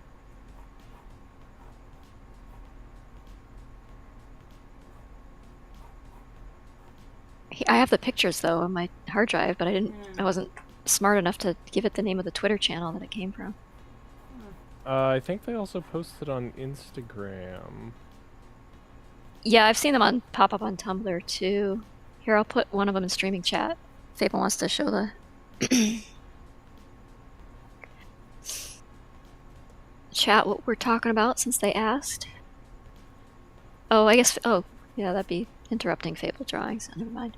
Well, I can do it. It's fine. When you hit a stopping point, it's not. Give it not to super me. important. Yeah, this little guy. I like this little guy. Can I do this? Oh, wait. Is it, why is it so huge? That's not right. Oh, sorry. Is it really big? No. It was just some quirk of Discord. One second. Oh. Can I do this? I'm just trying to drag drop it in, and it's like annoying. It's filling the entire ass screen when I drag drop it in. So I think I have to save it and then plop it in. But I'll put that in the corner. Why not? I got it. Noberto says, weird headcanon theory about the Lackadaisy world. Instead of human ancestry coming from Africa, I think the cat people originated from Australia. Why is that? What? Actually, Cats aren't native to Australia. Domestic cats are basically all stem from the African wildcat. There we go. So they came from the same place humans did, really. This is good. To me, this is just more Glocktail. You can't see it, but he's got Is his your gun Glocktail behind his fan? back. Yeah, it's definitely packing heat. Nolan Royer says, "What you drawing?" I'm drawing a commission of this like wolf fox whatever character who's supposed to be holding a Tommy gun. Yeah. So this is supposed to be a black and white badge that I'm trying to finish up. Cool Chill says Newt looks like a wizard hat from a distance. My wizard hat, it's alive. Ishmael asks who is that cat that you just put up? Good question. The Maybe photo of the reverse cat? Google search it. Let me figure out who it is. Like, yeah, I'd like to credit that. Because this cat does a lot of cosplay. yeah, we should link to the Twitter account or something. Yeah, I really do wanna.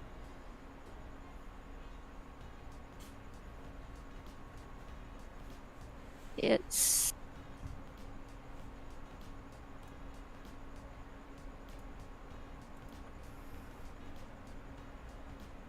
Oh, it is actually, I did actually put the name of it in the, because I named it, it was like named Cat Cosplay, so I thought I just like called it that, but that's actually the name of the Twitter account. Okay.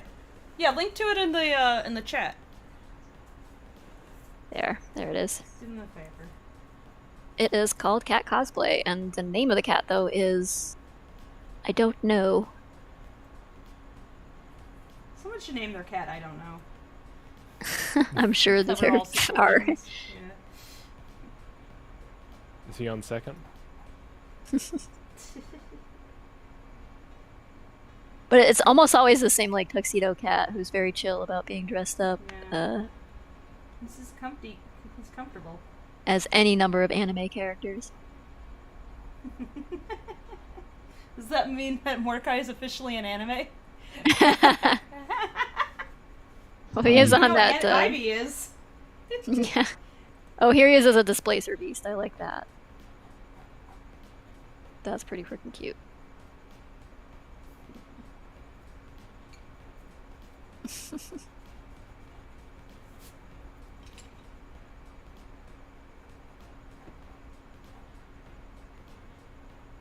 Oh, they've got some Our Flag's Death cosplay with him too. Aww. Little black He's a little pirate man. Oh. Aww.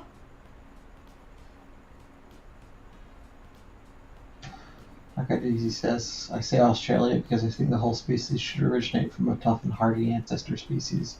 Australia is the exact opposite of that." I mean, I'm pretty sure Australia. I mean, cats are actually an invasive species. Yeah, they're invading Australia. I mean, they're an invasive species here too, technically, I guess, but they are definitely a Australia does not have native felines, so they're more of a threat to Australian wildlife than they are to bears. Yeah. Yeah. Especially all their tinier marsupials. And welcome, comrade. I guess we should give a spiel of what this is, because not everybody in chat knows. Apparently some people came in that just had this in their notifications. They don't know why, so you want to give them a spiel on that? I'm painting, this is a YouTube channel dedicated to the production of Lackadaisy, the animated short, and also the comic as well. I'm the director, and I'm just like working on some badges right now that I owed people. Like, here's one I just wrapped up. Usually this is, usually I don't do paintings on stream, so this is kind of a special occasion. So yeah, we frequently mix work with streaming Q&As. So Fable will frequently be doing some like animation notes or actual animation while we stream, and but yeah, most of what we're doing is making a 2D animated film. You can see more about it on the rest of our channel. There's some sneak peeks and things of what we've got in the works. And you can find the comic at lackadaisy.com if you're interested in seeing what it's based on. Yeah. I'm rather curious about YouTube recommending us to you, because I'm like, oh, how's the algorithm? What piqued its interest? I'm wondering. Yeah, and if you're not interested, sorry, we didn't decide to spam you with things, pick a topic. We'll try to chat at length about it.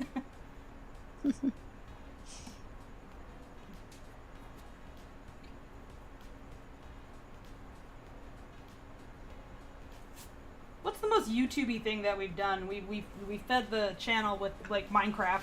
We had Minecraft and Minecraft. That was pretty funny. Just any of the Let's Play, like the Stray thing, I guess maybe. Yeah, actually, like I really liked playthrough. that. Yeah, I was listening to our own VOD and enjoying it. We need to make Me too. or we need to make Rocky take the ice bucket challenge.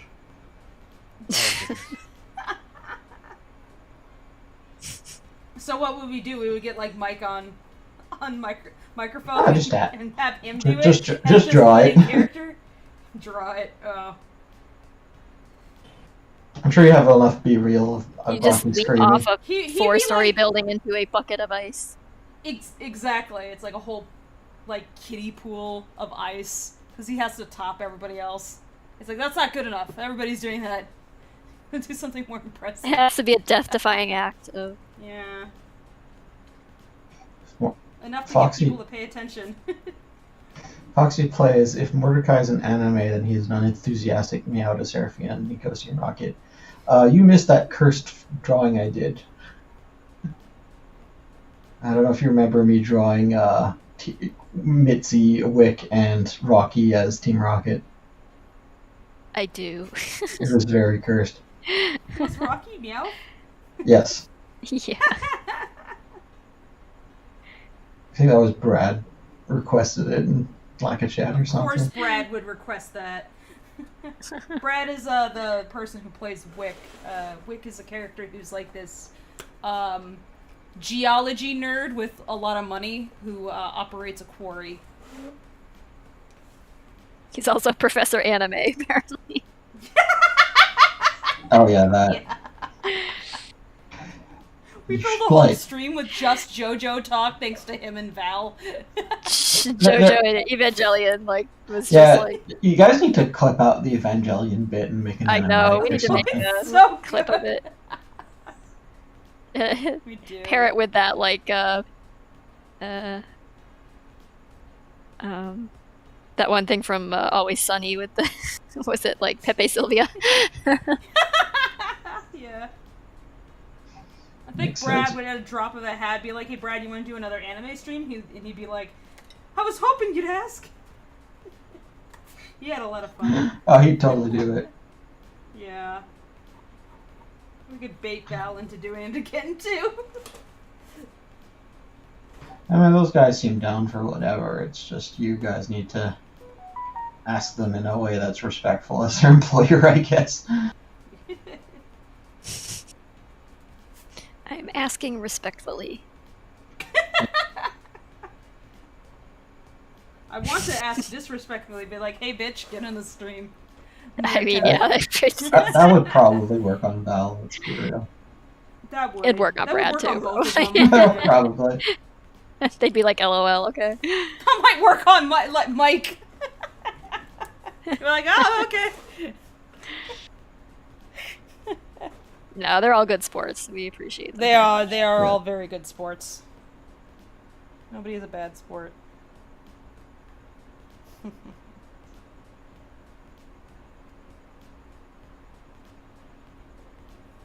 Sophia Cantwell says, was Rocky's poem in the teaser animatic written just for Lackadaisy or used from somewhere? It was written for Lackadaisy the comic. I wrote it for the comic, and it ended up in the film. No.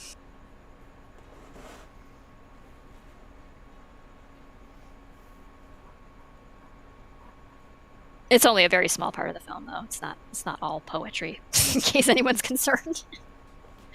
It should be all poetry. If I had my way. Yeah. There is a lot of poetry in it. That should have been a stretch goal, Zib beat poetry night. Yeah. Get a little tempo. Bring on the beatniks. Yeah.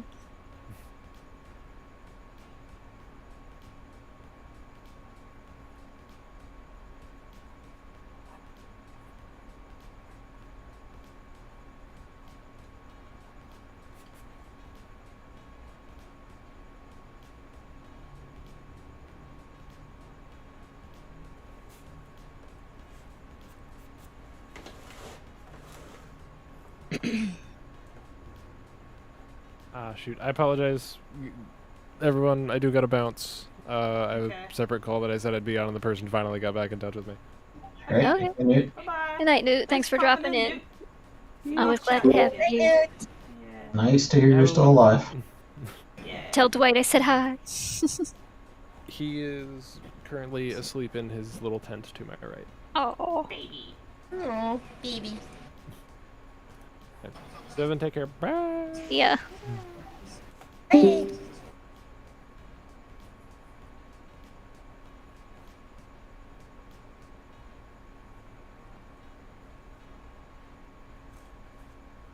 Oh, Christ, why was I in top chat again? Sorry if I missed any questions. YouTube is stupid. I think it's not going fast enough that top chat and live chat are any different. Sometimes it's really freaking arbitrary. Yeah. How many people we got in right now? I didn't check the numbers. 70. 70-ish. Oh, wow, that's healthy. Thanks for joining us, guys. Yeah. Thanks, everyone. Ismail says, is there going to be a intro to the film, like an original theme song for the series? There's a song in that is original to the series. Well, there's 2 songs that are original to it, but it opens as if it's a movie, not as if it's a show with an opening theme. It does have a song, a couple of songs. Oh, man. But if by any chance we did make a series, would it have an opening? I was also wondering that. I think so. Why not? I want a 90s opening for Lackadaisy. I want an anime. Yeah, me too. I want an anime opening for Lackadaisy. Anime opening, You yeah. just have Not anime. just Freckle running with like a sandwich in his mouth in the sun. He's just running across a green field, and like Rocky is just like leaning back, and he just reaches up towards the sky to grip the sun. And then just like pan across with like somebody's hair blowing in the wind. Like, yeah, it's like Ivy, and she's got like a little shopping bag, and she twirls around and goes, "Ee!" You know, with her like legs sticking out. Being real cute. She goes, "Eh." I like that. No, she goes, ooh woo. She has to go woo. This little peace sign by her eye. Where they're all flying in the sky. Yeah. Mordecai just like pushes up his glasses, as he's like reading a book, and he like turns 360 just like in the void.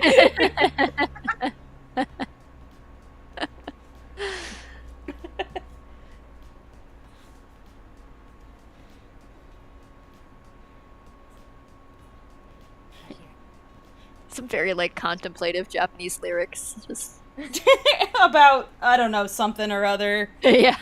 About how it's like, I love you forever and I will never forget you. You are forever. the sugar in my cereal. Oh.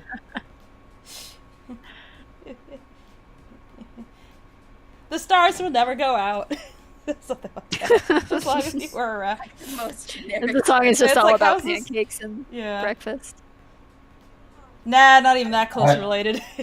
I just want the bit where Freckle calls out the name of his Tommy gun technique as he shoots it. Berserker blast! Like, there should be like like, a musical episode where it's just like Zib fucking wasted, and there's no like actual like instrument accompaniment going on. It's just him drunk singing alone in the back after Mickey like yelled at him or something. I think you're underestimating how much Rocky lives his life as if he's in a musical at all times. Freckle has a magical girl transformation when he goes like rage mode and. Also, Katie, that just sounds like you're describing the voices in the back of your head. Yeah. Freckle magical girl transformation into like a schoolgirl outfit, but also with the Tommy gun and he's full bastard mode. Yeah, he's like Oh god, yeah. moon healing power and just like sprays the room with the power of friendship. I remember you. Or give him one of those Sentai transformations. The power of friendship shoots up the place. Jesus fucking Christ. These are love bullets. I love you. Bam, bam, bam. By the power of emotional damage. Well, that's just anime. That's any magical girl series. Emotional damage is the power. I don't think like the Lackadaisy Sentai bot would do very well though once they like combine Voltron style. Just turn into a Victor. Mitzi's at the head. Rocky's like got one of the arms, and Freckle has another arm, and they're like smacking each other. Victor is one of the legs. He refuses to move. He can't bend his knee. He can't bend the knee.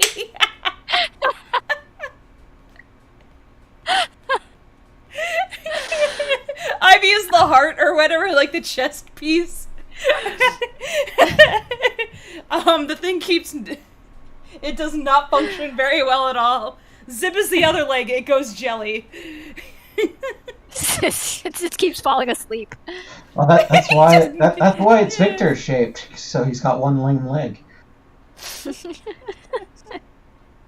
got one really skinny leg and one really wide leg. This isn't working! This isn't working at all! Stop! Everybody stop! We might as well... Why did we even turn into a robot? Mech robot I've ever seen. Sophia Cantwell says, when will you reveal that the whole story was just inside actual Cats Rocky's hallucinations where all his cat friends are humans? And in the 20s... Yeah, they're actually all just like surfing on Roombas across a... They're fighting over a couch and catnip pouches. The Lackadaisy is just an especially plush red couch with far too many claw marks in it. This is actually Tracy's house. It was all a dream. All but a dream. Cool Chill asks, is Lackadaisy a musical? That would be awesome. No. It has music in it, but it's not a musical. Come on, Tracy. I wouldn't trust myself to make a musical. It's not really my forte. Yeah, I don't have any musical training. We found it actually a little challenging to communicate with our musicians. I mean, they were very patient with us. Me in particular, I know Fable does have some music in their background, but me trying to explain to a professional musician like what I want and need without having the vocabulary exactly to do it was tricky. But it's like I can do that with artists. I can tell them what I need. And direct an artist, directing a musician is a whole other like. That video of you trying to get Val to hum. Oh yeah. Oh yeah, no, that was adorable. I was like, that was like the last recording that we did for that week, and it was just so cute. I was like, oh, I'm gonna exploit the fuck out of this. It was like the cutest damn thing ever, because I'm like, what comic artist hasn't had a dream of like, I'm gonna, I want to make a cartoon one day, what would that be like? Or like interacting with some of the characters. There was just something about that was just really fucking adorable. You teaching quote unquote Zib how to do a song. Yeah. Val was so patient. It was very sweet. Yeah, I'm definitely not the best when it comes to like musical instruction, but it was super game for that. He was having a very good time. I think it was fun. It was very funny. It was fun. Yeah. Yeah, but I mean, all the voice actors were just extremely good to work with. But and yeah, where did we post? You posted it on your YouTube channel, I think. Yeah, somewhere? I think I did. I mean, has it gone up on the Lackadaisy channel before? Has it? I don't think it's unlisted. We should probably. Oh, I guess we should just list it and make it available. Yeah, well, we could give it like a thumbnail and stuff, I suppose, and make it public. I guess there's been like public versions of it before, but it's just we didn't put up like your birthday celebration on the whole up. So, but yeah, we got a lot of like individual wacky ass pieces. We sure do. Sorry, I'm taking forever with this gun, guys. I'm really trying to make sure this thing is right. Guns are hard. They're rigid objects like this with very, very defined perspective and mechanical pieces that all slot together in a particular way is just very difficult. So, forgive me. Yep. Ally Oop Production says, wait, you guys are making a show? Yes, this channel is dedicated to the production of Lackadaisy, the animated short, and also the comic series. Yes. And Egyptian plans on a show? We hope, but it's right now we're just focused on the short. We'll leave it at that, basically. Egyptian I just drew Prince. something terrible for you. Of course you did. Is it Glocktail? Oh no. Hold him like wet frog. Oh, okay, 1 second. Name your files, damn it. 1 second. Let me get it. I honestly just copy and paste them from Clip Studio all the time. Yeah, I figured that's probably what's going on. Yeah, Discord always makes it unknown.png. I'm just adding bullshit now increasingly to everything. Alright, Egyptian save it, damn you. Princess. Egyptian Princess asks, how much screen time does Zib have? More than he wanted. He's in the, gosh, I don't know, a few minutes, maybe a couple minutes. The film overall is about 23 minutes long, not counting credit sequence or anything like that. Yeah, the more prominently featured characters are Rocky, Ivy, and Freckle, and yeah, Zip definitely makes an impression though while he's there. Hopefully, yeah. First impression is corpse. Corpse. Yeah. Of him immediately. What's how much time is the short again? 23 minutes before credits are counted, so it'll probably ultimately be about 25-ish minutes long. Yeah. It just occurs to me that Fable's painting tray looks like a revolver barrel. Oh yeah, it does kind of. Cool Chill says, how is the gun bigger than their legs? Oh my gosh, they big. It's a Tommy gun. They're big guns, yes. They are not small, at least not with the magazine attached, or in general. It's an early automatic weapon that was developed for, what, World War One? It was developed for World War One, but didn't really see action there. Mm-hmm. It's that classic gangster weapon. You gotta have it whenever you have anything gangster related from the time period. Even though they didn't exactly put the drum on it either, but you know they tended not to because it was prone to jamming. Actually, made the gun a little unwieldy. It definitely was like more ammo, a whole lot of ammunition, but the from all the stick style magazine was more commonly actually used. That's still the case today. From what I've heard from the gun spheres, circular drums are just too prone to jamming. Yep. Yeah. But it looks cool. It's just a silhouette that is very striking and memorable, and so yeah. Yeah, that's why I ended up and Hollywood. Definitely Hollywood leaned into that, and so everybody associates the gangster gun with that shape, you know.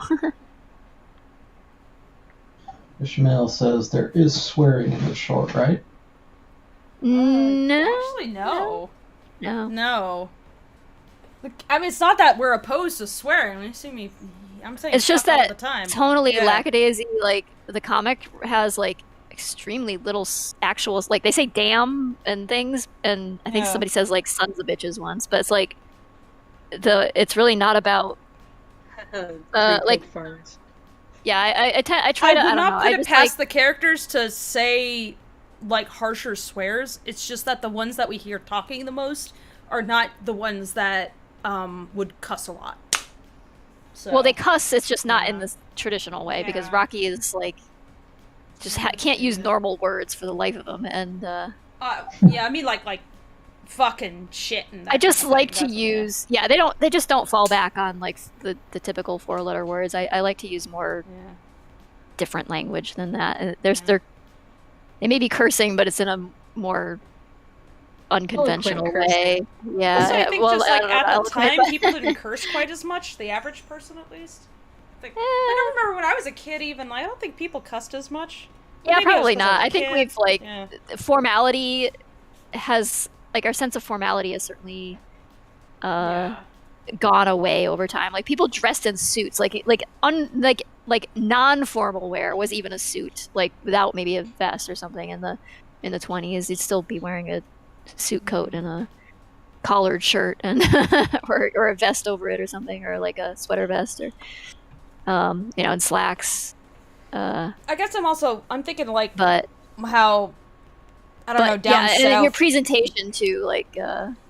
And there was definitely like that, the chivalry thing too that people would try to do. That was like, oh, you can't talk like that in front of a lady, but yeah, like they are cussing also.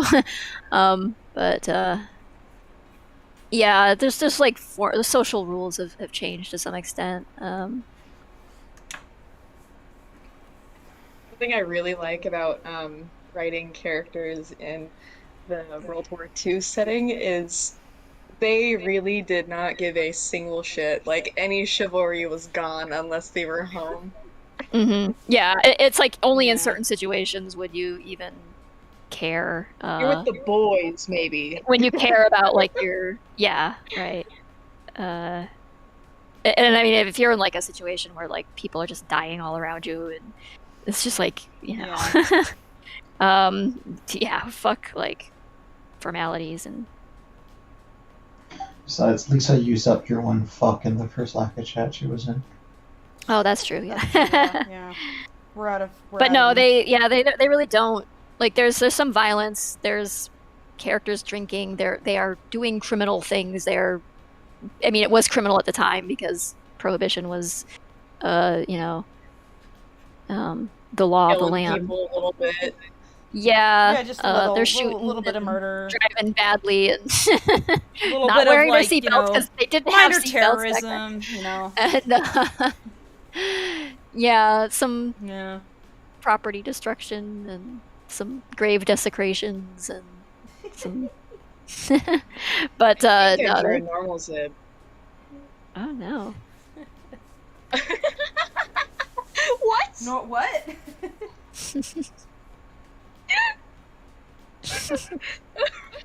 What? Spaghetti, an animator says. I'm sorry, just the oh no really got me. I don't really know what to expect, honestly, when you say normal Zib. What does that mean? We were joking about. Katie was asking about what's a grumpy Zib or whatever, and what was it you were asking about, Katie? A fucked up Zib? I've asked a lot of questions in the past few months. You're like, what's a fucked up Zib? And I was like, a sober Zib? Oh yeah, that's right. Yeah, that's where that's from. Something like that. Yes. Yeah. Oh, that's cute. I like that. Different every time I draw him. Aw. He actually has him consistently for the life of me.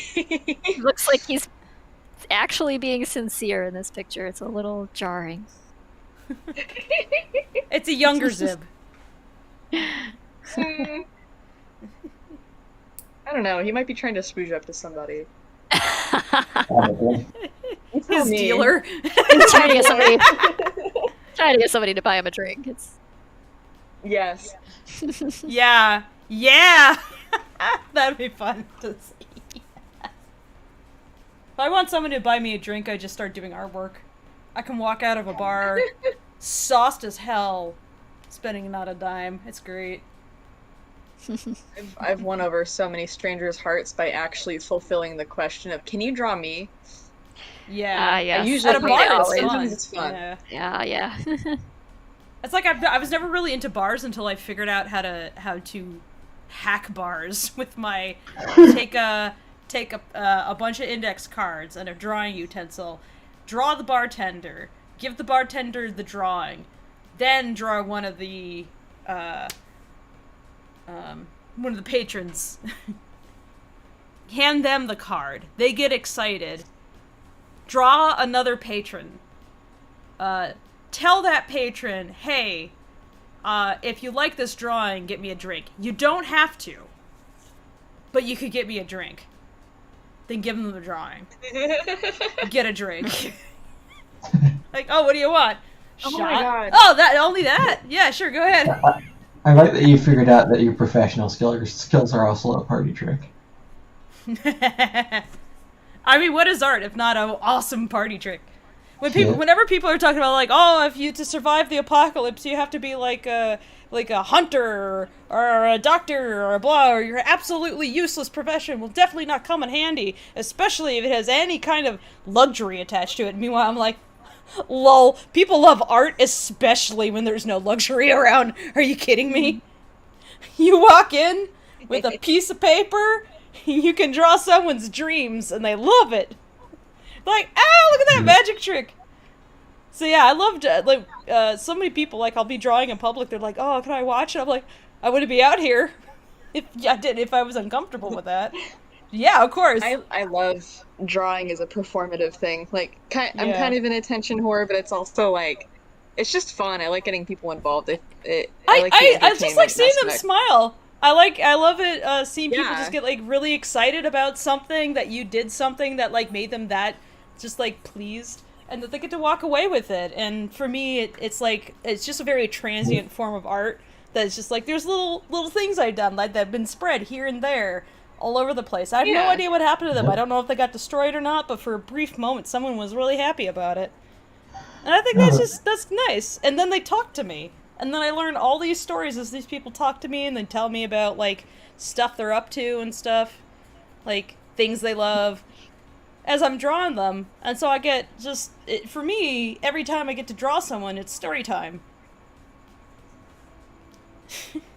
I just Man, there's a certain egotistical asshole that you will find at bars who, if you end up drawing that guy, he's going to be the most infuriating man you ever spoke to in your life. And he will criticize how you draw the nose. Yeah. It's so consistent. It's all the more reason to draw it wrong, to emphasize all the parts that they definitely hate about it. I found like a baby version of that when I was at the last bar I was in. I was with my cousin. Went to the bar, and this guy at the bar, oh my god, he was just one of those dudes in training, basically. He was walking around with like a waiter's like fold, you know, where you put your credit card and stuff, and he was telling everybody about how this is this very fancy, very expensive wallet. I'm like, dude, that's a waiter's fold. What the fuck are you talking about? He had bleach blonde hair, slicked back. He looked like he might have been 21. And he's like, yeah, I'm the district attorney of Los Angeles. And I'm like, oh, well, you're a baby. Did somebody like steal that from a restaurant and then give it to No, he was in this slightly too big. He was just someone like this... in the chat brought up that Mordecai did swear in a mini comic once when he said shit brick house. Yes, he did. Yeah. There is a very honorable mention. There is a pending question of what is Mordecai's favorite swear word.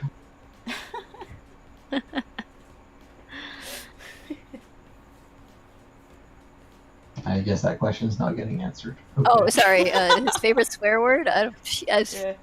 You wouldn't admit to being someone who swears.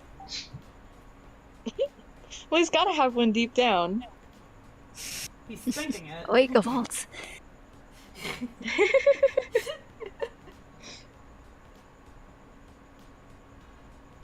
Spaghetti Animator says, you guys ever hear of a Liam Vickers cartoon besides Murder Drones?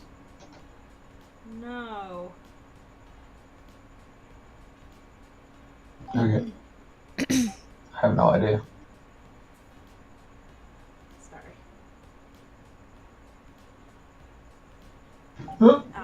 I'm gonna start concentrating on this right now, so I'll leave the questions to y'all. Okay. Really focus. That was my last question, actually. Oh, well, there's the one that I missed, which is, are you going to start off with watercolors or color pencils, Fable?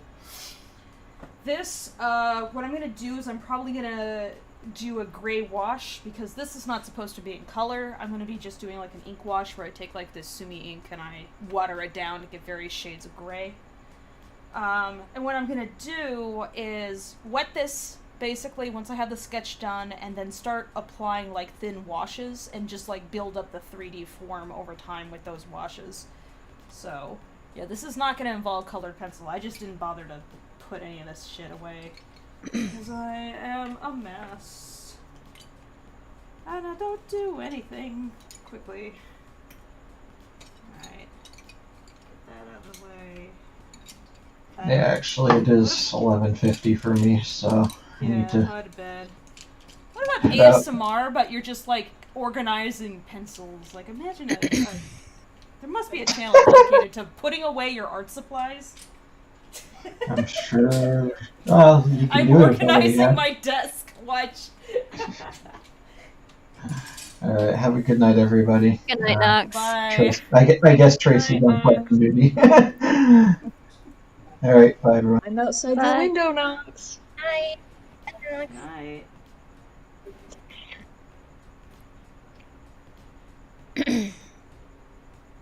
Yeah, I was saying, the guy at the bar is just freaking hilarious. Like, he couldn't have been more than, like, 22, maybe. And he's claiming he's the district attorney of LA. Dude can barely grow facial hair.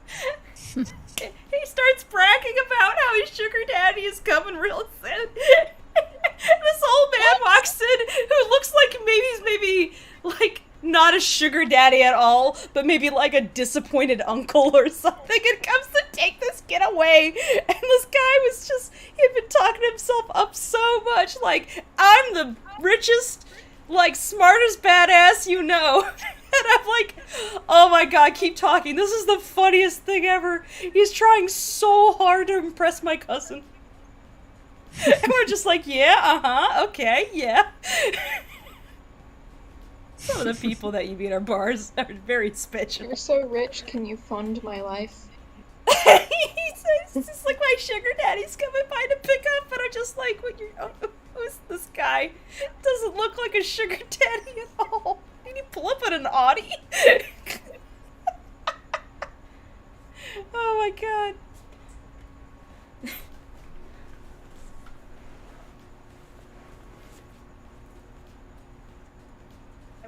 I wonder, given my age and, like, me clearly being, like, 18, how much I could get away with. What could I tell someone and have them believe about my career? Well, maybe don't claim to be the district attorney of Los Angeles. I'm not sure you'll be able to get away with that one. Depends on the kinds of reactions. I'm actually 30. I'm just really short, trust me. Oh my god. When you encounter a narcissist, it's just like, this man's a clown. A delicious, delicious clown. Free entertainment. It is. I'm like, yeah, okay, so keep talking. Mentally writing it all down.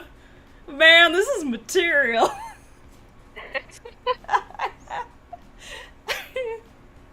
When you walk away from an encounter at a bar, you walk away and you're like, did I just meet my own original character? Like, like, this is uncanny and hilarious.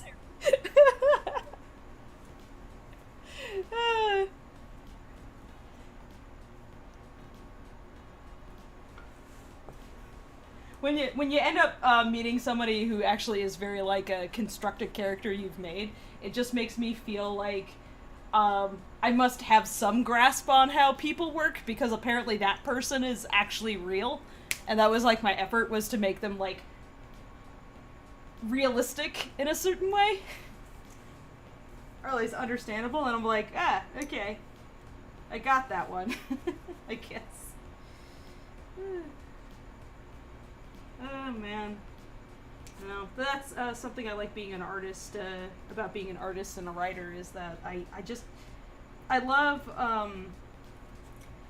talking to people. I love hearing stories from people. It really fuels the work I do, because I don't know. It just makes me more actively interested in humanity in general, because I'm just terribly interested in figuring out like how people tick and how they think.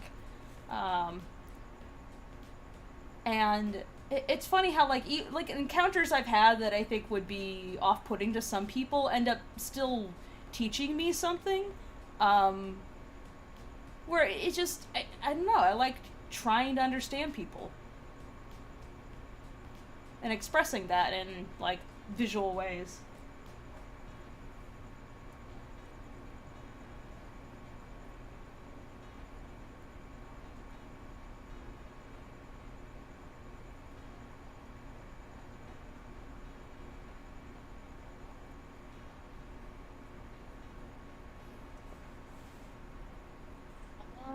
Give me something absurd to draw.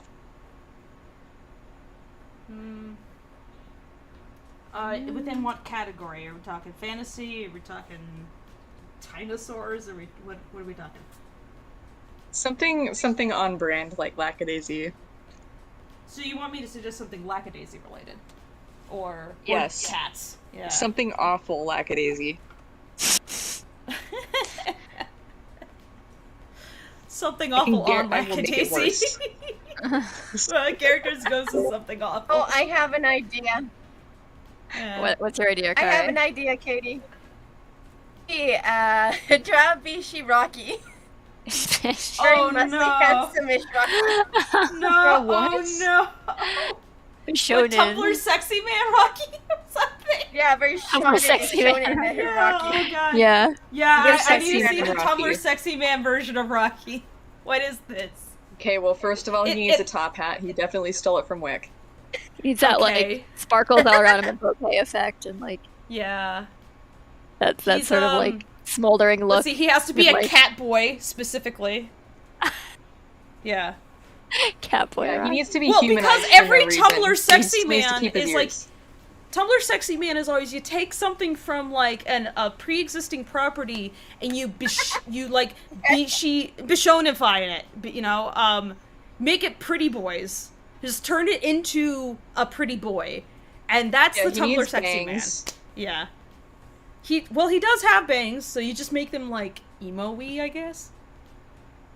He needs to be like a human And they person. hang into his also- eyes, like cover like half of his face, Yeah. like emo bangs.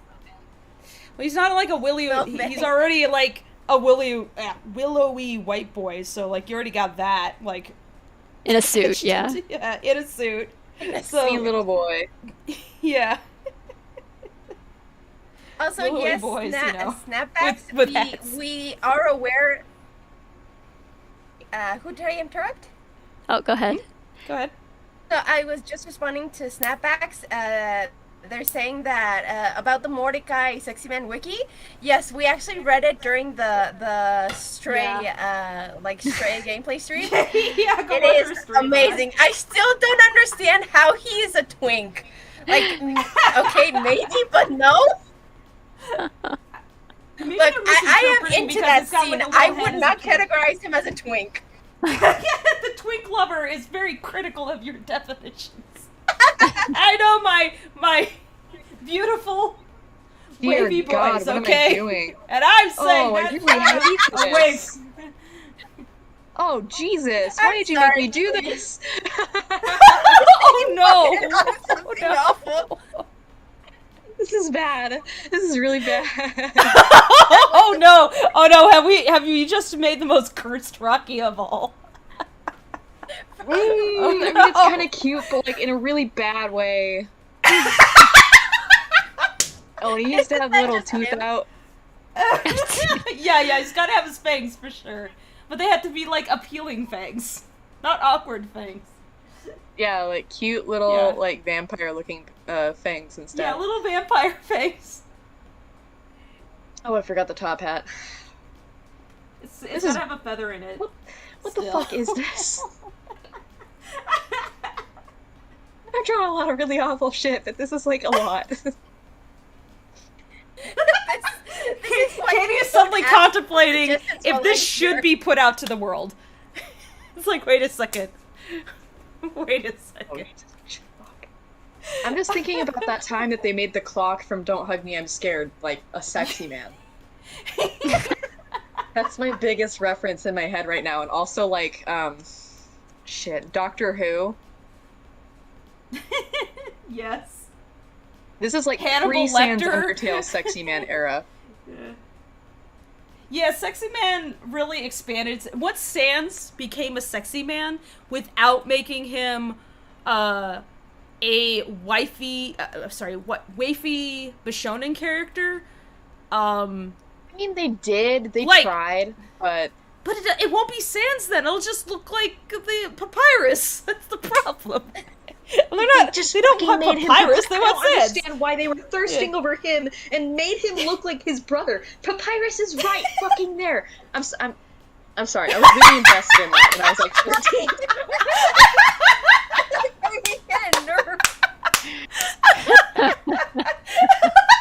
Please, the answer, Katie, is they're cowards. They're cowards. They don't want Skeletor himself. They don't want to admit it. They don't want to admit what they want, so they have picked the acceptable version of what they want. But if they're not cowards, they'll go for it. Oh, and he needs a pocket watch. Look, Papyrus is a himbo. He is.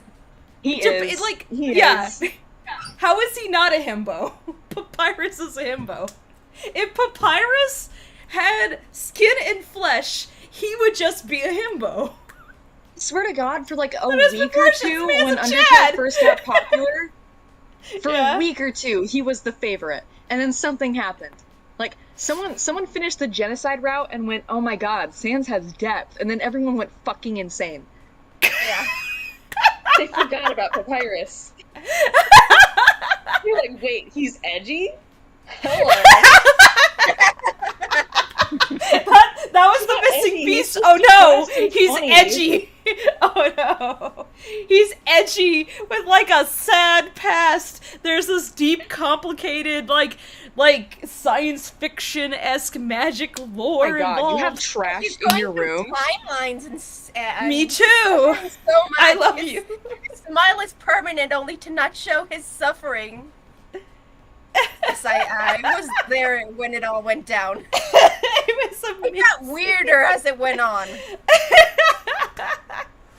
Oh, Tumblr is a special place. God, the best one. It's like the one that is the absolute best one, though. For me, just the OG what the fuck was the Onceler. I love whatever Tumblr did with the Onceler is so special. That's like when I joined Tumblr too. That was what I was introduced to. You got to witness the insanity live. It was like I was just looking around every day going, I have no idea what's going on, but this is amazing. This is the most messed up one I've seen in a while, and I didn't think I could be surprised by the internet, but the Onceler smut changed my mind. Oh my God. Oh dear. The Undertale smut. I was like, I do not know how you managed to. What thought process did you go through to actually give him genitals? Like, and they glow blue? I was like, what in the hell are you guys doing? I don't want to remember. Welcome to Saturday Night Lack of Crew Chat, where we talk about. We debate about whether or not Sans or Papyrus makes the better Tumblr sexy man. The answer is you're wrong. No! Oh my God. I need to think. You're angrier to see smut, and you're like, that's not what it would be like. And for a brief moment, you consider joining in because you want to be correct, and then you're like, wait, no, that's insanity. Don't get sucked down the hole! Don't get sucked down the smut discourse hole! It's an ever-spinning tidal pool of peanut butter and jelly. Don't involve yourself.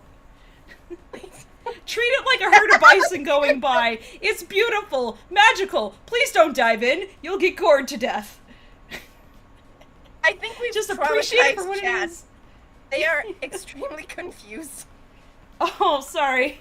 Remembering the culture of Tumblr from back in the early 10s to mid 10s, basically. About like who's the himbo in Lackadaisy? Nico? Nico is not dumb. I think a himbo has to be at least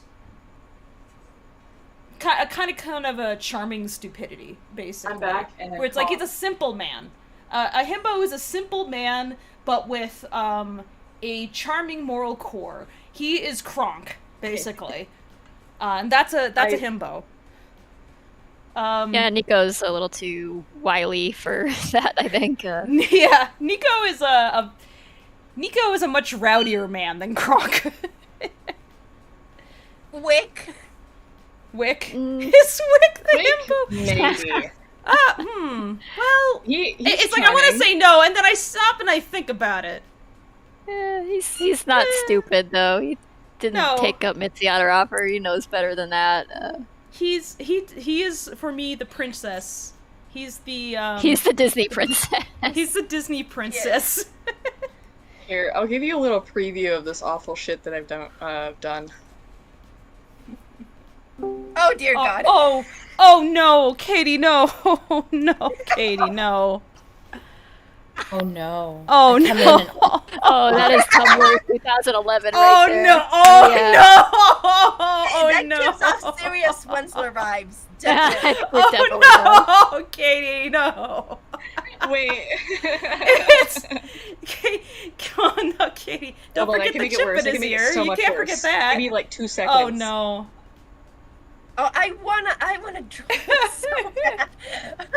Oh no, is this a challenge? You guys are starting a terrible, terrible thing, you know.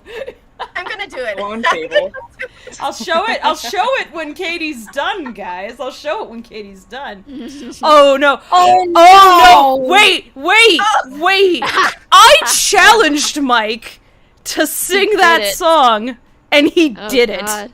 It's out there somewhere. It is. In fact, I have a link to it. 1 second. One damn second. This is so awful. I think I put this thing. I think I have it unlisted on the YouTube. Let's see. Sorry to interrupt everything, guys, but this is very important. We have to remind everyone that this exists. Oh my god. Okay, I gotta look at content. He has to be wearing gloves. I drew a thumbnail for this and everything. I'm not as fast. But he wasn't a human. He was still like a cat, and that's the difference.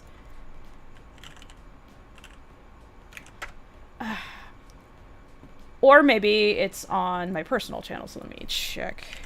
I'm gonna need the reference for it. I'm not sure. Tracy's actual Rocky. Hold on, I need a reference of Cactus Friend. Wait, I could just bring up the damn video. That's right. Hey, that's right. I have access to my whole ass computer here. Oh. Okay.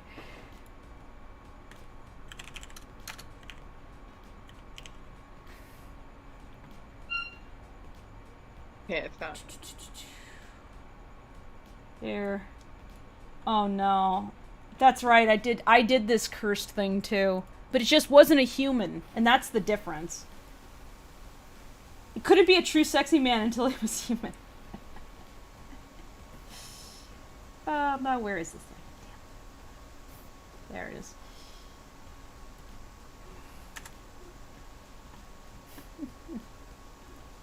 You're making it a lot worse, and I'm not telling you why.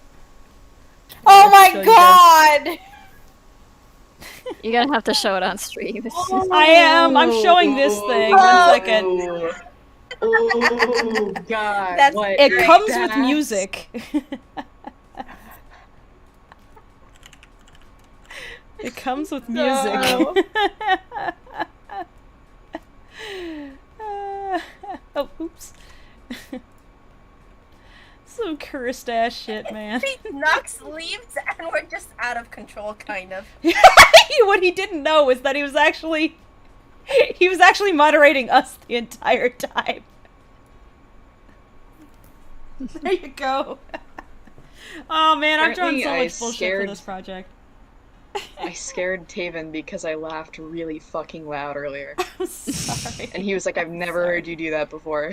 Oh man. Cackling in the night. Yeah, like Ghost a Group fucking says, witch. how did you start the whole process of making a comic, making an animation? I want to make one of the two myself, but I don't really know where to start.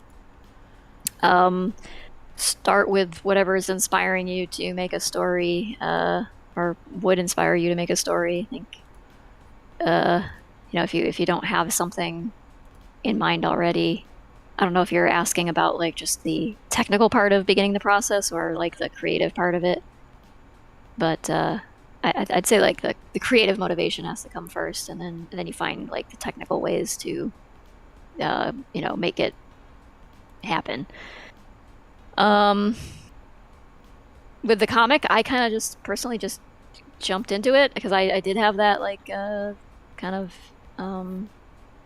inspirational motivation suddenly come over me like a weird disease. But yeah, I got started and just started like doing experiment comics and sketching out character designs and trying to figure out who these characters were and jotting down story ideas and fleshing that out, and just start working. And it doesn't have to all be like stuff that you ultimately even use, just like start getting things down on paper, thumbnail out some ideas, like start figuring out what kind of like comic format you might be comfortable with.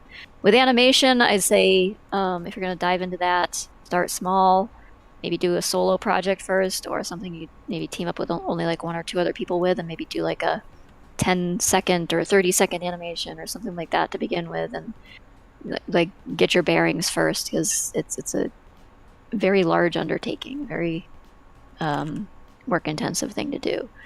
And if you get too ambitious to begin with, you will probably end up regretting that and might just burn yourself out or lose interest because it just becomes too daunting of a task. So start small, work your way up from there, and then get more complicated with it. But I don't know, Fable, if you have advice for that or not, but sorry, I didn't mean to interrupt you. Oh, sorry, I was trying to, I was posting a link to Cancer. I had to find that. What was the question? How do you start a comic or animation? How do you start? You hold your breath and you jump in. You don't wade in gently. You just go. Don't like do that thing where you procrastinate indefinitely because you feel like, oh, I'm not good enough. It's like the way you get good is by doing it, so go do it. Yeah. Don't better do to that have thing a few. Better to have a few failed comics that went nowhere than to not try. You at definitely, all. yeah. Even if a project fails, you definitely will learn things from it. So, it's never in vain. It's never like. Mm-hmm.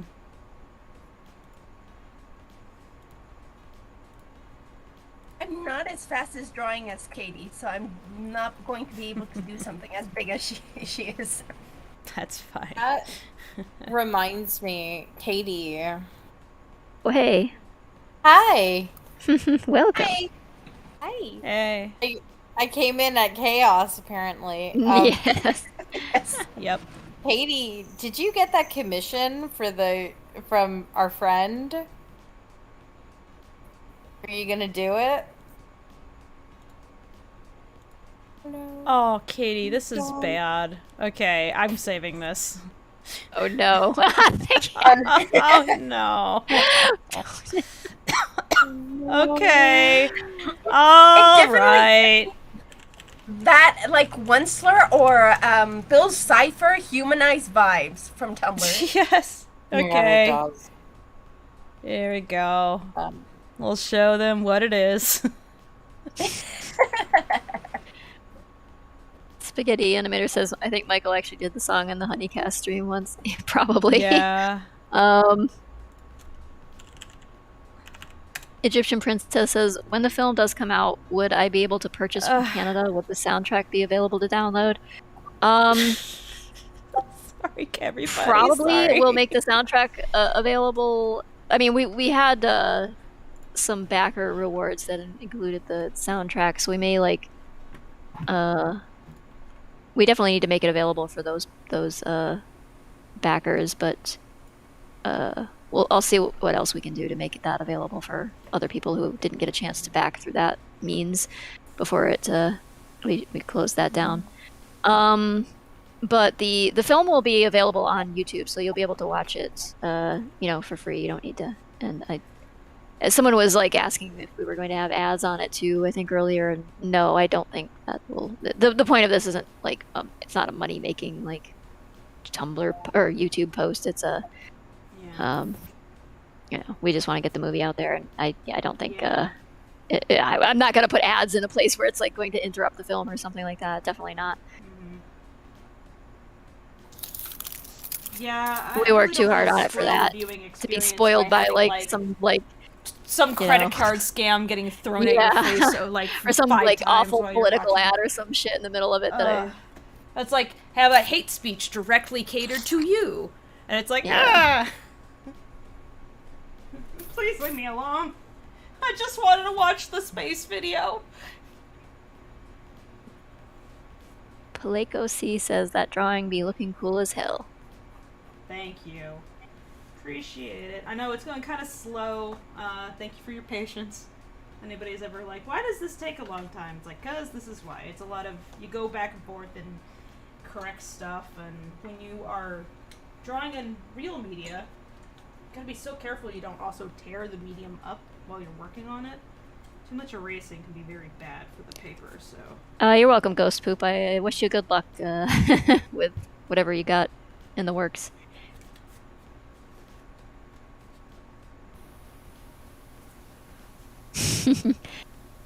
Demetrios Price says, I think I lost a couple of years of my life, but it was worth it. Probably need to check with my doctors what type of cancer I have, but I think it's ear cancer.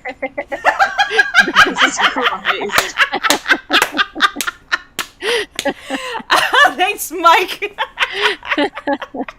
I would play it on stream, guys, but it has copyrighted music attached naturally, and I don't want our channel to get taken down. So just enjoy that unlisted link. Get ourselves demonetized or copyright struck or whatever. We don't want the YouTube cops coming after us for daring to share a very special rendition of How Bad Can I Be? By Michael Kovacs. As Rocky. Oh my god. Oh, madman. Fucking madman.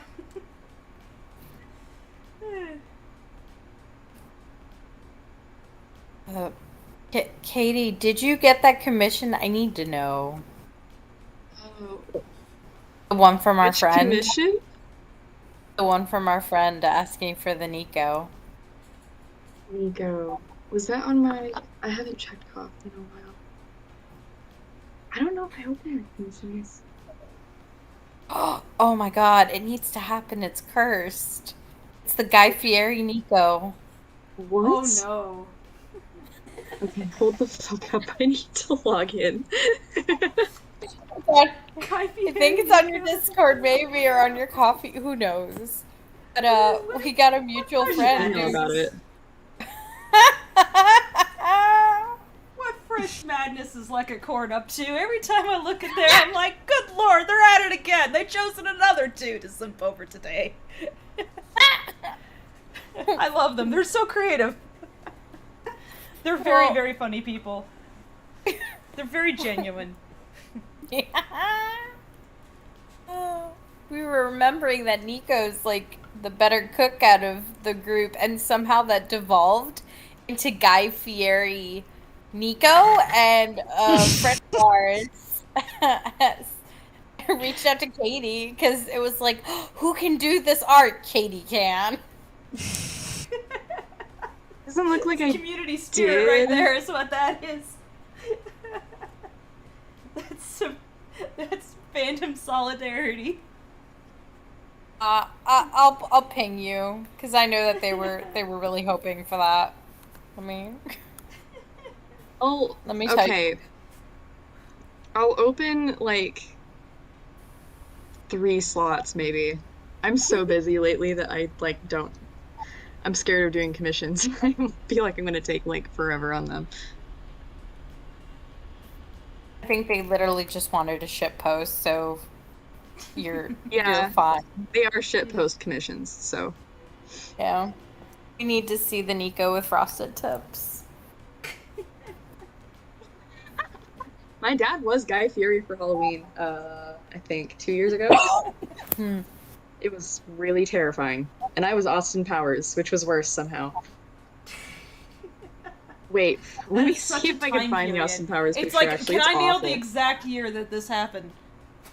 It's like Austin Powers and Guy Fieri. What is this, like 2005 or 6? Listen.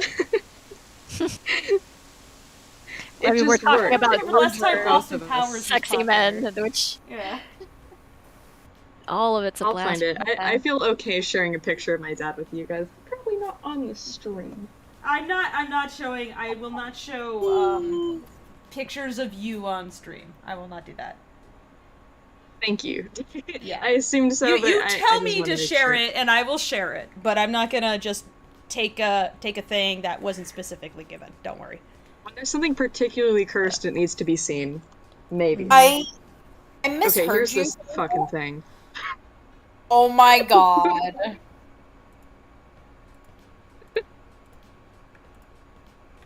I misheard you, Fable, and I thought you said we're not showing food on stream, and I got really sad. No, oh no. If you want me to show food on stream, I can show it. Well, it's up to Tracy, really, but I don't have food. YouTube might find that inappropriate. Oh, sure. I mean, yeah. No, I don't have food. I just misheard Fable, and then I stopped. Oh. I was like, I mean, if you want to show like a picture of a food, that's fine.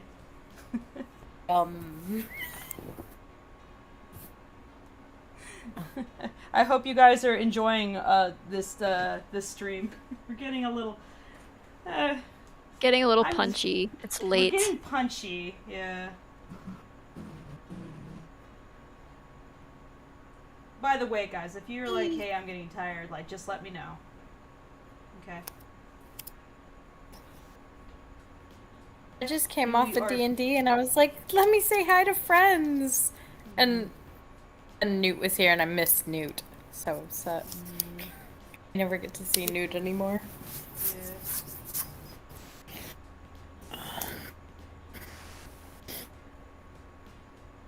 Bean.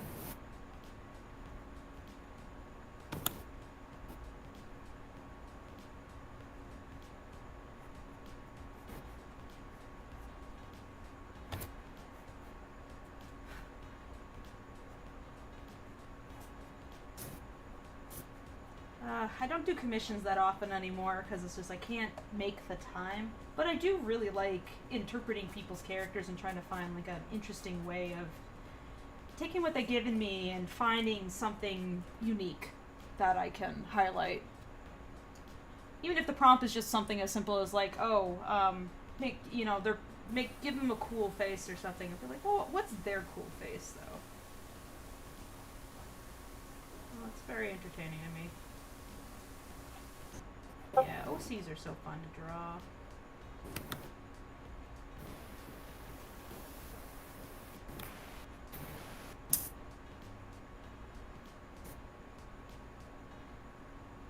It's like I'm trying to do for clients like their own personal fan art. Figure out what they love about it and just like give it back to them. Email me. Yeah.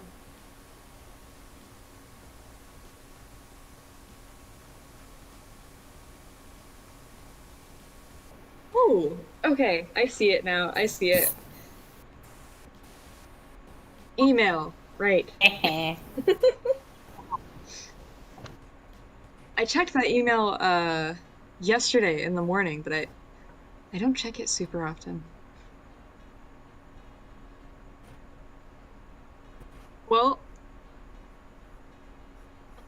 You can let them know that I have my coffee open now.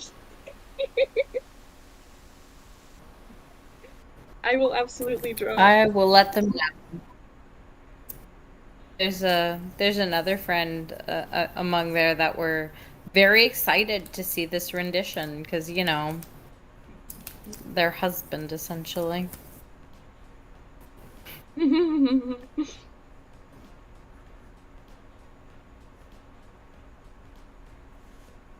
I wonder why there's this concept of wanting to see our favorite characters cursed. I like to bully them, so if I like something, I want to bully it. So the cursed imagery is for me just a way of expressing how much I love a thing.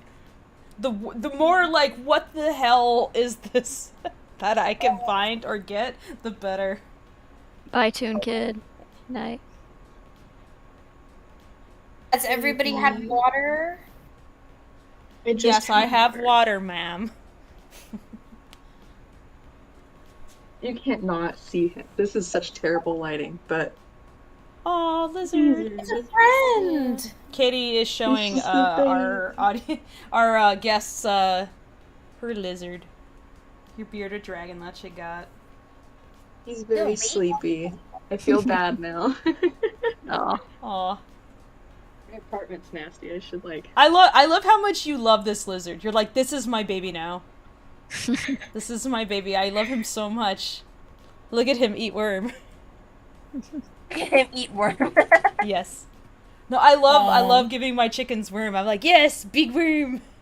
Big worm. Oh my god, they it's just so sweaty in here. My makeup is everywhere. Total crackhead energy. Holy shit. That's fine. I'm holding a lizard. It's fine. That's how I felt the last. It's okay. You two can't see. You can be as much crackhead energy as you want.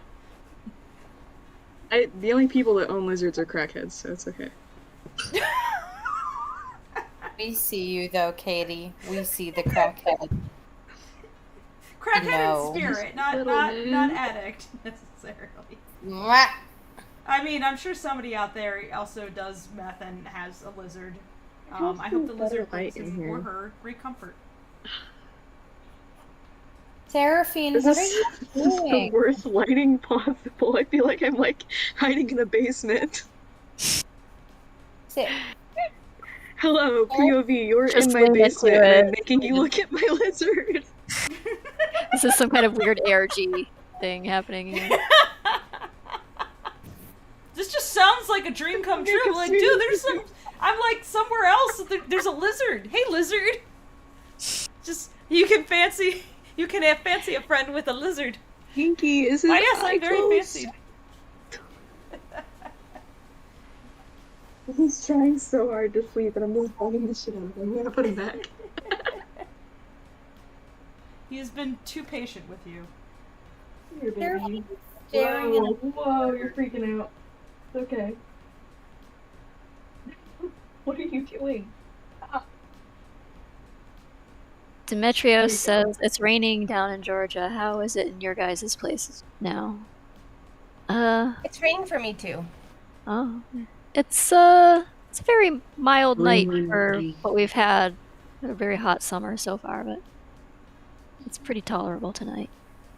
It's a very nice night tonight in Los Angeles. No rain though, but we did have quite a few sprinkles earlier. There's so much humidity. I'm gonna die. There's so much irrigation out here. Oh. It's farmland. Scalp is sweaty. Everything is sweaty. To die.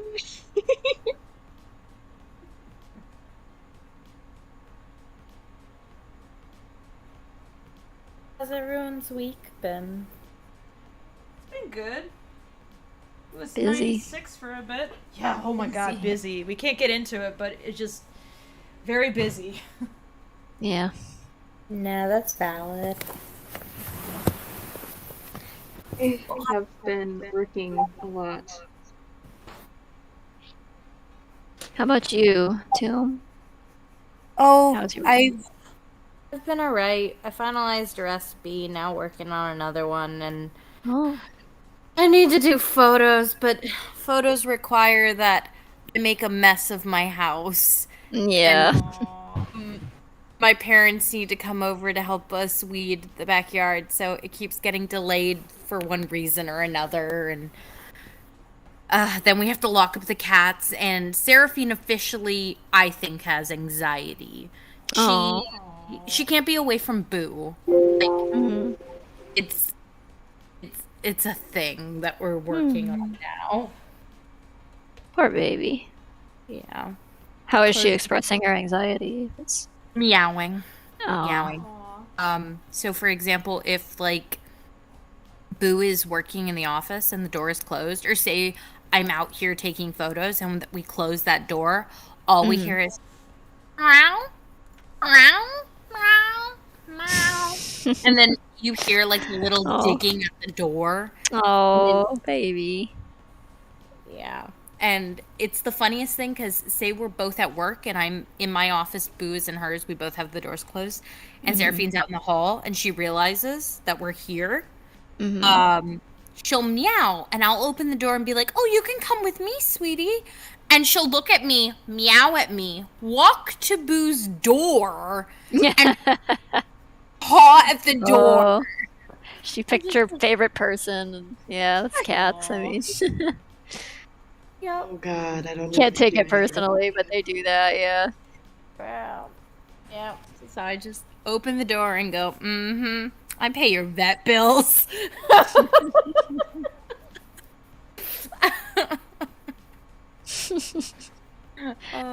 So ungrateful.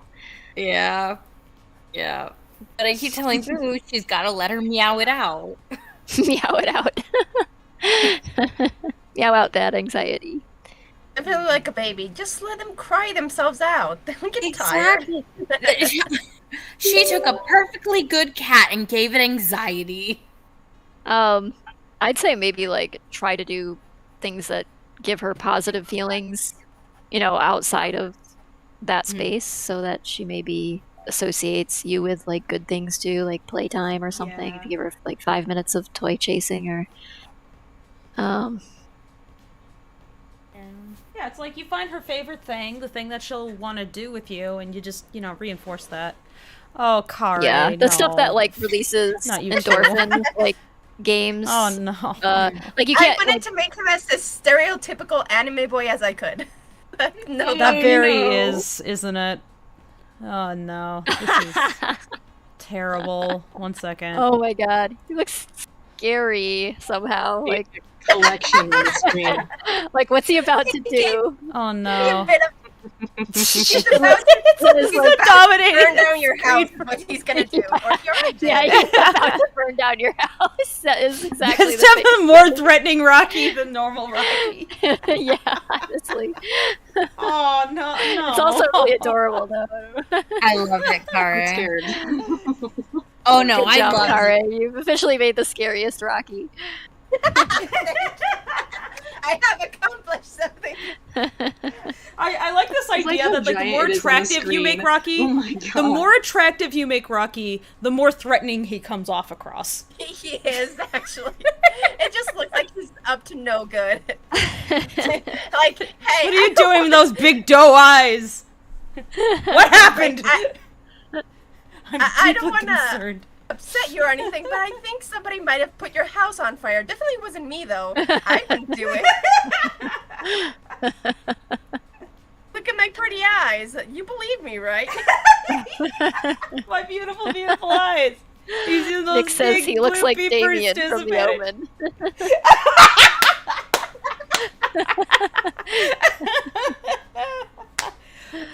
Omen. I dare you, internet. Go ahead. Go make your prettiest Rockies. Tell me that doesn't look somehow more threatening than if you didn't.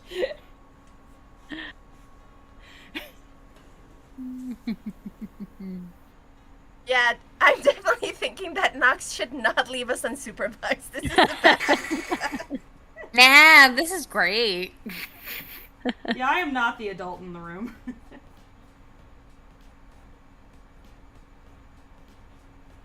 What time is it over there? Where Fable is, I believe it's about 9:30. Yeah, I'm sorry this is going on so late. I just am really trying to get this done. If I could at least have a wash or something done. It's 11:30 where I am. Them a lot. God, what am I doing? It is. None of y'all are sorry in captured, by the way, advance. if you want to leave. Yeah. You're not sorry. Oh, I don't know. I don't know about this one. Are you trying to out creepy Rocky my Rocky? This one's in character. It's not Rocky.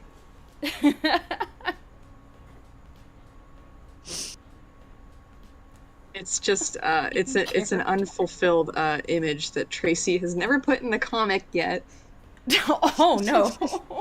Wait, no. You know what? That sounds really bad. I'm gonna find exactly what I'm talking about. Okay.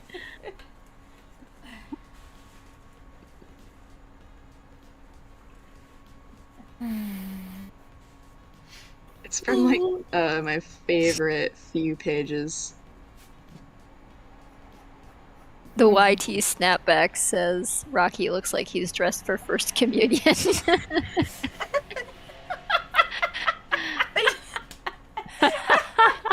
He looks like and he just blazes. Looks like he's like a Bible salesman or something. He's just like.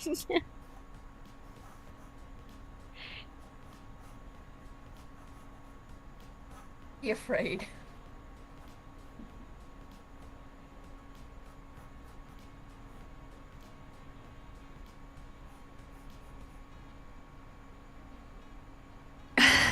Idly ho, neighbor.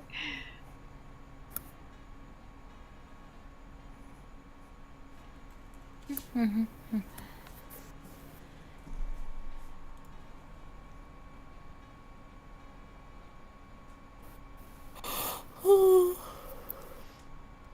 so sorry. I don't mean to be yawning so much. Dear God, I hate this. I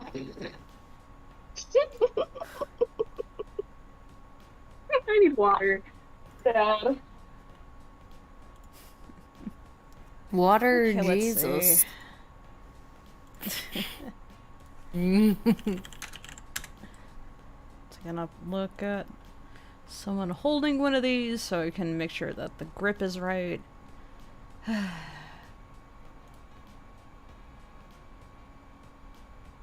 This guy doesn't have the other handle on. That's not good.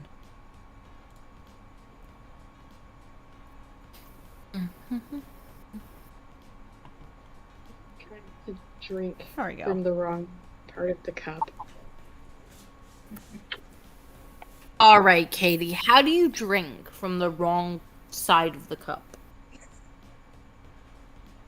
I don't know how to explain that. Like, I just tried to drink from, like, the actual... Okay, hold on. I'll just make a diagram.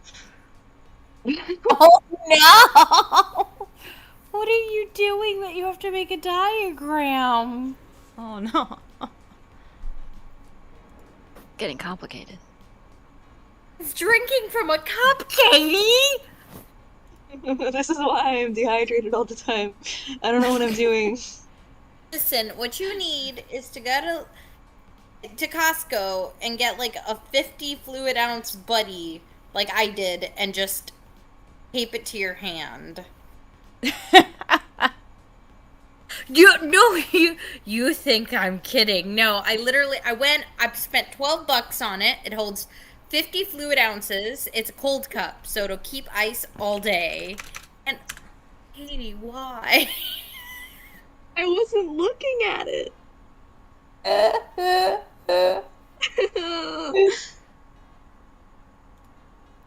I'm very tired. Katie, your hair is pretty.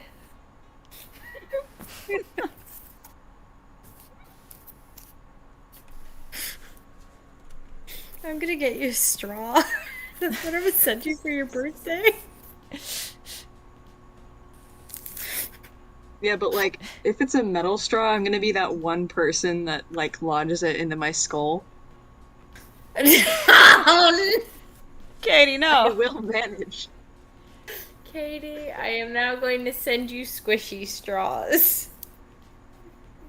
It's just a What is this? The image that I drew that next to. Nick says a twinkification of Rocky. I mean, let's be honest, he's already a twink. Yeah. That's just a the other description. twink. Yeah. According to the charts that the Lacquercord keeps making, yes. Yeah. Yes, join He's definitely a twink, I'm discord.gg/lackadaisy Yeah. to witness the charts. You gotta check them charts, guys. Gotta keep up They with have your the documentation. terminology. They've done the research, apparently. Yes. I need to find a reference of Zib shirtless. I hate this. Thank you for the super chat, Egyptian Princess. Appreciate that. Egyptian Princess says, "Thank you all for the stream. I love it when you guys tell us more about yourselves and give us artistic advice. It's wonderful. Happy to oblige. Thank you for the good questions. And for the support. Really appreciate that." I'm trying to stop being so vocal about how much I hate what I'm doing. But I'm failing. No, never stop. It's great.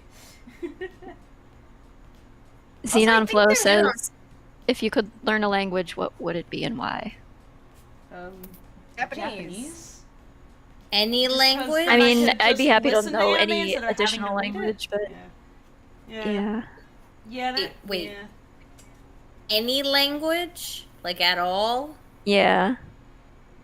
So I'm gonna give a realistic answer and a fantastical answer. Okay. Realistically, I would like to learn Japanese or maybe French. Fantastically, I'm here to learn Elvish. Like, I'm really here for this. I would I love know- to know every dialect of French. There's just something really interesting about like learning all the dialects of a language also. Yeah. Like, that's fascinating. So, like, I know some French, but I want to know, it's like, what's the differences between all these different dialects? It's just really cool to me. So, just real quick, if I can interrupt, Egyptian Princess just said that they're going to head out. Did you answer the question about them using the Old Man River monologue for an audition? I think you did. Yeah, I said, yeah, you can use it for auditioning. It's the only, like, thing I would object to is if it was being used for commercial purpose or, you know, reproduced and sold or something like that. But if you want to, like, recite it in an audition just to get a part in a play or something, yeah, that's fine. That's cool. And they also asked not to forget them on Patreon. Yes, I know. I have many messages to answer. I apologize for not getting back to you sooner, but I will. I know that there's a message waiting, so. We are very worked over. Yeah. I can't even word anymore. You're very busy artist. Every and also very day is the tired. work day, so yeah, it's.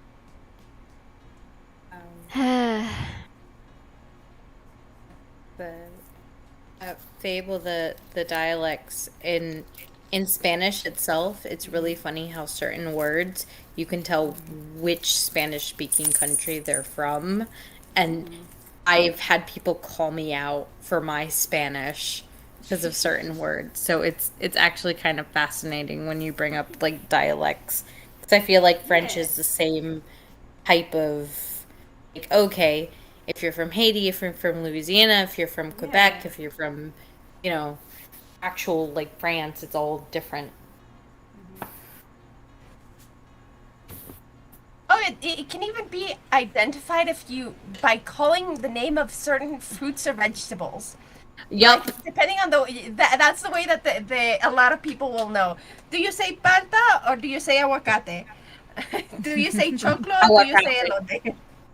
Aguacate. Aguacate. Yes, thank you, That's how I Tom. learned Thank it. you. I don't know a lot, but I had my Spanish teacher that I paid the most attention to was from Argentina. So whenever I speak Spanish, she said that like my pronunciation was on point, even though my grammar is like the level of a 3-year-old.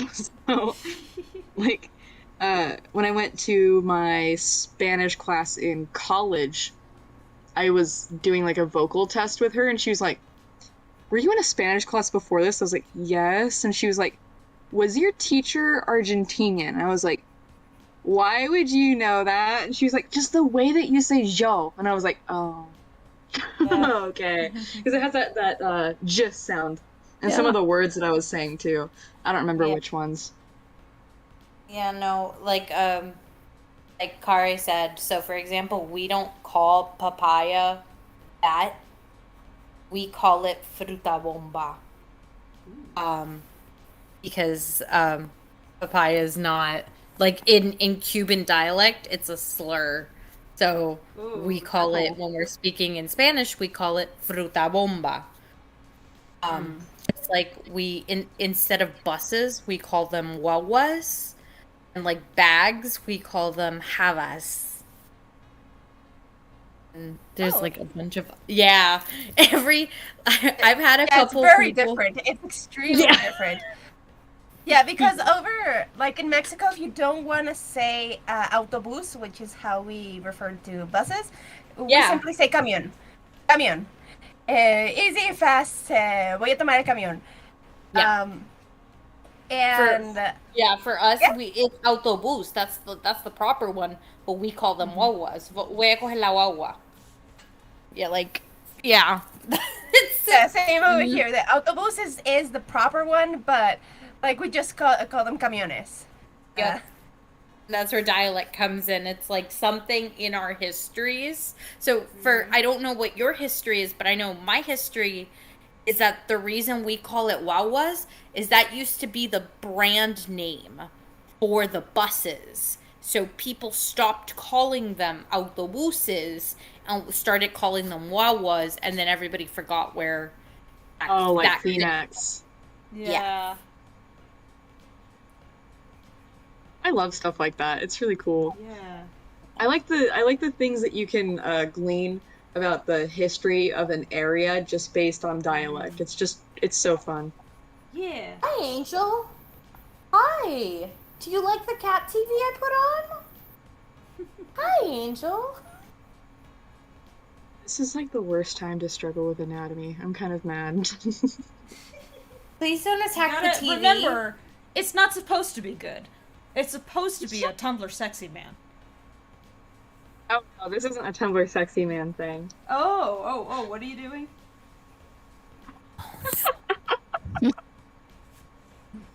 They say that they hate it, but that it's still in character somehow. I am very intrigued. Zib in a dress.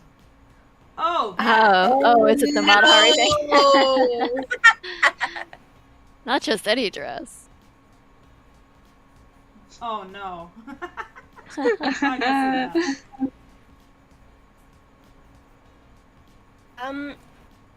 Sparks, sorry for if I take some time to read this. Hi, I'm from Don Booth's traditional animation Discord server. I discovered Lackadaisy only a few months ago, and I am really excited to see more of it. I hope you guys get the movie released. Thank you. Thank you. Jeez, figuring out how this weapon is supposed to tuck into her shoulder is just driving me up the wall. Safe. Remember, there's no laws there. Need a straight edge. I'm gonna go sit in a corner. Here's one. Oh my god. So I decided.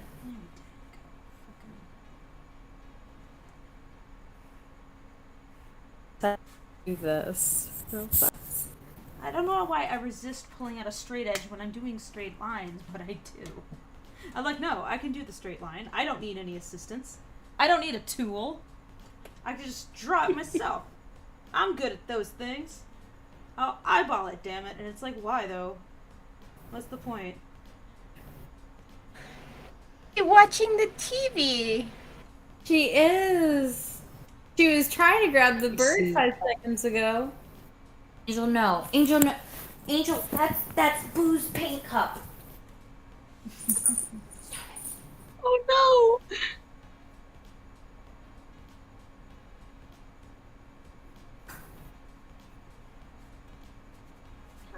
notes. Sorry about that. Oh. Who was painting and left it out?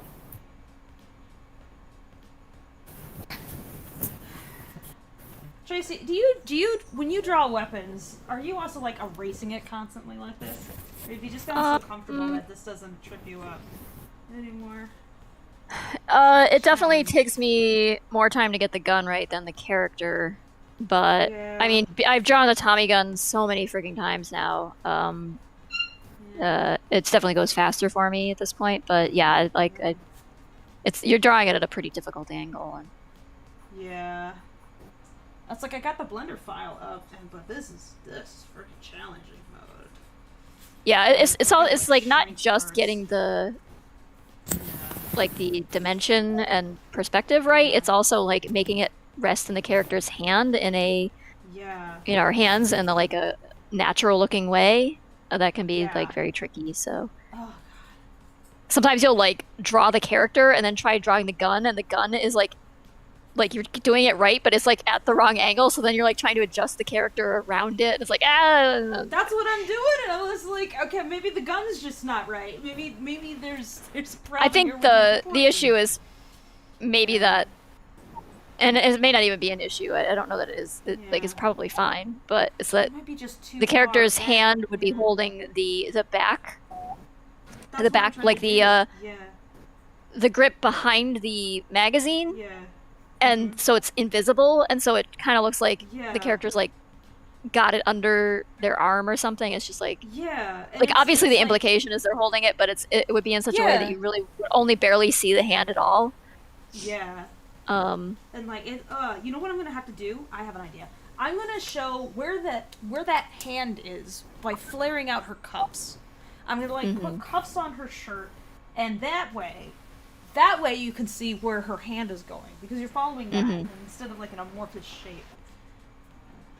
Welcome to how art actually works. We sit here and we just go, Good night, scream Ismail. at it, until it works. And then we figure out a solution to hide the fact that we couldn't find a solution.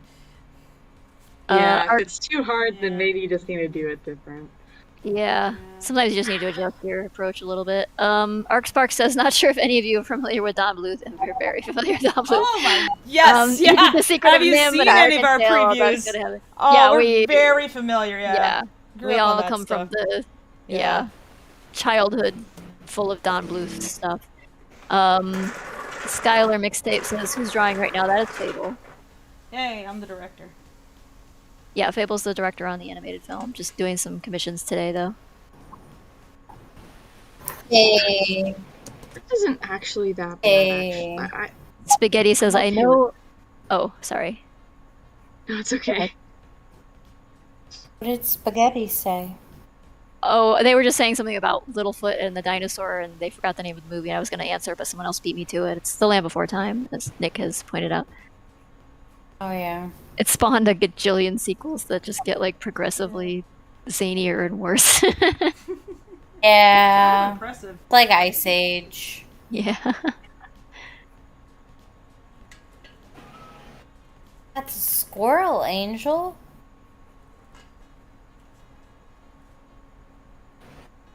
Yeah.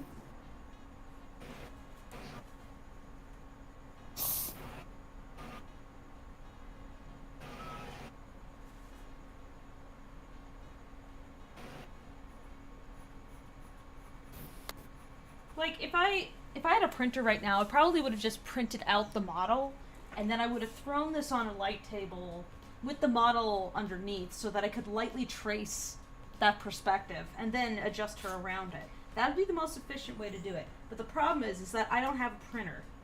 So I could maybe hold up a piece of paper to the screen and trace it, but it's, yeah. Yeah, it'd be There's ways awkward to do it, to... but I don't want to take the time. Yeah. I'm stubborn. Oh, this anatomy is so bad. What am I doing? It'll That's be okay. what goes through my head all the I need time. to quit freaking out. Actually, I like how this is coming out. I like the dimension in this. Like, you can feel like her body kind of like curving through space. trying to give this a lot of, like, appeal. Art. Oh my goodness. Okay. Gonna give this kind of a graphite treatment first, I think, to solidify some pieces so that the ink wash doesn't get everything, like, dull.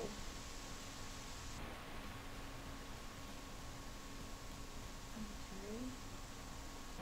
This is a kind of just do some precise technique, basically, just like add the values and then paint on top. Although that's usually like you do like a wash of values first and then paint on top, but I'm doing this with graphite instead.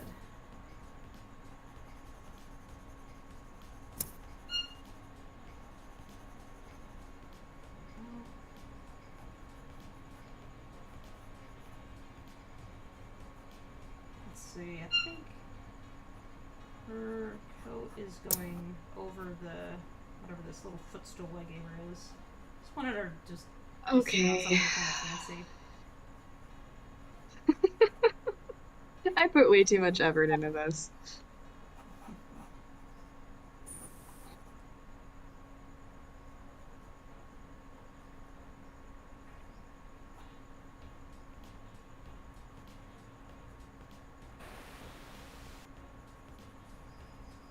You want to see what I've wrought? Oh, okay. For a moment, I felt the need to press Control S to save my piece of paper. Oh. Oh. Any shapey. Oh. That's beautiful. Did you want me to share that, or is that a private shame? To be honest, he's pretty much rocking it. Looks good. Yeah, because Zib rocks everything. That's like the rule. He looks good in everything. He can wear anything. He gets away with it. He can wear anything. That line by Mitzi should probably be like, you would look good on that. This would not suggest anything otherwise. I'm surprised it fits him. You'd think it'd be a little shorter. No, I wasn't thinking about that. They would just make it that much more risque.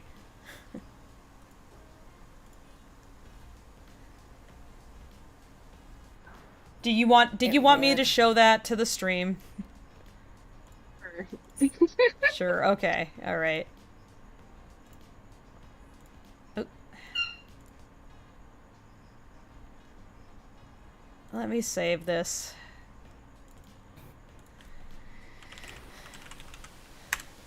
Okay. Just filling everything with cursed shit. Although I wouldn't call this cursed. I put in too much effort into this. I don't know why. This is definitely not cursed. Nah, he looks really good. This is just like This has a stylish man. This has the same energy as that piece you did that was the server banner for Hotbit. Oh yeah, that had a lot of sparkly things on it too. I don't have that saved on this computer, but I have it somewhere. It's still on the lacquer chords in the submissions. Oh yeah. High key, same vibes. Yeah. Yeah, if you're gonna rock an outfit like that, you've got to be confident. Or bisexual. No, I can't handle that. I cannot wear that confidently. Hi, Angel. Hey, baby. Bedtime for Mama? Yeah, these do have a similar energy. Kind of scared of it. It's that. Come here. Find out. The Glock tail is warning you away. Yeah, it's really just like, energy. hey. It's wrong in the middle too. Like, hey, join the party. Here's a cat in the back with a gun. A scenario has been created here. I didn't even realize. Oh my god. welcome to the stream. Yeah, someone, Does this make sense someone to in the you? comments said, "Who is that?" And then someone immediately after said, "He looks like Matahari." Yeah, that's the point. I'm glad that you noticed. Who is that? Who? It's Zib in a Matahari outfit. It's Zib dressed like Matahari because of this little tidbit in the comic where Mitzi tells him that it's his turn to play Matahari because she can't wear the dress anymore.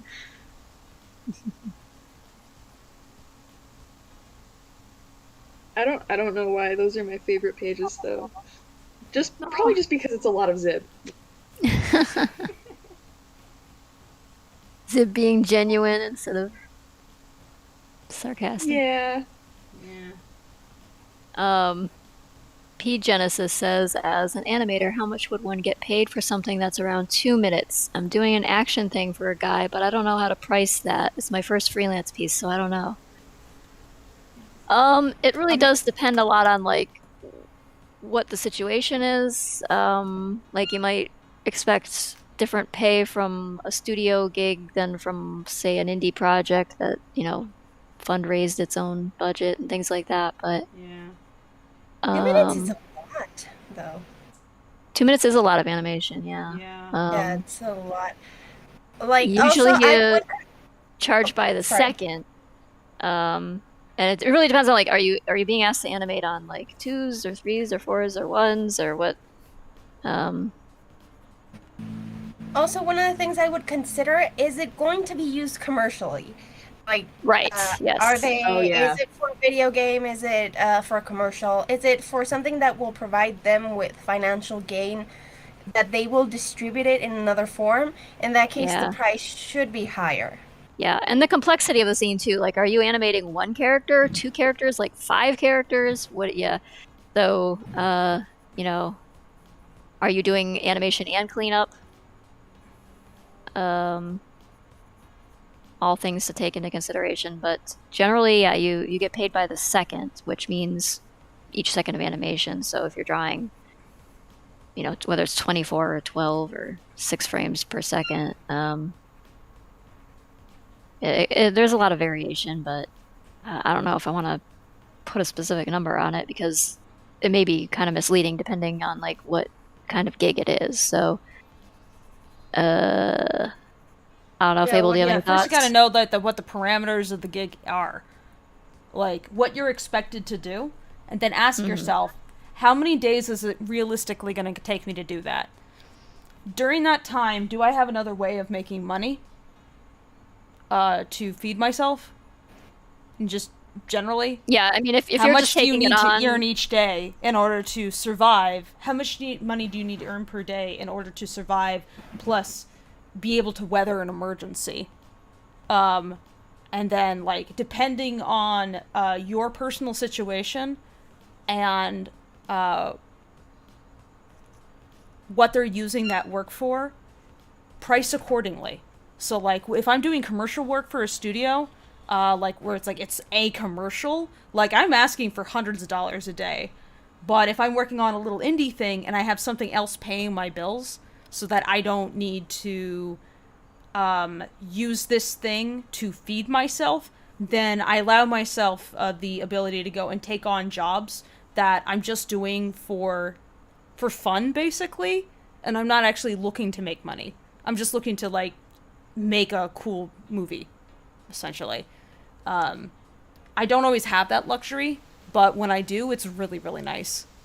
It's really nice to be able to just kind of, like, make some art just for the sake of it. Just because you want to see it happen.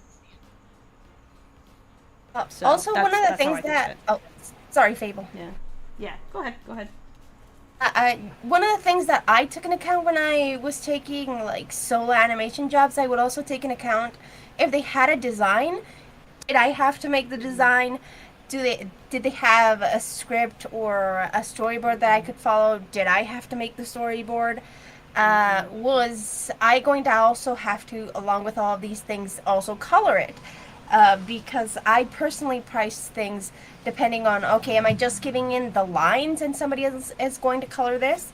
Or am I asked to color and shade this maybe? I don't know what look they would be going for for that, again, I would be looking the fact, do they have character designs for what I'm going to be working with? If not, that should be an extra. Like, don't design characters for somebody just for free because they have an idea, but they haven't. They're asking you pretty much to fully realize what they have in their mind. All of that, if you're doing it like trying to be professional, should be paid to you. If not, they will get like this idea that you do a lot of work for very low money, and a lot of people will take advantage of that. So I don't recommend working for low pay unless it's something really personally worth it to you, and not just promises from somebody that you cannot count on. It's just something deeply personal in the first place. So I would definitely prioritize like thinking about like what does respect feel like, essentially. Like, how do I know that the client's gonna like respect me? And one of those ways is when you're doing really hard, heavy work that you actually budget as if you're gonna spend all day on that thing. And you think about like, how much time am I really putting into this? Like, can I afford to devote 100% of my time to this? And with a really difficult client or a very demanding job, you need to price more, because it's like you cannot afford to like look away, basically. Like you gotta like focus on like getting this thing done. And if you're working with a client who's giving you a hard time and they've hardly paid you that much at all, such that you don't have the luxury to really like spend time and like baby this thing the way that they need, it's not worth it. So, you know, price yourself accordingly. It's about respecting yourself as well, of respecting your time, what it is worth, how much it costs you just to get by. So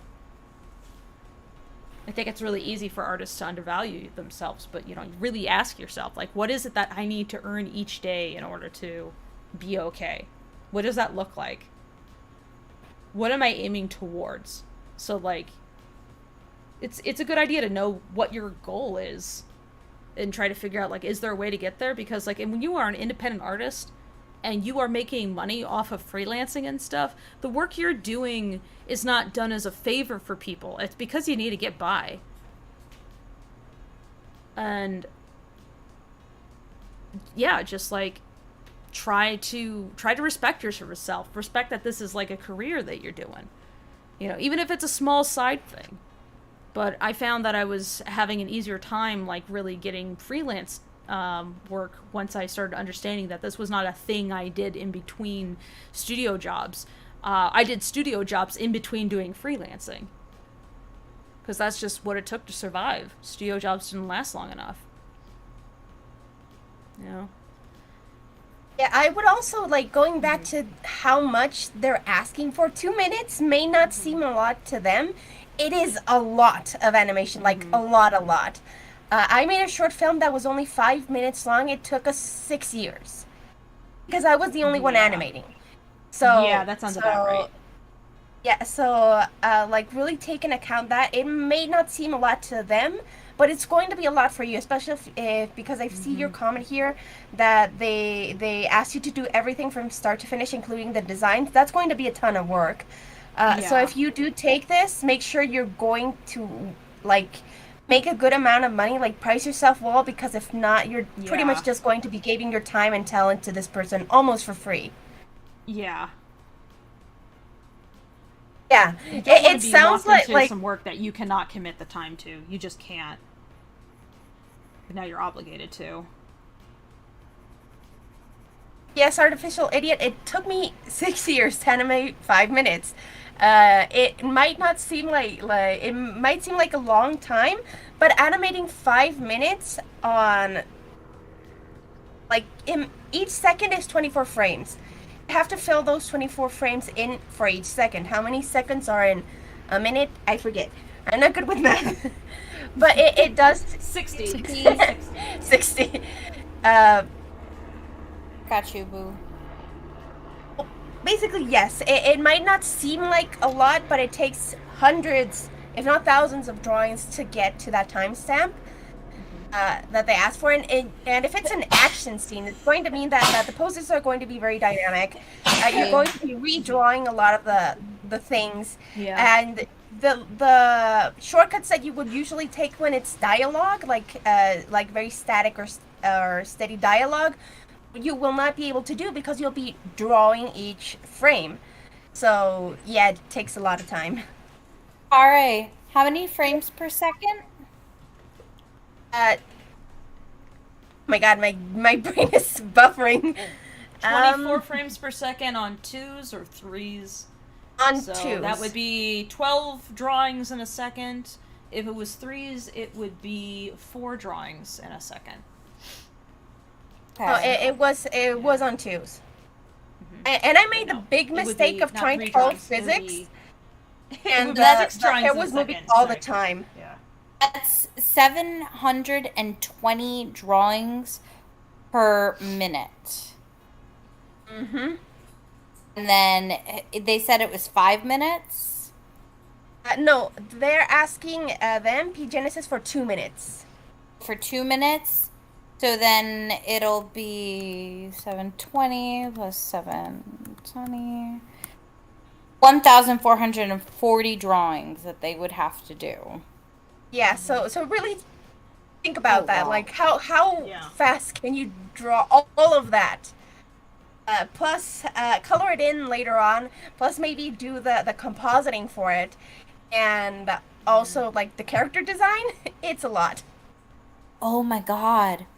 Wait a minute.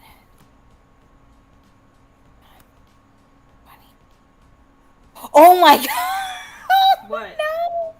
I just did the give or take math for how many drawings following this logic are technically in the Lackadaisy short, and I'm kind of gobsmacked. Oh yeah.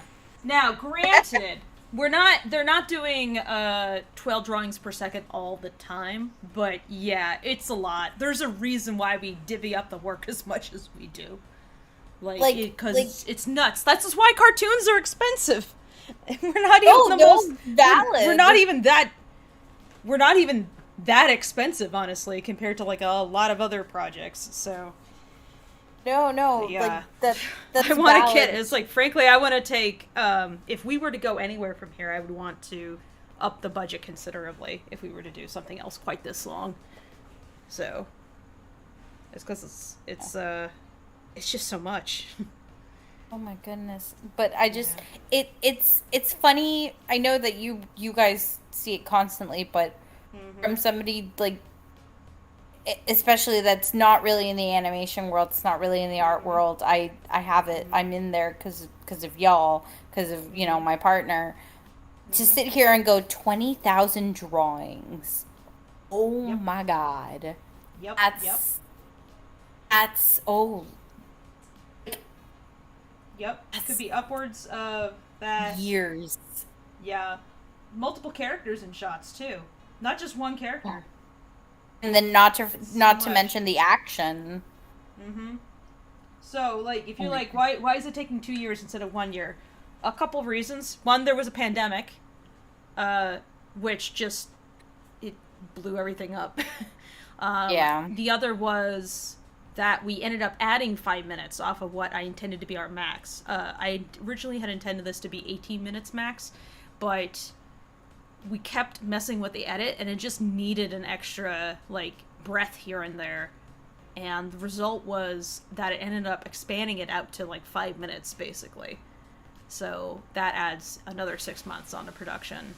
So now we're about a bit over 2 years into production now, which, considering the length of time that is invested in this, and this is me going full tilt 24/7 on this project constantly, just to get it done.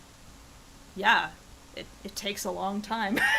It takes a long time. We had to get a lot of people on board doing bits and pieces of everything and just stitch it together, and it's like the most complicated domino set you could possibly lay out.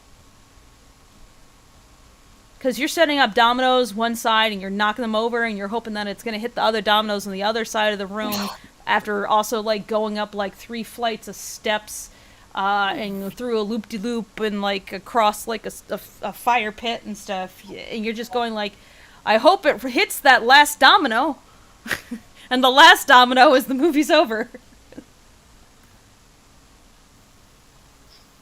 Sorry, I hope that your calculations are right. Echo on my end. Yeah. Sorry. No, it's all good. I was just I noticed that my icon was going green when you were talking, and I was like, oh no. Mm-hmm. Also, I just realized what time it is over here, and I was trying to get some typing done, but I realized that the last, like, 8 sentences I type make absolutely no sense. So I think it's time for me to go to bed. Yeah, sleep.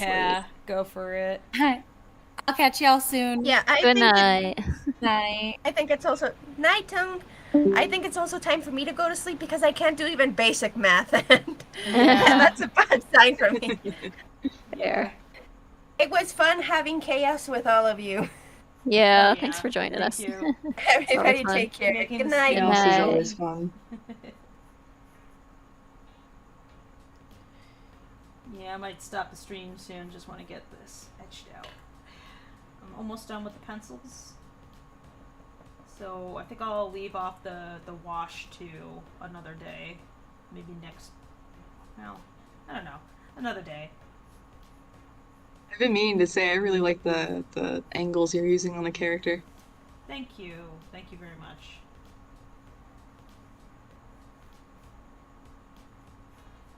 Thank you, Artificial Idiot.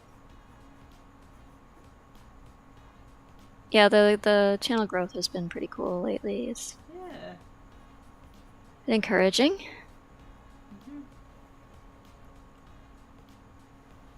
P Genesis says, "Good night. Thanks for the info on the freelance thing. It's really given me a lot to think about how I do things now." You're welcome. Good luck with your gig.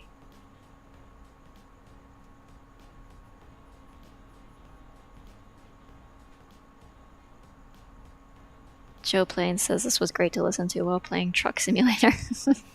I'm glad you enjoyed the listen. Chaos.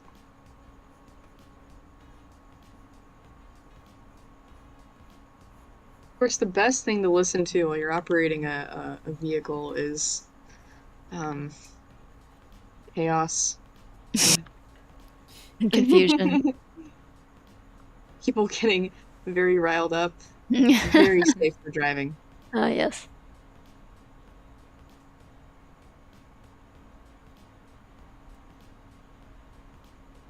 I guess that would be the same as like listening to pretty like hard music while you're driving. Yeah. Music that makes you drive too fast. Music that keeps you awake when it's 2 a.m. and you have yet to find a pit stop. Where's my... Oh, there it is. Look, where'd my eraser go? It's right there. Where it's always been.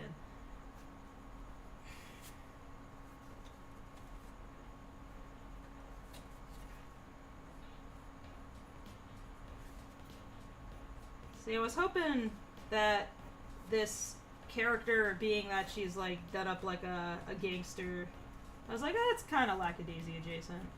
You see me struggle to draw a gun and draw soup things. This is why the guns in the film are 3D models. Oh god, yeah. I was just like, God. It would take us 10 extra years to animate. Just know everybody would quit and I wouldn't blame them. Yeah. All the notes would be guns. It'd be fix that gun, fix that gun, fix that gun. Yep. You couldn't do anything other than fix guns constantly. It'd be so obnoxious. Because it wouldn't look right if the guns were like really, really simplified, just because like the style of the comic is not, Lego brick weaponry, so... Mm-hmm.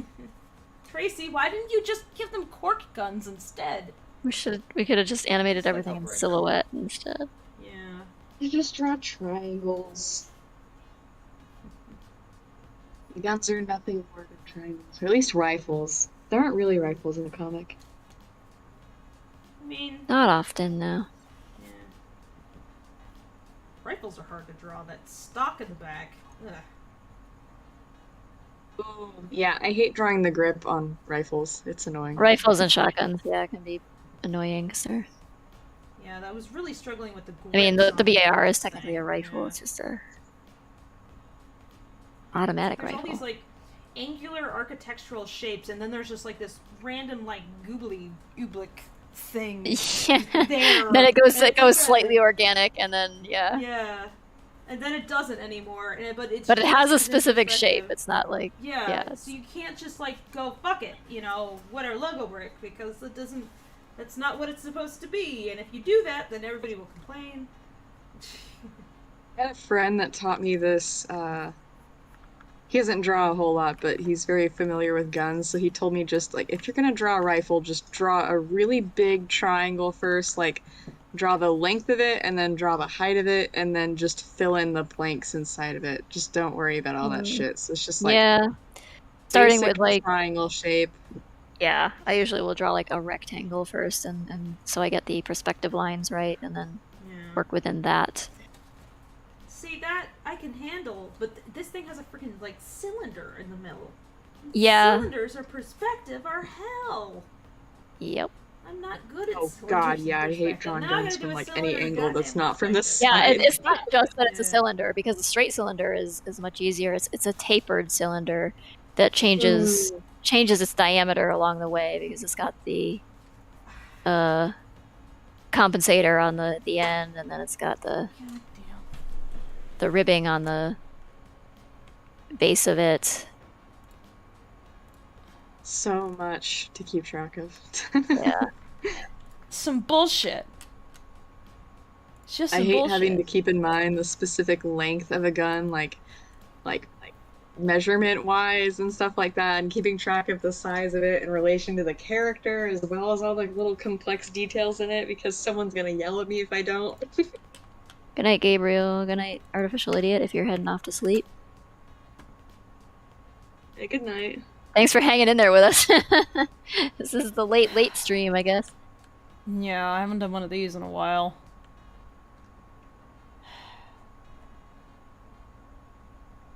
Usually by now I'd be doing a lot of terrible things, but start drawing a normal thing.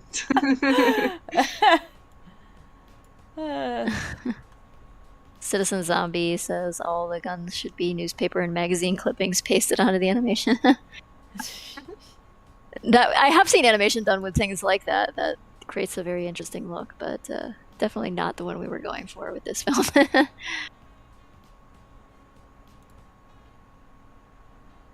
Lame username says that drawing is hot. Thanks. Aim to please. Heh. You should go to jail for Stop that one. hits on like that. I'm an idiot.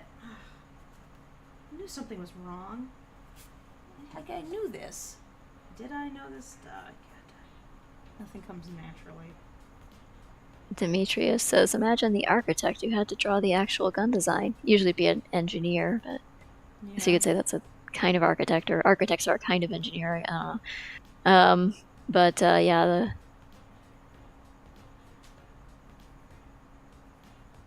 They're not usually drawing in this particular perspective, though.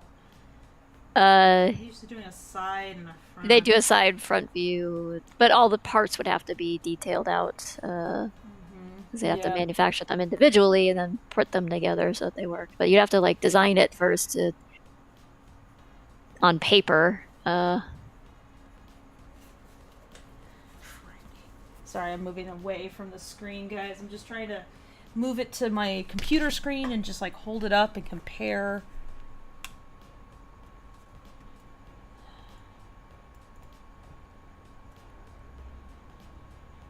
These damn pictures are not big enough. Lame username says, you plan on adding more characters in the future? To what? The drawing Fable's doing, or to the film, or I'm not sure what you're referring to. Black Dragon says, I'm reasonably sure that's just because the line work is confusing, but the drawing looks a little NSFW. I don't think there's There's actually no in the NSW. No, she's wearing. No, this character is closed. It's. Yeah. Sorry, it's just So usually when artists draw characters, we're drawing them like, I don't want to say nude, but like basic anatomy first, and then we put. Yeah, you draw the underlying anatomy. Yeah. Like you don't necessarily detail it out, but you have to know what's there so that you can draw clothing so you have over to it. Get a sense of like where the hips are and stuff. So. Yeah, but there's no like. It'd be very easy for me to make this not safe for work, but I'm actively trying to downplay that. Actually, she's supposed to be hot, but like not like that. Not like that.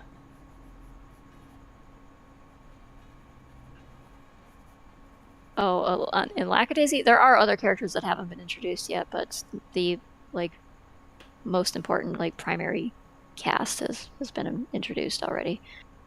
Justin Reed says, "Are you making more comic strips on Webtoon? I've been following your art for years, and I would love to own some." Oh, well, cool. Thank you.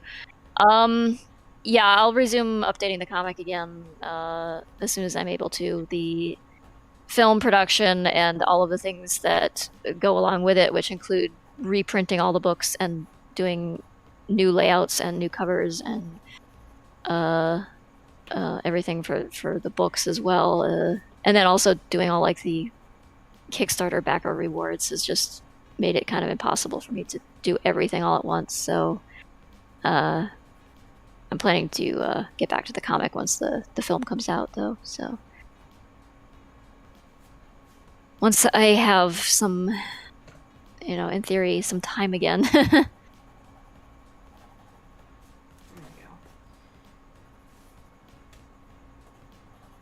Some time and mental bandwidth.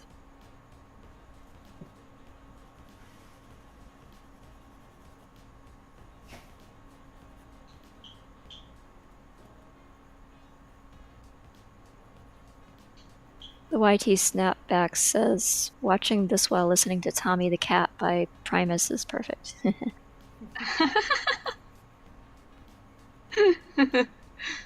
Yeah. Spaghetti and the Animator says, "Is the finger shading helpful for you in any sort of way, or you use something else to do the shading?" You mean like the finger smudging? Yeah, I guess? but there's like those paper sticks. Yeah, I have some of those paper stick things that you can. It kind of does the same thing that your finger. Yeah. Finger I'm just does. kind of like blending it out a little bit to make lighter lines just kind of blend in, so that I can pay more attention to like the important line work. Because like if there's like too many scratchy little light lines going on in there, it's hard to like even see what it was that I intended. So I'm keeping on going in there, and I'm like making things a little darker here, a little lighter there, so that I can pick up on like what my intention was again. Which is especially important given that I did the majority of this sketch like months ago. So now I have to like refine some of my intention. And what's more is that I've gotten better since when I did that sketch. I just draw often enough that I tend to just evolve quite a bit over the course of the year. So I'm also like doing little fixes to my work from before, which is what takes so much time. Like fixing this damn gun, because when I drew it, it was definitely not right then. And I was like, I can't finish this without like sitting down with a model. I just can't. I didn't want to like disappoint this guy by being like, yeah, no, I had no idea how to draw a Tommy gun. Like, put all this effort here, and then this looks like blah, I just didn't want to deliver that, so I'm trying to make it match the quality.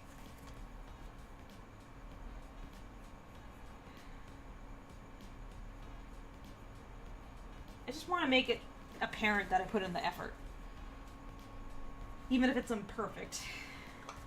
Which I think inevitably it's just going to be. Every piece of art is imperfect. You'll never, It's... But I don't want them to know that.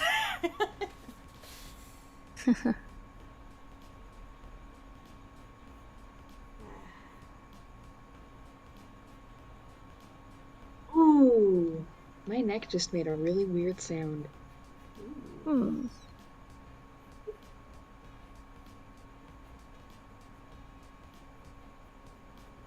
Neck sounds. I like turned my head a little bit and went. Ow. Lame username says, where did you get the inspiration for Lackadaisy from? A lot of different things.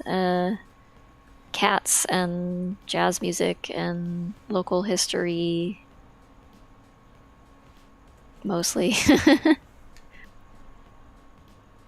Like, I moved into an old house in the St. Louis area and got kind of like obsessed with its history, and then that kind of expanded into the history of the city, and I learned about the caves underneath the city, and I was also like kind of in a weird spot at my job where I had been doing hands-on artwork, but then I kind of got moved into more of a managerial position as like an art director, and I was mostly delegating tasks and interviewing other artists and, you know, doing like, you know, portfolio reviews, and so I was kind of like feeling artistically unfulfilled, and all that kind of just culminated in like my need to do some kind of art thing on my own in the after hours, and that became Lackadaisy, and it took over my entire existence.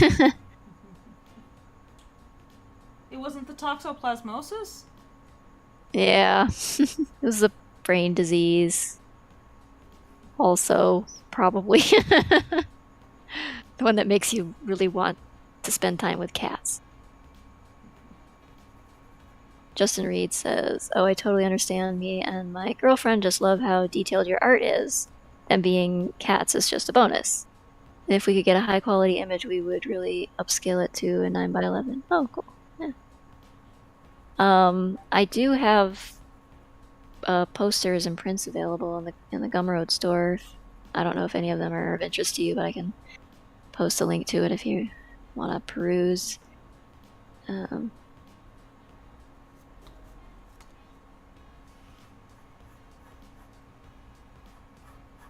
the prints that Tracy's got are freaking fantastic. I also do, for certain Patreon tiers, I do custom artwork.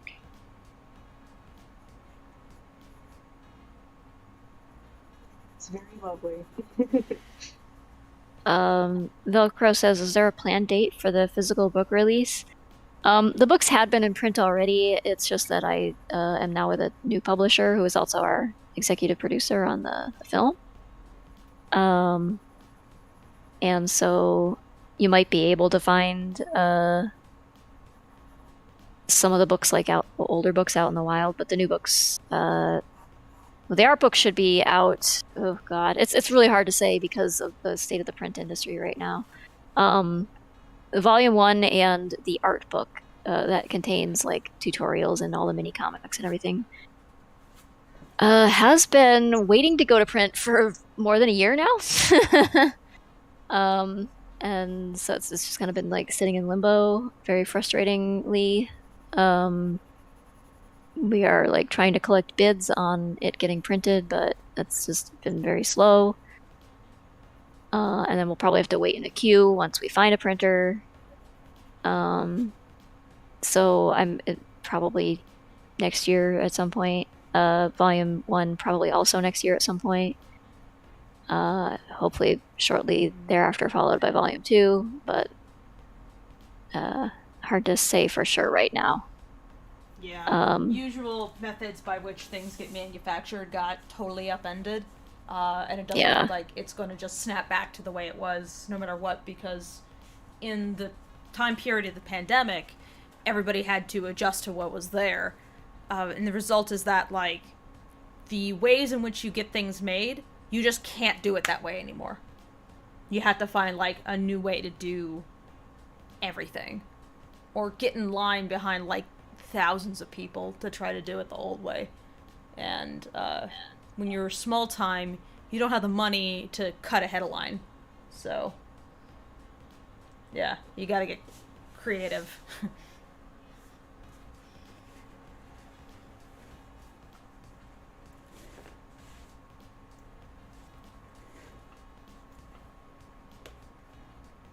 Alright, Spaghetti and Animator. Thanks for hanging out with us. It's kind of a marathon of a stream today, so. Yeah, sorry. This is why I don't get to sleep until very, very late. Oh yeah, That's why man, I it's was telling been you guys, 6 I was like, hours. please feel free to leave. I don't know why I am it's just taking forever. Nothing goes fast. Not if you want it to be a certain quality level anyway. Demetrios says, if you're doing traditional drawing, how often do you usually use up all of your black crayon? Not crayon, but colored pencil, because I was doing some designing dress work for a portfolio, and I can say that I lost one. I mean, you're doing a lot of sketches. And I don't know. Pencil. That sounds about right. Yeah, when I work in pencil, I'm using a mechanical pencil, and I'll go through lead pretty quickly, but just replace the lead.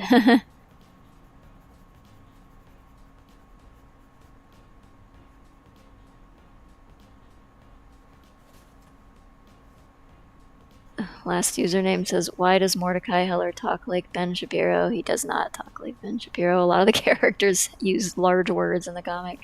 Yeah. If you want to know what Mordecai sounds like, listen to Sung-Wan Cho's impressions of him.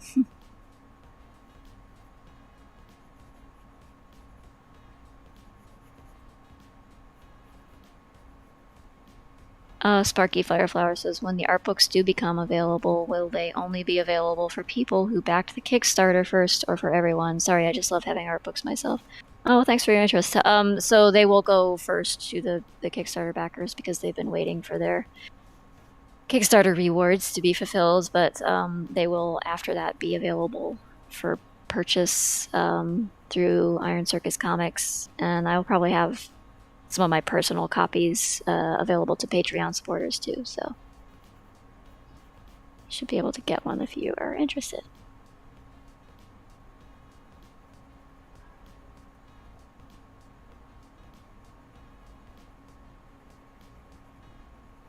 Nick says, I'm just glad I didn't miss the stream since I got in 3 hours after it started. Yeah, how long have we been going now? It's 12:30 a.m. here. I think we started at like 6:15, so more than 6 hours now. Yeah, it says 6 hours and 20 minutes. I get way too into my own work. I get sucked into it. Yeah, that's why I was just like, how the only artwork way I is. can make time for this. It's kind of the only way to do this kind of work is to like hyperfixate on it. Sticky Sauce says, with all the AI artwork bots around, it's good to see traditional art still being done. Yeah, I don't think the AI stuff will ever fully replace that. It's definitely gonna cost some people their jobs, which sucks. But I also kind of like it's also very derivative of all the traditional art people have done already. It's kind of frustrating. Yeah, it functions on deriving existing work in the first place. Yeah. So like even with AI generated images, you can emulate what already exists, but the fun thing about art is that you can abstract real life things or things that already exist and just twist it into new things all the time. And AI might be able to do some of that, but there's a human emotional element to the abstraction that we do in artwork in the first place that's not quite there. I haven't seen the AI yet catch that quality. Yeah. It's like, it can emulate a style. And I find that I can kind of spot it. Like, you can spot the AI art generally. Often because it's like, this reminds me of an artist like I know. Yeah. And I know they didn't paint this. So it's like, yeah. AI art often feels very extremely specific and also extremely non-specific, where it's like it never asks a question of what it's generating. It doesn't generate a story. It doesn't care about how these disparate pieces come together. So any story you see is whatever you are interpreting into it, effectively. Which, I mean, is true for pretty much any art, but I think that the difference here is that you could, if the ocean created a sand dune that looked like a face, would you say that that's art? No. But if I drew a face into some sand, would you say that that's art? And you'd be like, yeah, probably. You know, is that like, well, there's lots of art forms that qualify, you know, for that. Sand art is a definite thing. And kind of the difference is that the ocean has no intention behind what it is creating. It doesn't, it's not aware of what it's made. It's that you looked at it and you said, that looks like a face. But, I don't know, there's something about when a human does it where it just is a face. I don't know, I'm getting like existential, very existential. But like when a person draws a face, someone's face, anything, what they're putting into it is their own interpretation of faces, their culture's interpretation of faces, you know, the realities and the medium that they're working with. And all that comes with a certain level of intention that just doesn't exist for AI art, because all it's doing is borrowing the intention of every other piece of art or every image that it can find. So if you say a dog tap dancing down the street to the tune of like the Macarena, and it just goes image dog, tries to figure out what counts as dog and just makes it like a golden retriever. Well, why is it a golden retriever? It's a golden retriever in tap dancing shoes because the search engine went dog and found a dog. But why is it a golden retriever? Why is it this street? Why is, how did they represent the Macarena? Did it choose to, like, make the Macarena at all, or just did it choose to just focus on dog tap dancing around the street? It doesn't know what the Macarena is. It doesn't know how to visualize such a thing. So, I can imagine what tap human, dancing to the Macarena looks like. Yeah, exactly. So as a human artist, you go, well, what would that look like? How do I indicate that it's the Macarena? And what kind of dog would dance to the Macarena in tap shoes? Like, a human would ask that question. Why is the dog tap dancing down the street to the tune of Macarena? Is it an the philosophical dog? Is it a stuff realistic aside, dog? though, Yeah. it's like Yeah. the pragmatic reality is that, there are people who are going to lose their jobs because it's easier to type words into a AI neural network and get an image that's kind of roughly what you want, maybe. Than it is to pay an artist to get you something more specific than that, or something that, you know, an artist actually thought about. But you know, it's still not going to. It's like, it's just, I don't know. The closest thing I can liken it to is like the camera and all of the hand wringing that went on then too, as well as like, oh, it's no need for artists anymore. We have cameras. It's like, no, it just changes the nature of art. It changes what art is. Changes like, and even at that, like, even though we have the ability very easily to snap a photorealistic, like an actual realistic image, people still make photorealistic art, and it's still considered an art form. It hasn't gone away. It has not supplanted that entirely. It has largely like eliminated the jobs of most portrait painters, I would say. Like, but photorealistic art, even like, you know, it can create a depiction of something that it just created it doesn't exist yet. You know, you can render something in realism that doesn't quite exist yet. Even if you're using a photo reference, there's still something behind it. There's still intent, and there's still a reason you're doing it. If it's a portrait of a family member that someone's commissioning for you, and you're using photo references and it's photorealistic, there's still intent and heart and soul behind it. The element of the artist is there, but I mean, it's just that in the camera too. It's and with the AI stuff, I think it's going to be like the intent of whoever is steering the, you know, using the verbiage to, you know, that maybe that'll become an art form of its own too, just like photography did become one. But I don't think you're ever going to, like, you can't, like, as it stands right now, and I don't know where the learning will go with these things, but because it is progressing quickly, but like, you can't get specifically what you want out of it, and that largely is, I think, the difference right now. Like, you can fiddle around with the words that you're typing in, the tags that you're using, and get something in the vicinity of what you want, but you cannot, like, you're not steering that precisely. And and If you were, you're you'd be kind of drawing just it like landing yourself. on something that looks cool. It's like, oh, you're browsing around and like typing, experimenting, and oh, maybe eventually you come up with something that looks cool, but it really is not exactly what you had in mind to start with.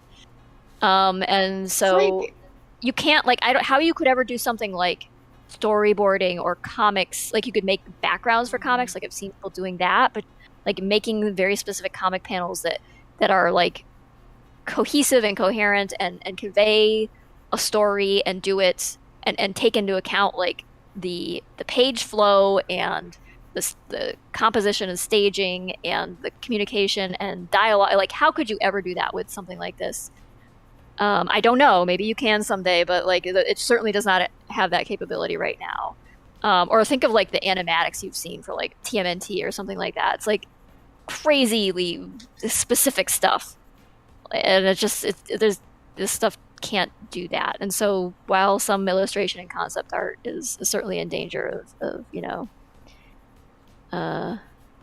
losing some of its footing to this, I also think like people are going to learn to spot it, and so it's going to lose its value and kind of the way that like I don't know. I did find that like poser art analogy to be a pretty good one. It's like, okay, so yes, some author or something who can't really afford a cover artist to do their book cover might generate an image, and you're just going to kind of like be able to spot like the AI generated images amongst the okay, someone actually had an artist do this, and it's it'd be fine for like somebody to do that, I think, as an alternative to hiring an artist. But I also think you're kind of like sacrificing that human input if you're just relying on the accident of finding a cool image amongst a bunch of experimental,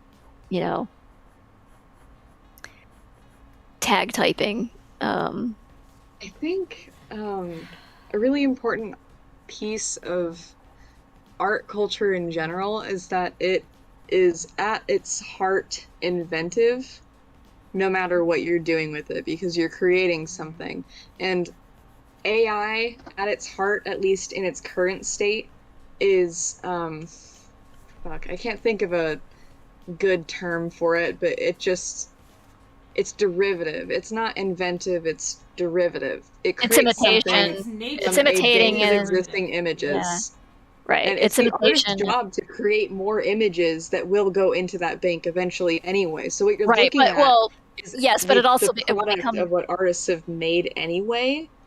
True, and but it'll also the only way to get something new out of it is to commission an artist. It'll also become self-referential though too. So yeah. It's like how much what's this, like that horror artist? There's so much Geiger. Beksinski and sick of Geiger. Beksinski and Geiger and Van Beksinski Gogh like seem to dominate any horror thing that people type in. Like it comes up with something that looks like horror, but you're never gonna get unique horror out of this thing unless it's doing it by accident. Because the best AI art is shitty AI art. Shitty AI art is super inventive because the AI puts things together in ways that a human just generally doesn't. Yeah, like, no, I've when seen it's things that look very room full of something unidentifiable, but it feels like a room that you've seen. The liminal space of art is bad AI art, and I love that shit. That shit's great. Right.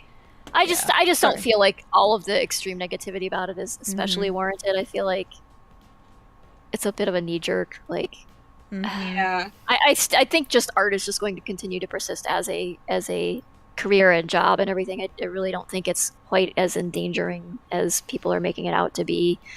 It's just, I don't know.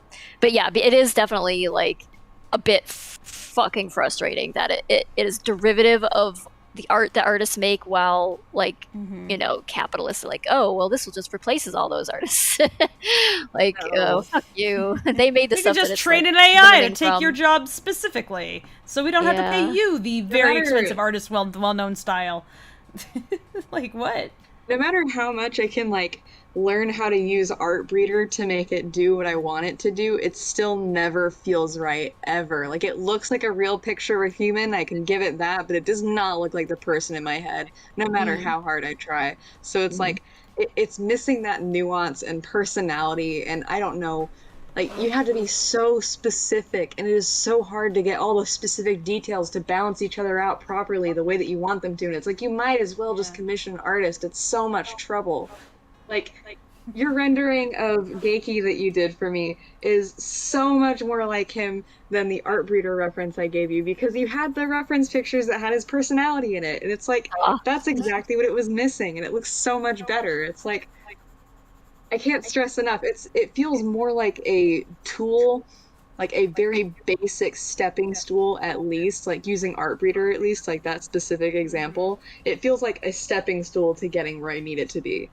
Mm-hmm. And I need to get involved in it, or I need to pay someone to get involved in it to make it actually what I need it to be. I think it's very useful in that respect. It's it's used and in fact, it could be useful, a useful art director tool to be like, here's the look and feel we're kind of going for, but we need an artist to actually like manipulate it into what we actually really want, or you know. Sorry, I got really excited, but I think it could be great as a way of quickly. If nothing, it does like a bunch of ideas. Done that with an album cover for Redbox. Yeah. Oh, really? Cool. Yeah, he does streams where he like plays with AI and does like funny stuff with it. But one image came up that looked really like kind of cool compositionally, and they had an actual artist like render it much better than the original image, and like actually added some like intent and stuff to it, because like in the original one it looked like a vague shape that kind of looked like the Grim Reaper, so in the actual rendition they made it the Grim Reaper. It's like it can give you ideas and a baseline of what you want, right? But, like, you can like that. I mean, like, photo bashing is the thing that concept artists have been doing for ages now, because it's a quick way to, what it is. And it's basically like, you can generate images that are like the right color palette, the right sort of look and feel, the right, like, maybe this face is the right face, but this, like, you know, costuming is more what you want, and it like bash it together and make a piece of concept art. Like, it's just like gives you the extra tools, so you don't necessarily need a photo to work from. You just, you know, you have this thing where you can generate images and then work with that, and I think that's totally legitimate and a cool thing to do with it. It's just like I said, it just becomes a tool artists use. Like, it's not a replacement for artists. On the whole, like in some very specific cases, like it can cost somebody like a job they otherwise would have. But just kit bashing, then you might be in trouble. So, right.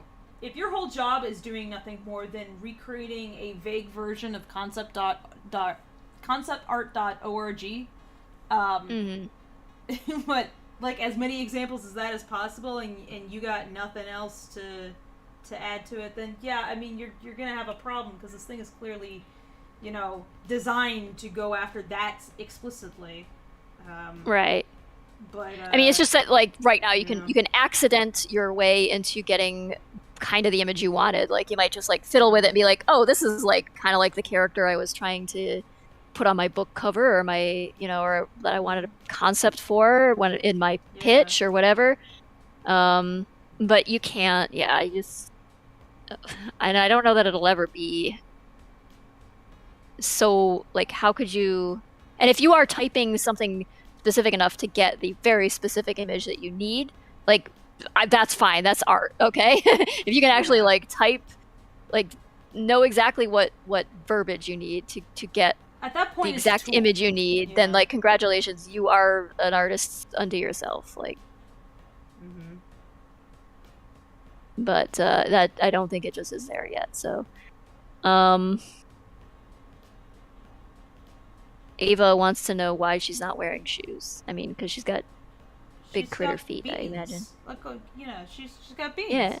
See in the reference. Got paw pads. Don't need shoes. Yeah. She got nice feet, and she wants to show them off. Diogo says, I don't think it'll be that. I don't think it'll be that easy, because people usually don't know what they want, and the AI doesn't understand the meaning of make it pop. Yeah, but I don't know that artists either. Like that kind of feedback is like, what yeah, you're gonna thanks. get is the middle manager instructing somebody to make the AI art for him. So instead, you're the AI art job. When the art direction is make it pop. Yeah. Make it good, you know. 20%. So I like it. Yeah. Oh, thank you for that illuminating feedback. AI art from AI art would be interesting. Yeah, if like somebody deliberately set set up the neural net so that it was only learning from other neural nets, that would be hilarious. Like, this is a level of abstraction that'd be like, what the fuck? I just spent the last few minutes like quiet as hell because I was focused so hard on finding this fucked up edit I did of the art breeder image I gave you as a reference. And this is like from over a year ago, I think. I put sunglasses on him and it looks like shit. Let me see. It's the worst thing You I've just ever go into seen The in my Sims life. 4 and you design your boy that way. I gave him a 5 o'clock shadow too. But it's so pasted on. Like, it looks like That's not right. it looks like he drew it on. Just he's in disguise. No, he shaved his Okay, one eyebrows second, and drew his one eyebrow doing that. Oh my god. Can I show this? Yes. Okay, one second. Let me Here you go, chat. This is like the very essence of Make It Pop. Right, okay. Just because I got involved, damn it. It's Make It Pop. Wouldn't do this for me. I tried to make Art Breeder give him sunglasses and it refused. It's so awful. It's just colored in. It doesn't know what any of these things mean, and so it's giving you Jesus its best. Christ. Brilliant. Just brilliant. He successfully looks like a douchebag there. He didn't look like that in his reference. Yeah. Was that what he was Oh my going god. for? An Art Breeder wouldn't give him a Pepsi suit. Aw. I kind of wonder what you'd get if you typed like Pepsi suit into Midjourney or something. It would just give you like a suit made out of Pepsi cans. Because it doesn't Can you give me an image of a sassy man wearing a Pepsi suit, please? Sexy man Pepsi suit. That's what we need. We need to create the technology to generate sexy men at will. Tumblr sexy man AI, yeah. Yeah, there we go. The AI won't really understand going me if I somewhere. tell it to fuck up the outfit on purpose, but kind of in a good way. What if we type Tumblr sexy man into Oh Midjourney? my god. Do that, and I will show it. What does God. What does Midjourney deliver? What does the computer think a sexy man is? Or a Tumblr is? I don't have Midjourney. I tried to get into the thing and they never responded. It has Midjourney. Poke him. Oh, does he? Yeah. You're like, hey Newt, can we borrow Midjourney for a second? What's that? I don't remember what it was called. I think it was Pick to Pick, but it was a website where you like drew lines and it would fill them in with like rendering, and it looked horrifying most of the time. Oh, and yeah, I know there's there's. like a cat. Oh. Yeah, I know there's like, yeah, I think it's NVIDIA has that thing that where you can like draw something and then tell it to like make it into something. Like you can like just scribble something and it'll like make it into a landscape painting or like, that's pretty interesting, but I think maybe just... video of someone using it, and he was trying to draw Garfield, like cartoon Garfield, and make it render him into a real cat, and then he realized he was using the fucking curse one. And it came out looking like vomit. I think it was Super Mega. It was so funny. See, I love when it doesn't behave. It makes the worst shit ever. It's not stuff a human would do. It makes it superior. It's its own art form. I want only the most fucked up AI art. That stuff's a joy. My fear is that the fucked up AI art will go away. There won't be any of that. It'll just it'll all get like it'll just be like the process will be sanded away, and now the interesting thing about it is gone. It'll just be like a relic of the time period, the way that like early CG art is like a relic of like the late 80s and stuff, like that extremely like base elemental shape sort of everything just very triangle. Yeah. Oh my god, I found it. Let me find this low specific poly now is so part. popular. And now it's like, wait. Yeah, and then it comes actually back and really it cool becomes looking. popular again. It'd almost be like, like an art style. Like, Oh no! Okay, hold on. I like need some to send this to you. fucked up Lisa Frank Trapper Keeper. Ooh.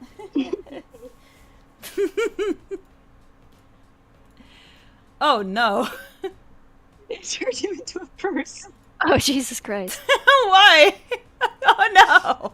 Oh no, Garfield. Not a cat.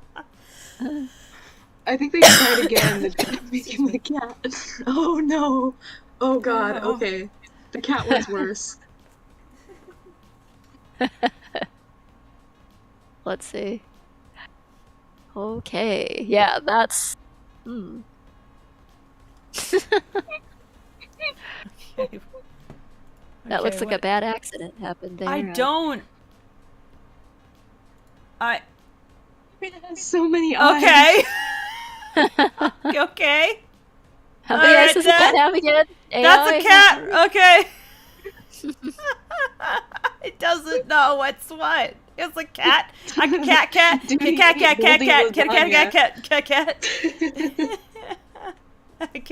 can cat. Oh no. Garfield looks decomposed. You are correct.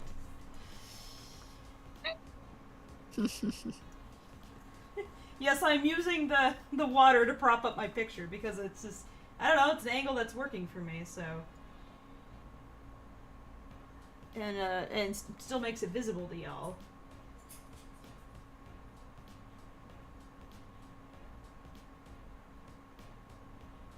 I love that the Garfield is so good the first time, and then they just got frustrated as fuck because it got turned into a person. The second one looks like normal. He's like melting. Nick says, I have ascended, John.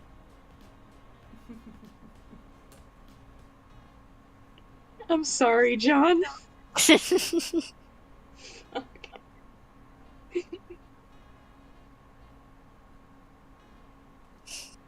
Be not afraid.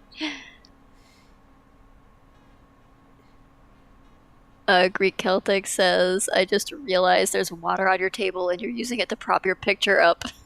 Yeah. You're bolder than me. It's nice That is definitely living on the edge there. No. It's a heavy broken teacup. It's practically soup bowl sized, and with the water, Oh, it okay. actually makes It's for a got very some good bulk weight. to it. It looks like it could be a paper cup or something from this angle. So. Oh hell no! I wouldn't do that with a paper cup. That would be bold. No, I got like a little. This is a little. I don't know. A cup broke, and I didn't want to throw it Oh, away. I see was the like, broken wait. handle. Yeah. Yeah. I was like, I could use that as a water dish now. It's not a website anymore. I don't want to download this code and shit. I just want to make fucked up cats. Isn't that what we all feel?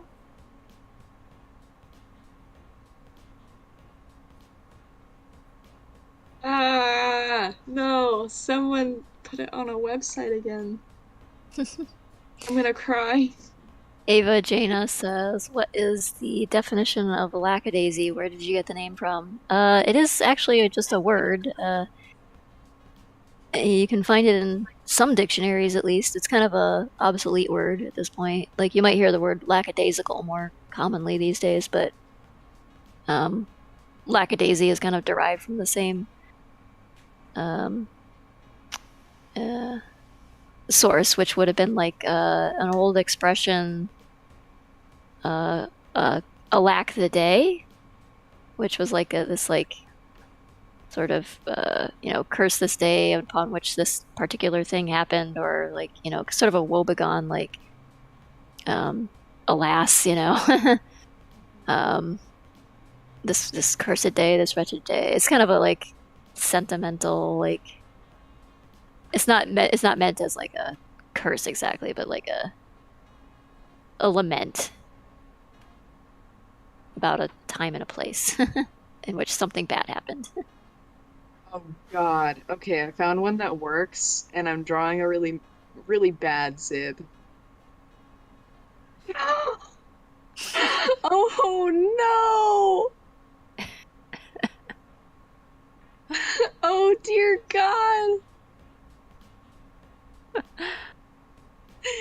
Wait, hold on. I don't know what the stain in the lower part of the image is, but I don't like it. Oh no. Oh, I'm saving that one. I'm saving this one. He's got Dorito eyes. It's perfect. So this is what's this website called? Hold on, I'll grab it for you. It's kind of awful, but it works. Whatever work means. I will share this one. I wonder if it'll make his eyebrows extra eyes. Second, let me Jagan says, today when thrift shopping, I found a Garfield shirt of him in a cowboy hat, and it said, when I go to heaven, I don't know if I will get in because I don't know if they accept cowboys. Yeah, that does sound AI generated.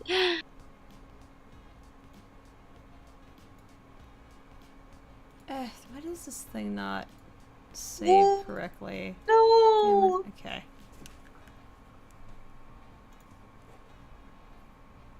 Oh god. This is really bad. There we go. I'm gonna have nightmares about this.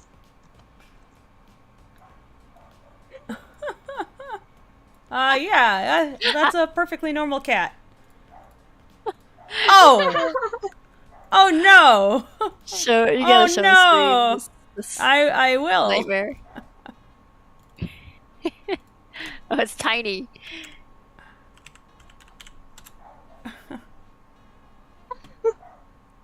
There's there's AI Zib with the Dorito face. And AI Rocky.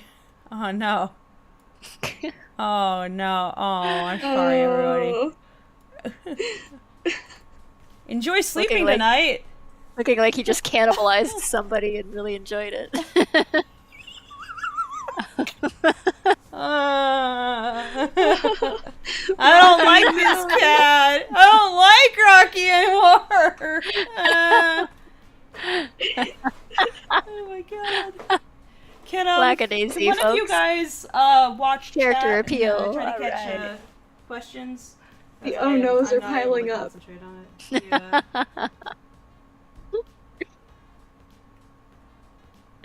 Jay Markelin says, do all of you ever watch art media, like a movie or anything, and you just pause in the middle because you're just in a drawing mood? Literally just happen to be watching bits of the stream. Oh, well, that's cool. Probably not this part of the stream. That's inspiring. But I hope if you're inspired by this, I very much want to see what you're getting up to then. Yeah. Oh no, Ivy. She has hair, so this one's gonna be a little weird. Oh, this one is? Well, don't be worse. We're pretty far into the weird at this point. Oh no. She looks kind of okay, but like this is just bad. Oh. I think I'm gonna encourage you to post some of those on the Lackadaisy Discord because I'm having trouble keeping up with all the stuff that you're generating. I have to keep updating the OBS. I will post them on the Lackadaisy. Yeah.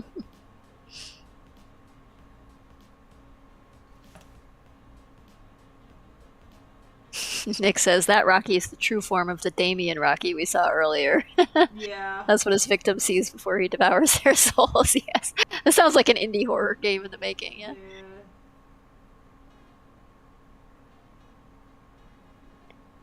Ava says, were the syrup and or pancakes Rocky consumed laced with some sort of psychedelic drug?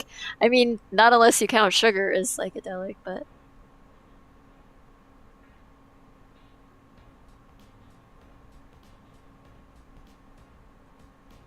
No, he's just easily amped up by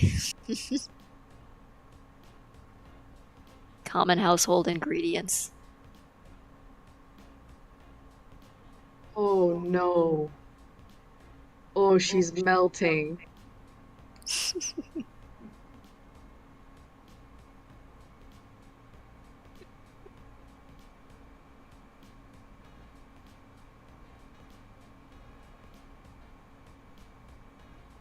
Someone said they're watching this on their TV. They see Rocky in high definition. I'm so sorry for you. Why are you subjecting yourself to this? Oh.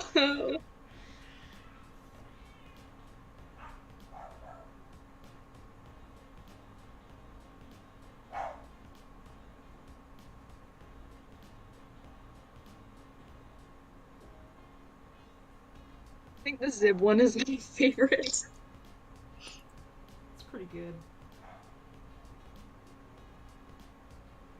Let's see the Ivy one. Oh, I'm grabbing it. 1 second. Hers is the least recognizable as a face.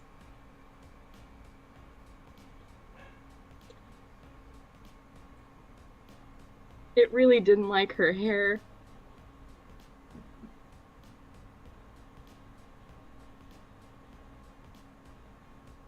Ava says, so if I gave him a cup of tea, he might be higher than the Empire State. I mean, it'd have to be extremely sugary tea. Like, sweet tea condensed. I mean, he is in Missouri. Sweet tea must be a thing he's encountered.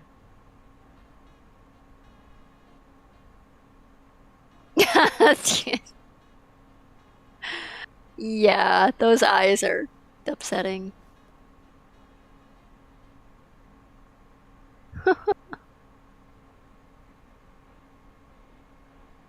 I like how her whiskers just turn into random smears.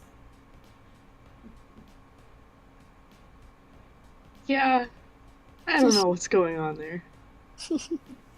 Yeah, it really did not know what to do with the hair there. It's just like, this is, I guess, a marking where she's part tabby cat.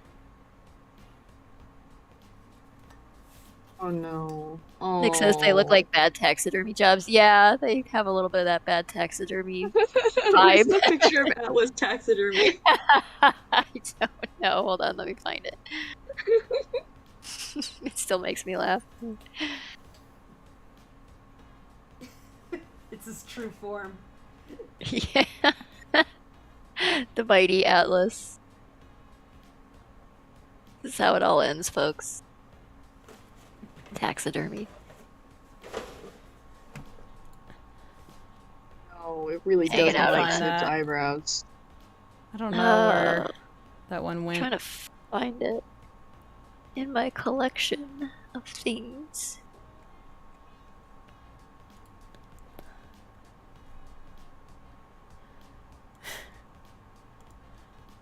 This is nightmarish.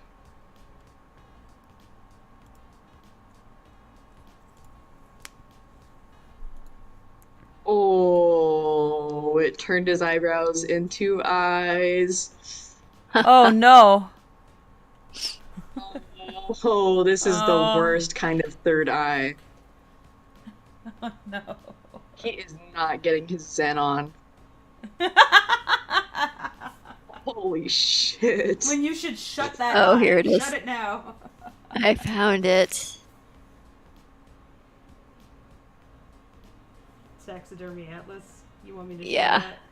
Here it is. Okay, 1 second. Let me just finish this line.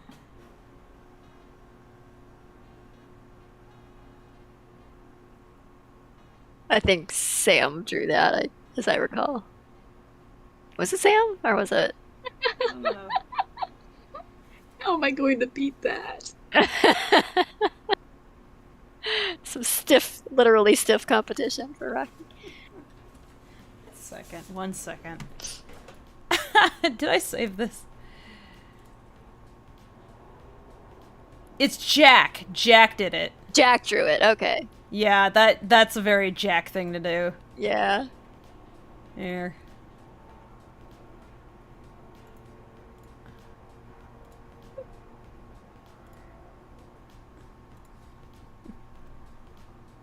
There you go. You are legally required to finger gun every single time you see him.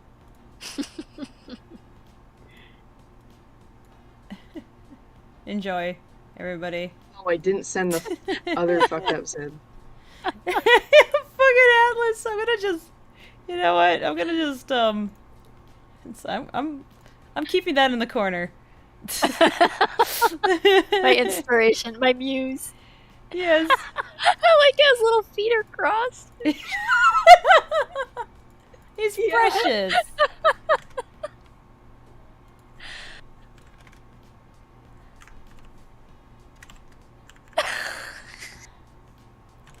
It's getting too late.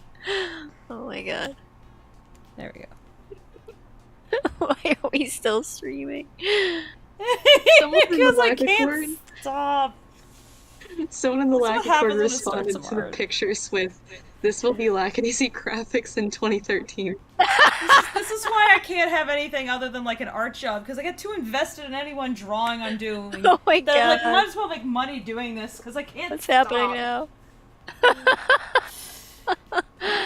Oh. Sib, you should really have that looked at. That looks uncomfortable. You guys one want to ear see kinda, what, one ear kinda right. Oh like that. god. Almost with that ear, but everything else, yeah. Fucked up cat. If you guys want to know what they're laughing at, go to the Lackadaisy Discord. Katie's posting more of these things in there, and they're all horrible. Go look at it. Just go look at it, and then quietly close your computer down and light it on fire. Jacob says the fantastic Mr. Fox version of Freckle. I hate that it renders in real time. I'm fucking terrified. It's Atlas has the bad taxidermy. I think it's a fox that the bad taxidermy animal is. It just doesn't look like one anymore. It's this guy. I think it was just the result of us joking about how, like, in a different universe, like Mitzi just got Atlas stuffed instead. I kept that around. She couldn't bear to say goodbye, so just kept him. He just sits there at the bar. I can't compete with that. This is the reason why Mordecai left. He's like, no, I cannot, no. He can't handle the eye contact. No. I have notes about the way this was done. Like, did you have so little money stare left? At this input image for a little bit, okay? It's really bad already, but I need you to look at this input image. Oh no. This is gonna go badly. No! Ah! Ah! Looks like his I brain do not is like leaving it through his ears. It looks like his teeth are hot dogs. Yeah. And that they're also on fire somehow. It's the sausage teeth on fire in his mouth. I'm having that dream where my teeth are hot dogs. My hot dog teeth are hot. He also looks like he's looking to the side for some reason. That just makes it all the Citizen creepier. Zombie Productions said no more computer for you, Katie. Yeah. Katie is no. the computer Lackadaisy reimagined for the future. It's like those You don't need the whole we got this covered. AI. Yeah. Who needs artists? Link to Discord. Oh yes, the Lackadaisy Discord is It reminds me of these pictures. Hold on.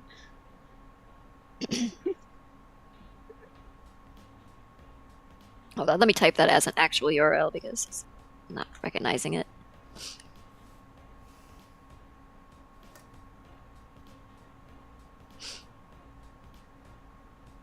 EcoDraw says, "Wow, you guys still on? Yeah, I'm amazed too." I'm obsessed with getting this done. I'm starting to lose my voice. Michael Bay's Lackadaisy.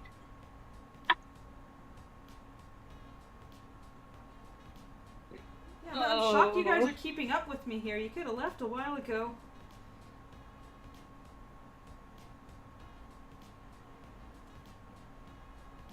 least taking a break for yourself. I feel like these look kind of like gory almost.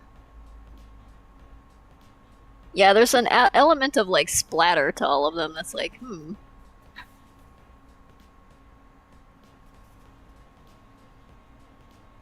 haven't done Freckle yet.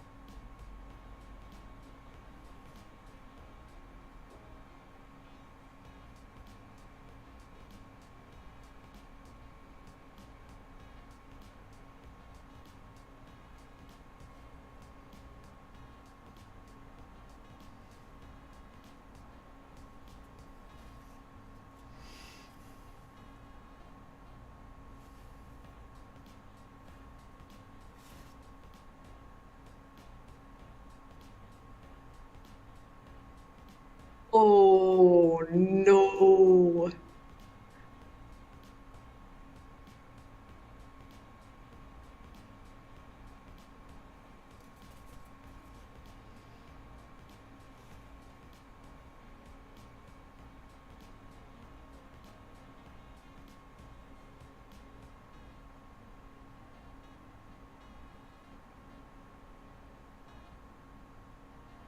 I mean, it kind of gets it. Freckles kind of translating better than the rest of them.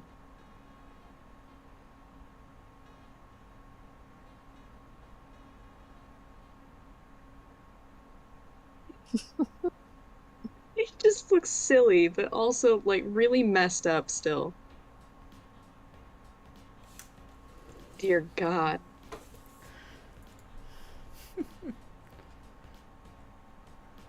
He's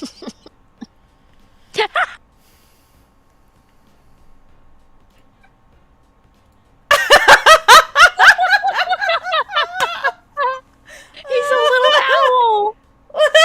His eyes are fried eggs! He looks like a little Furby thing. I don't know. Now that looks like some bad taxidermy. Oh no, I can't tell. I think his big eyes, like, it made the center part like cat eyes, and then there's some sort of horrible depression around the rest of it. The tiny mouth, I know. Oh, that's a fucked up cat. Furby now. Oh, somebody please help this kitty.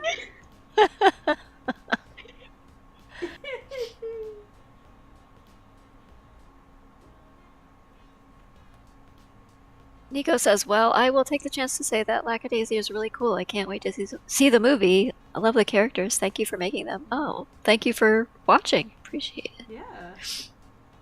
I hope you will enjoy the movie when it comes out. This thing is coming out. What do you think? That looks like a gun, maybe.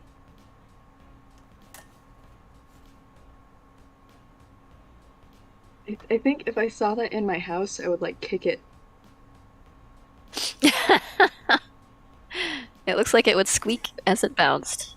It looks like it'd be, like, infesting my walls or something.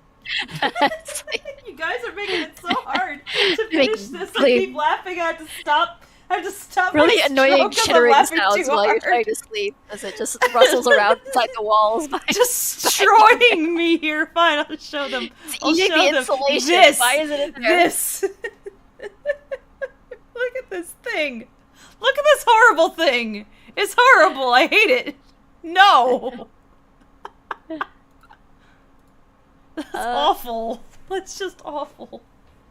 It's just a little guy. Hello in Russia. Thanks for the kind words. Hello.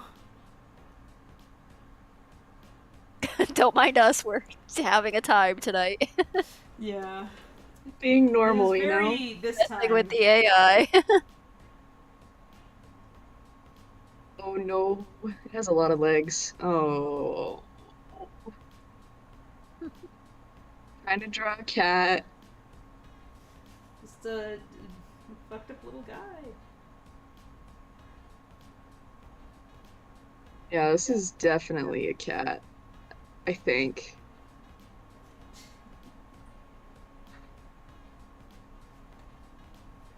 It looks like the the really like fucked up like content awareness scale cat that's like screaming.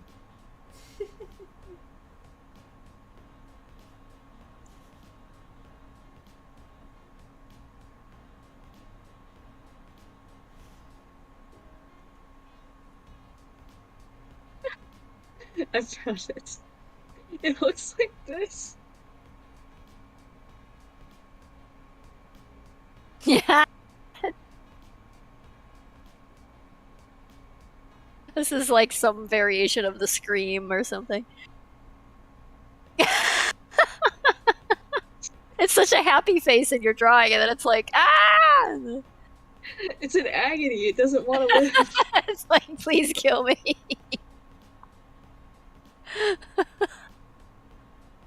I just saw myself in the mirror. With beating the lights. Oh god.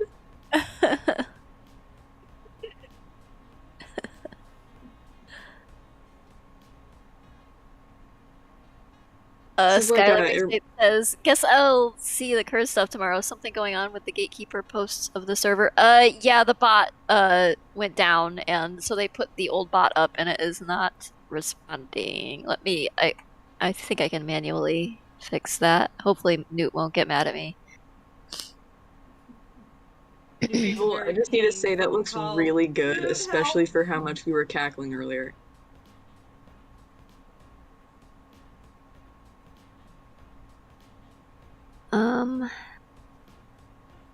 Yeah, apologies if you tried to join the server and typed the agree thing and it didn't actually do what it was supposed to because, yeah, the bot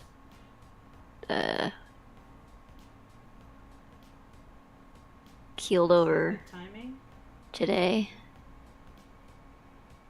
So you say you can fix it, or yeah? I can manually assign roles is what I was going to do, but I want to make sure I set the right roles because yeah.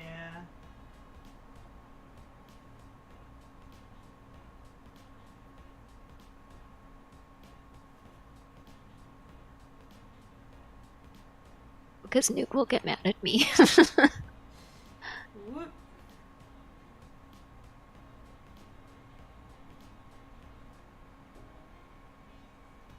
Okay.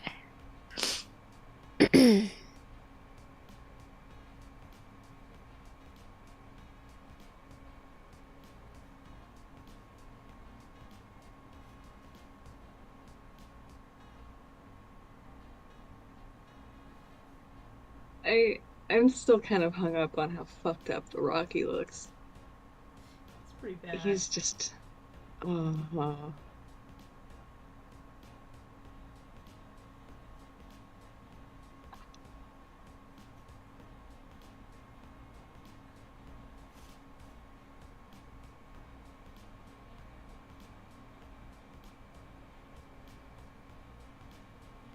Okay, if you recently tried to get in and it didn't work, you should now be able to navigate the the Lackadaisy Discord. Apologies for that little hiccup there.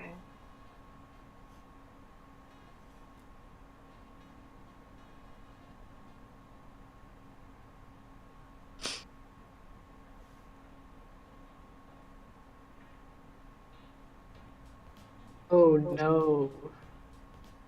QWERTY says, have y'all seen medieval cat paintings? Because those are like spot on. Yeah, those are pretty trippy.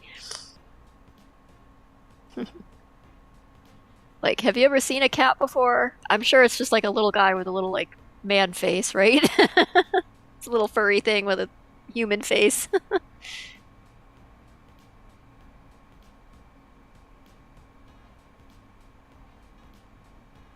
Oh. I'm still messing with it. I'm sorry for all the terrible sounds.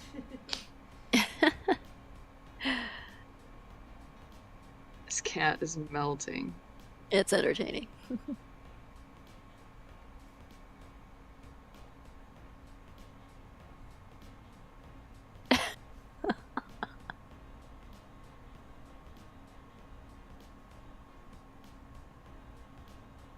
No.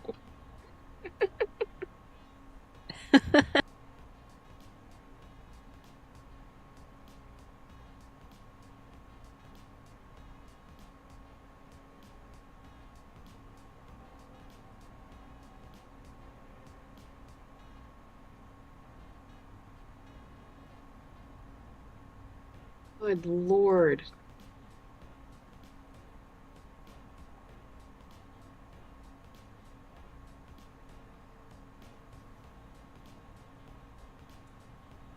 This looks like 3 cats melted into 1 cat.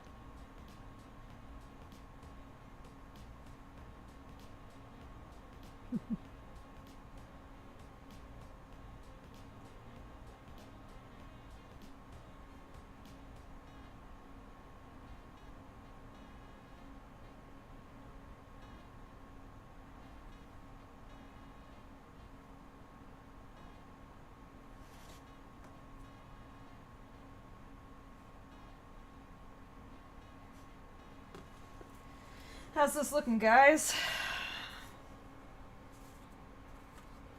Very cool. I like it a lot. Yeah. She's looking kind of cute. It's very sassy. I like it. Yeah. Wanted her to be full of personality and gun. A lot of gun. And the wind is blowing her hair. She's very dramatic. She's got like long hair, and I'm like, I don't want to just have it hanging down. I want to do something that. No, like, I like it. face. I like that it's kind of like echoing the same Yeah. direction as like the gun barrel. Yeah. Make it feel like something's moving, and not feel static. Gotta make it interesting, you know.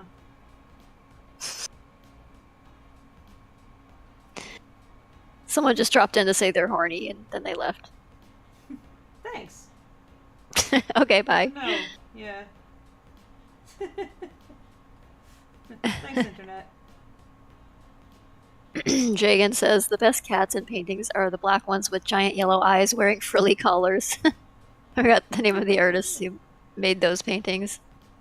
I don't know specifically which ones you're talking about, but I always like the tiny black cats. Oh, is it like okay, the extremely like glossy big yellow eyes. Vanessa Stockard. Oh, okay. Oh my god. Delightful. I love these paintings so much.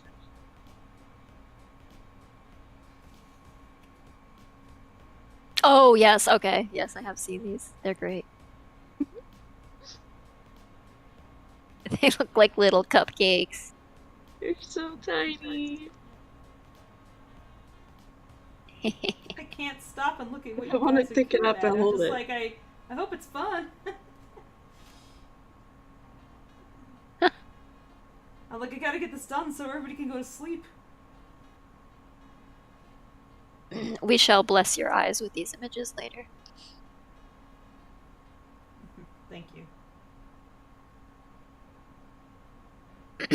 Alloy Oops says, will this have color? I think it's intended to be a black and white, but I think it's supposed to be. If I may be looked at wrong. what the instructions were.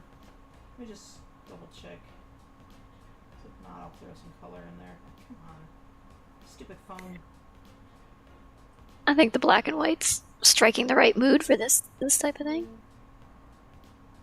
Very noir. I like it a lot. Yeah, not color.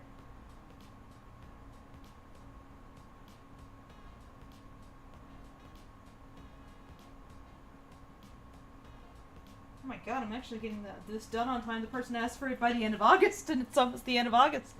Holy crap. Woo. I just think of myself as perpetually behind. It's weird to think that I might not be.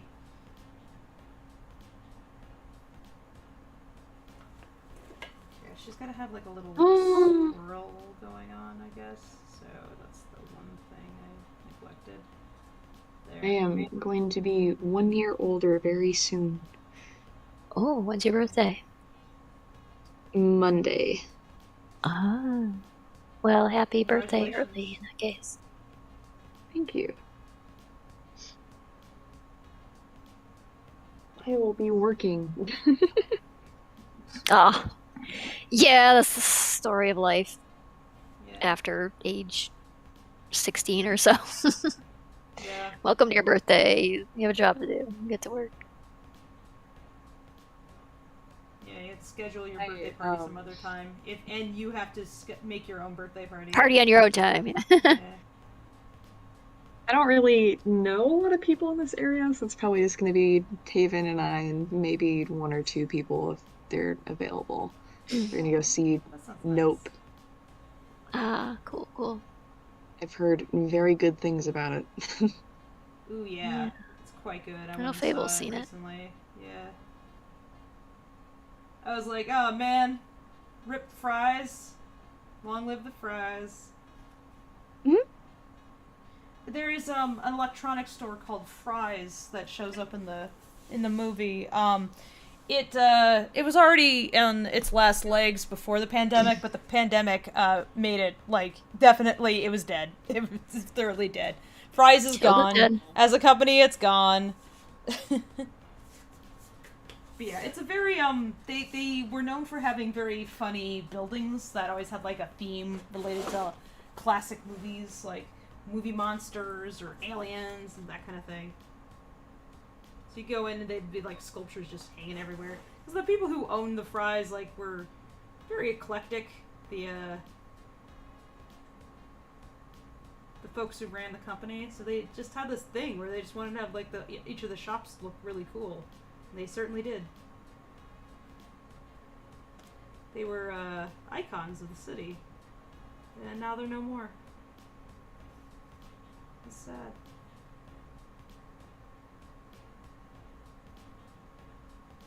Is Radio Shack still a thing? I think they technically still exist. I don't know that they have any stores left, though. I think, I don't know. Hold on. Yeah, they exist as a website. They have a digital store, but I don't. Fry's is basically what if you took Radio Shack and made it huge? Blockbuster. Oh, apparently there are some Radio Shacks that they operate independently. But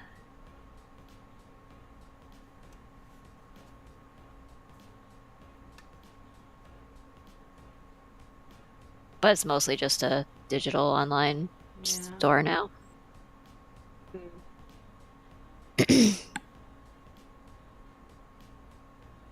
Oh, that reminds me. I found my mom's sister found a bunch of old videotapes that we had on a family camera that we had borrowed from her. And there's this really awful video of my brothers running around in a grocery store being menaces when they're 13 or 14 years old. And there's a Blockbuster in the background, and I was like, damn, okay. Wow. Time really do be passing. Yeah. Yeah.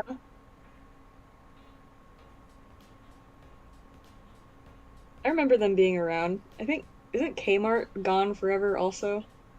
Yeah, you can find a VR version. Yeah, I think Kmart is. There might be one store left or something. I don't remember. Kmart, or did they all totally shut down? I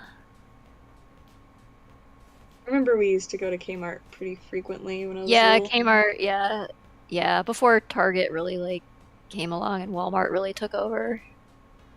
Yeah. Kmart was that. Oh man, at the mall I worked at for my first job, there was a huge kind of quiet section of the mall that I would hang out in while I waited for my brother to finish his shift at his job so he could drive me home, because I closed earlier than him. And I just would be sitting alone in the mall before closing, and the lights would start turning off and shit, and it was scary as hell, and I'd have to walk outside and walk past this empty Sears. And I realized at some point that the spot I was sitting at was the wall behind me was an artificial wall, just barely kind of thin plaster wall that they'd put over the entrance to the abandoned Sears. Oh. And I was the only person in that section of the mall sitting in front of this giant empty department store. The ghost of Sears behind you. Oh no. God, it was Behind the awful. I had wall. like there's an image of me realizing. Yeah, it's so unbelievable, like how much a staple of just American commercial, like commercialism that Sears was for so long, and it's just gone. It's so weird. Yeah. Kmart, there are like 3 of them left in the continental U.S. now. Wow. Yeah, it's like nothing's permanent. Jesus. I mean, Sears was around, like, even in the 20s, they had the Sears Robux catalogs that people would order from and everything. It's like, What did that end? Was it like venture capitalists or something else? when did it end? Yeah, Sears. Sears why went did it end? bankrupt Yeah. because they did not do what Amazon did, and they had an opportunity to do it, and they said no, and then they tried to catch up late, and they couldn't, and it's just the death of malls and Didn't they everything. have The death of thing where they would always have like, oh, it's a discount, it's a sale, it's a discount. Kmart Sears? definitely had that, like the blue No, I'm light thinking specials. JCPenney. Oh. JCPenney, that's what I'm thinking of. Yeah. JCPenney went down a while ago too. Does JCPenney still exist? I don't think so. My grandma used to work at JCPenney. Yeah, JCPenney does still exist. Yeah, they have 669 stores still open. So they're doing better than There was Kmart. one kind of attached to the mall I worked at. Yeah, I think the one at the mall nearest me is still open, actually. Oh no, I came into the stream and then I just looked into the chat and there's just so many Onceler Rockies. What happened? Oh gosh, we've been on a journey today. A journey to the past. Baby with pelican mouth. Oh no, it's badly taxidermied Atlas. Yeah. Yep. The AI stuff came up and then it just kind of morphed into Jack. this. Yeah. We were like, we gotta. We had to show the It chat. was Jack, of course. It was Jack. Yeah. Your magnum opus. It's so good.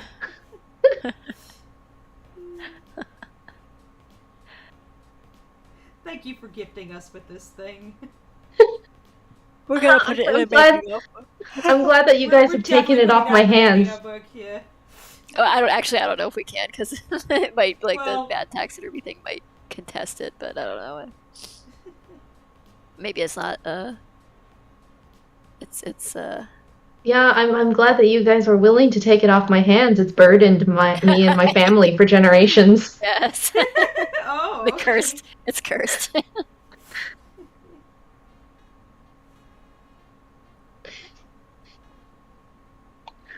We'll happily alleviate you of it. Yeah. Oh wow, this Zib became really fucked up. Yeah. There's that fucked up Zib you were ultimately trying for, Katie. She just asked AI Yeah. to do it. Yeah. That is that's what maximally AI is fucked up. for. Yeah. The AI made it a lot scarier than I ever could.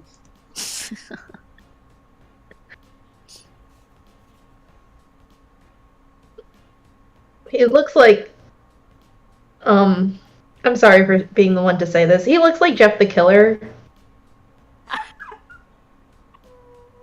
I was kind of thinking that too. Yeah, I think the Rocky one looks like an old like creepypasta, Yeah. like smiled Cat at. with the moon-shaped grin or some other like Yeah. cryptic name. Yeah.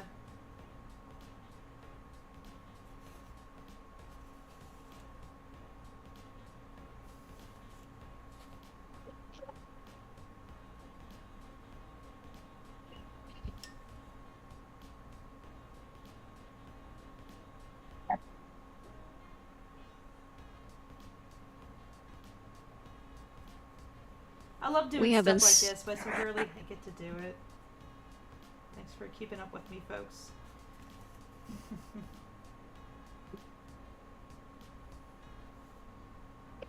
We're coming up on like 8 hours of streaming at this point. Yeah, Jesus Christ. Yeah, I was seeing you guys stream earlier, and then I was like, wait, it's still happening? I don't know. I told them they could leave. They didn't. That's why I'm trying to get this done as quickly as possible, because I can't... My brain is like, no, we have to finish this. We can't just leave it alone. I was intending to leave it alone like a good hour or two ago, but I couldn't stop. It's like I'm compelled now. I have to finish it. If I don't, I'm going to be upset. I'm going to be like, no, I got to get back to it. When am I going to get back to it? It'll just be anxiety-inducing. Elizabeth Ruiz says, do you guys have any embarrassing moments at a store? Mine was spilling Starbucks all over the moving stairs and a crowd of people saw. I don't know, it's been such a long time since I've blowing up in my pocket at the grocery store was pretty funny. Y'all are going outside? Oh, the phone, yeah. Yeah. That was because of Maya. Yeah, like, you guys go to stores? Oh, I don't leave the house anymore. Except the grocery shopping. I can't afford to get my groceries delivered to me. Yeah, I would do that if I could afford I it, would just but end I up can't not justify eating it. Yeah. So I just get a really good mask and sanitize the fuck up. No, I managed to get out about like once a month for a hike and the grocery store trip and dropping things off at the post office. That's about the I'm just so damn busy. long and short of it. Like I was intending to go to the Trader Joe's today so I could get some. I guess that itself is embarrassing. Food,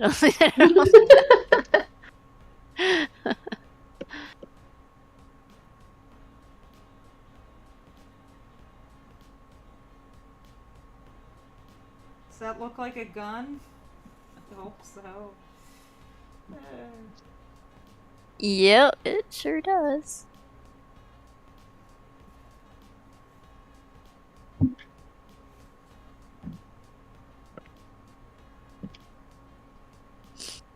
She's got some very Bonnie Parker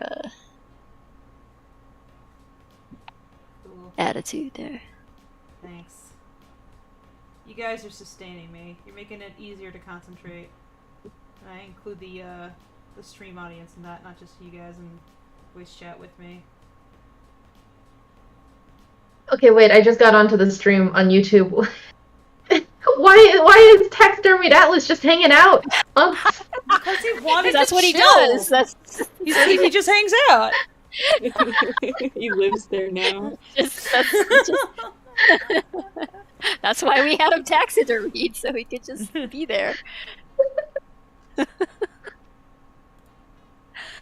You need to make him one of the one of the PNG tube thingies in the corner.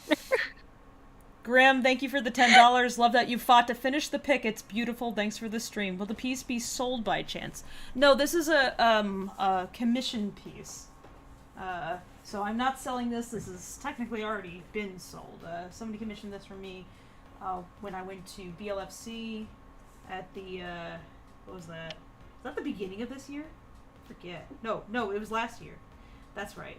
There was a different thing I was supposed to go to at the beginning of this year, but the plague got worse, so I wasn't able to go. And I owe this person this. It's been a fat minute since they commissioned it, so I gotta get this thing done. It's been long enough. Thank you for the super chat, by the way, Graham. That's very generous. Appreciate that. Forewarn says, "Hi Fable, hi Tracy. I'm new to hearing about Lackadaisy after watching the Honeycast episodes you guys did. I can't wait to check out the comic and can't wait for all the artwork in the near future. Hey, thanks. Hope you enjoy it." Yeah, you can read the comic for free on the website or on Webtoon. And you can see lots of samples of animation we've been working on this channel here. Got a film in the works.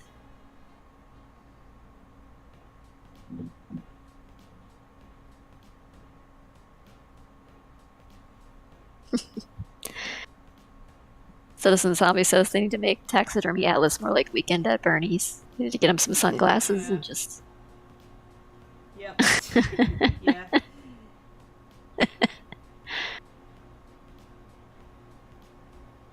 Just pretend everything's fine.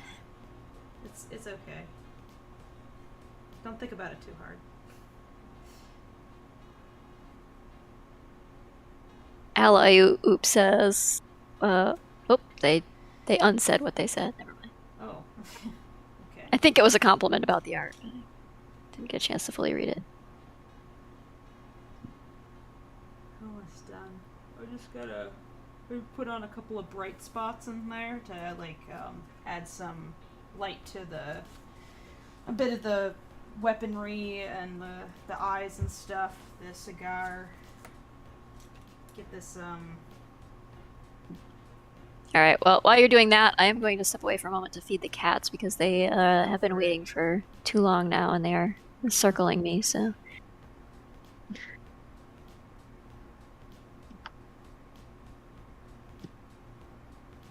And that was the last we ever heard from Tracy Butler.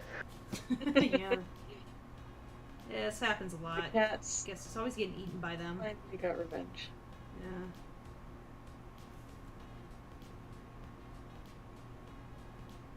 That, or like her cats got out their tiny little Tommy guns and started shooting her. Yeah. Her muses finally took control.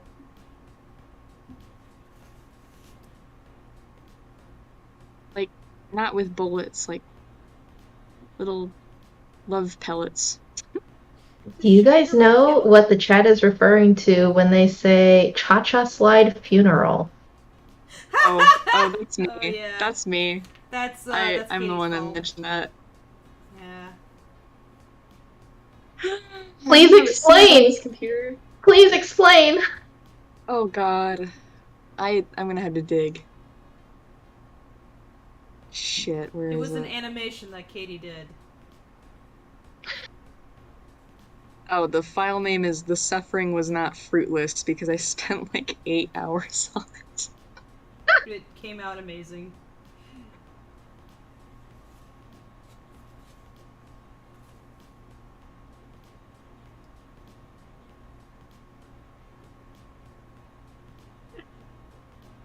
Bane of my existence. It's still the nicest thing I've ever animated, and it's this. Talent.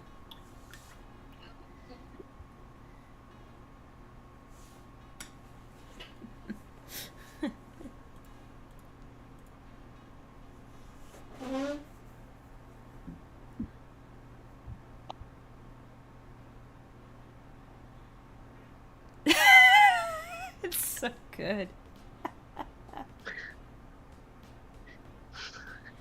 Forewarn, when Tracy gets back, I will ask your question of her. You want to repost that one on the Lacacore, Katie? I don't know. Oh, the Cha-Cha Slide funeral? Yeah.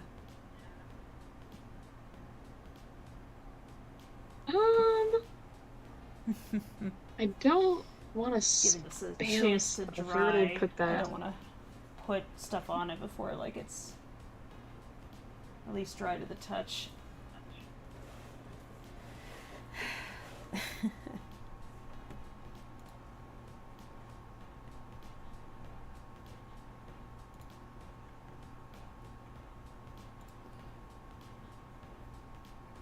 Ooh, I like this cigar.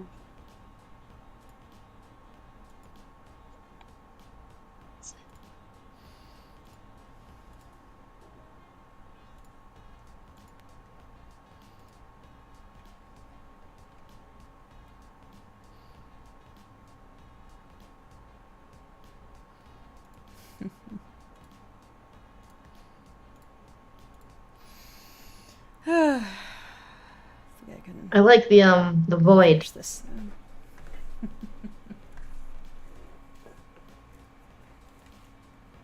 What's the void? The void!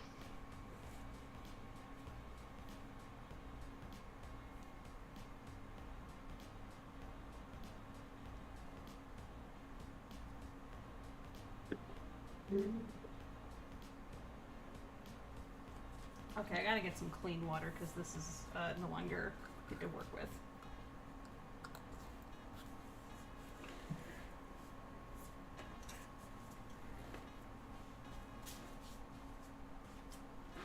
Let's clean out both of these.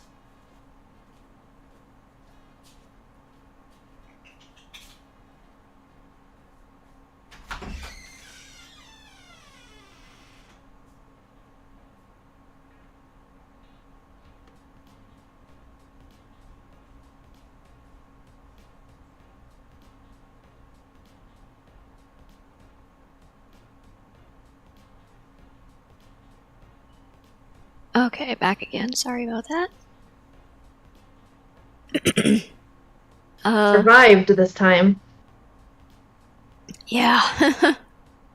Thank you, Forewarn, for the super chat. I don't know if you guys read this one yet or not. Nope. Okay. We were waiting for you to get back. Oh, okay. It says, I heard you were the creator, Tracy. Who was the first character you created, and who was your favorite to work on in terms of backstory and artwork? Sorry if this was asked before. Oh, that's totally fine. Rocky was the first one. I used to draw him and Mitzi, like very like proto versions of them, in my school notes and things when I was a kid, because they were based on the cats I had. And they were just like things I would doodle to kind of just like occupy my mind while in class and stuff. They didn't really have any context. I would just like dress them up in random like period clothing and things like that. And they kind of just like resurfaced when I started thinking about doing this like 1920s based like prohibition thing, and I was listening to a lot of like jazz music and stuff, and it's like cats would make good gangsters, I think. So they kind of reemerged. I think they ended up being like fully redesigned. They really looked nothing like what they did originally. You could see some very old artwork that I posted on my website. I'm not going to dig it up right now because it's embarrassing, but if you look closely enough in the gallery, you'll find the early Mitzi and Rocky from childhood. They look very Looney Tunes-esque, I think.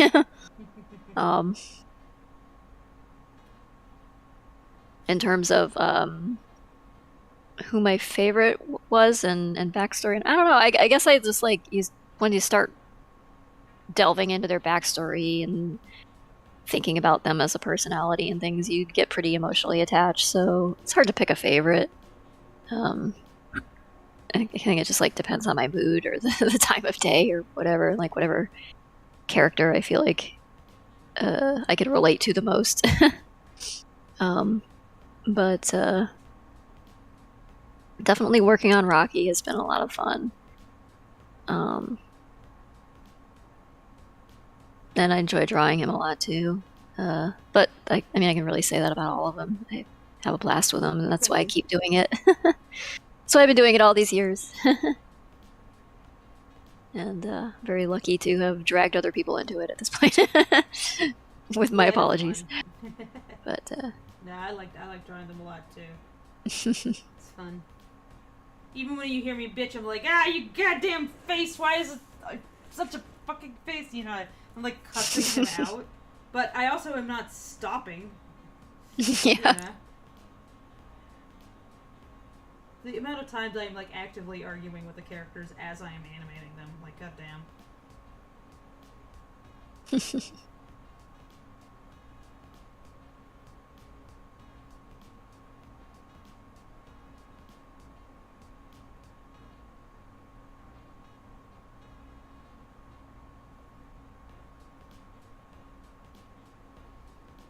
They're all pains in the ass in their own way, but that's just what being a cat is all about, so.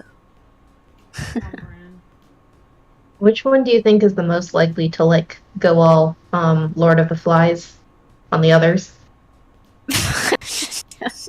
If they were stranded on an island, I guess. Freckle finally just snaps, just fully snaps. Even Rocky's like, oh man, guys, we gotta hide. He's got a lot of suppressed whatever the hell. Nothing's stopping him now. I think much to everybody's extreme surprise, it would be Horatio.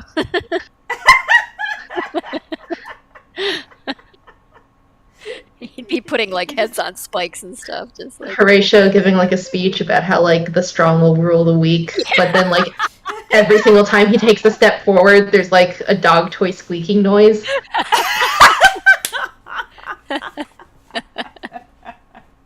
That's pretty good. This is the tribal law. Okay. We're predators, Rocky. What do you think these sharp teeth are for? Have you noticed, Rocky? The claws? The night vision? We are one with the natural environment. Embrace the madness. He's like, I don't know. Actual apprehension now crossing his mind. Okay, I Yeah. I don't mean to make fun, done. but I have to laugh at this because Demetrios says, it looks so familiar, like another artist that I've seen, or like a version of a character from either Space Jam, or I can't remember who it was, like one of the cats from Don Bloop's. No, I'm just gonna always call him Don Bloops because that's the best. Love Don Bloop. Don Bloop, yeah. Don Bloop.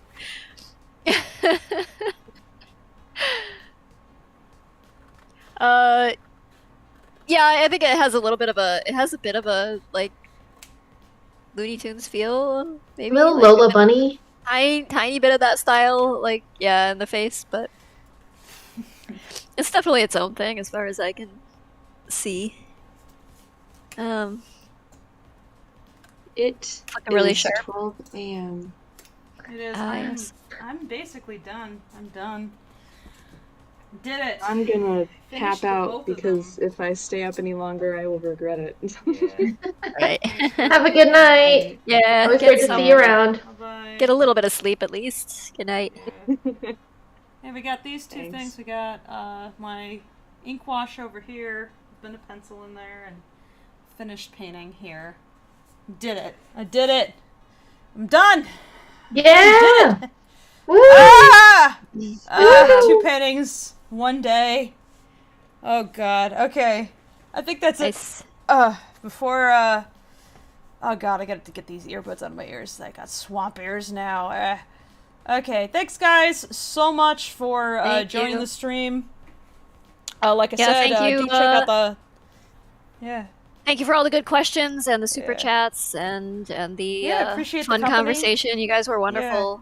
Love having you around. And Forewarned actually said one last thing. Rocky, Freckle, and Ivy, from what I've seen so far, look very close to the trio. I liked how Michael Bell and Lisa voiced them in the Honeycast episode. We'll pass that on to them. I'm sure they'll be happy to hear that. All All right. Thanks It was a much, long one. guys. It was. Bye, guys. Thanks for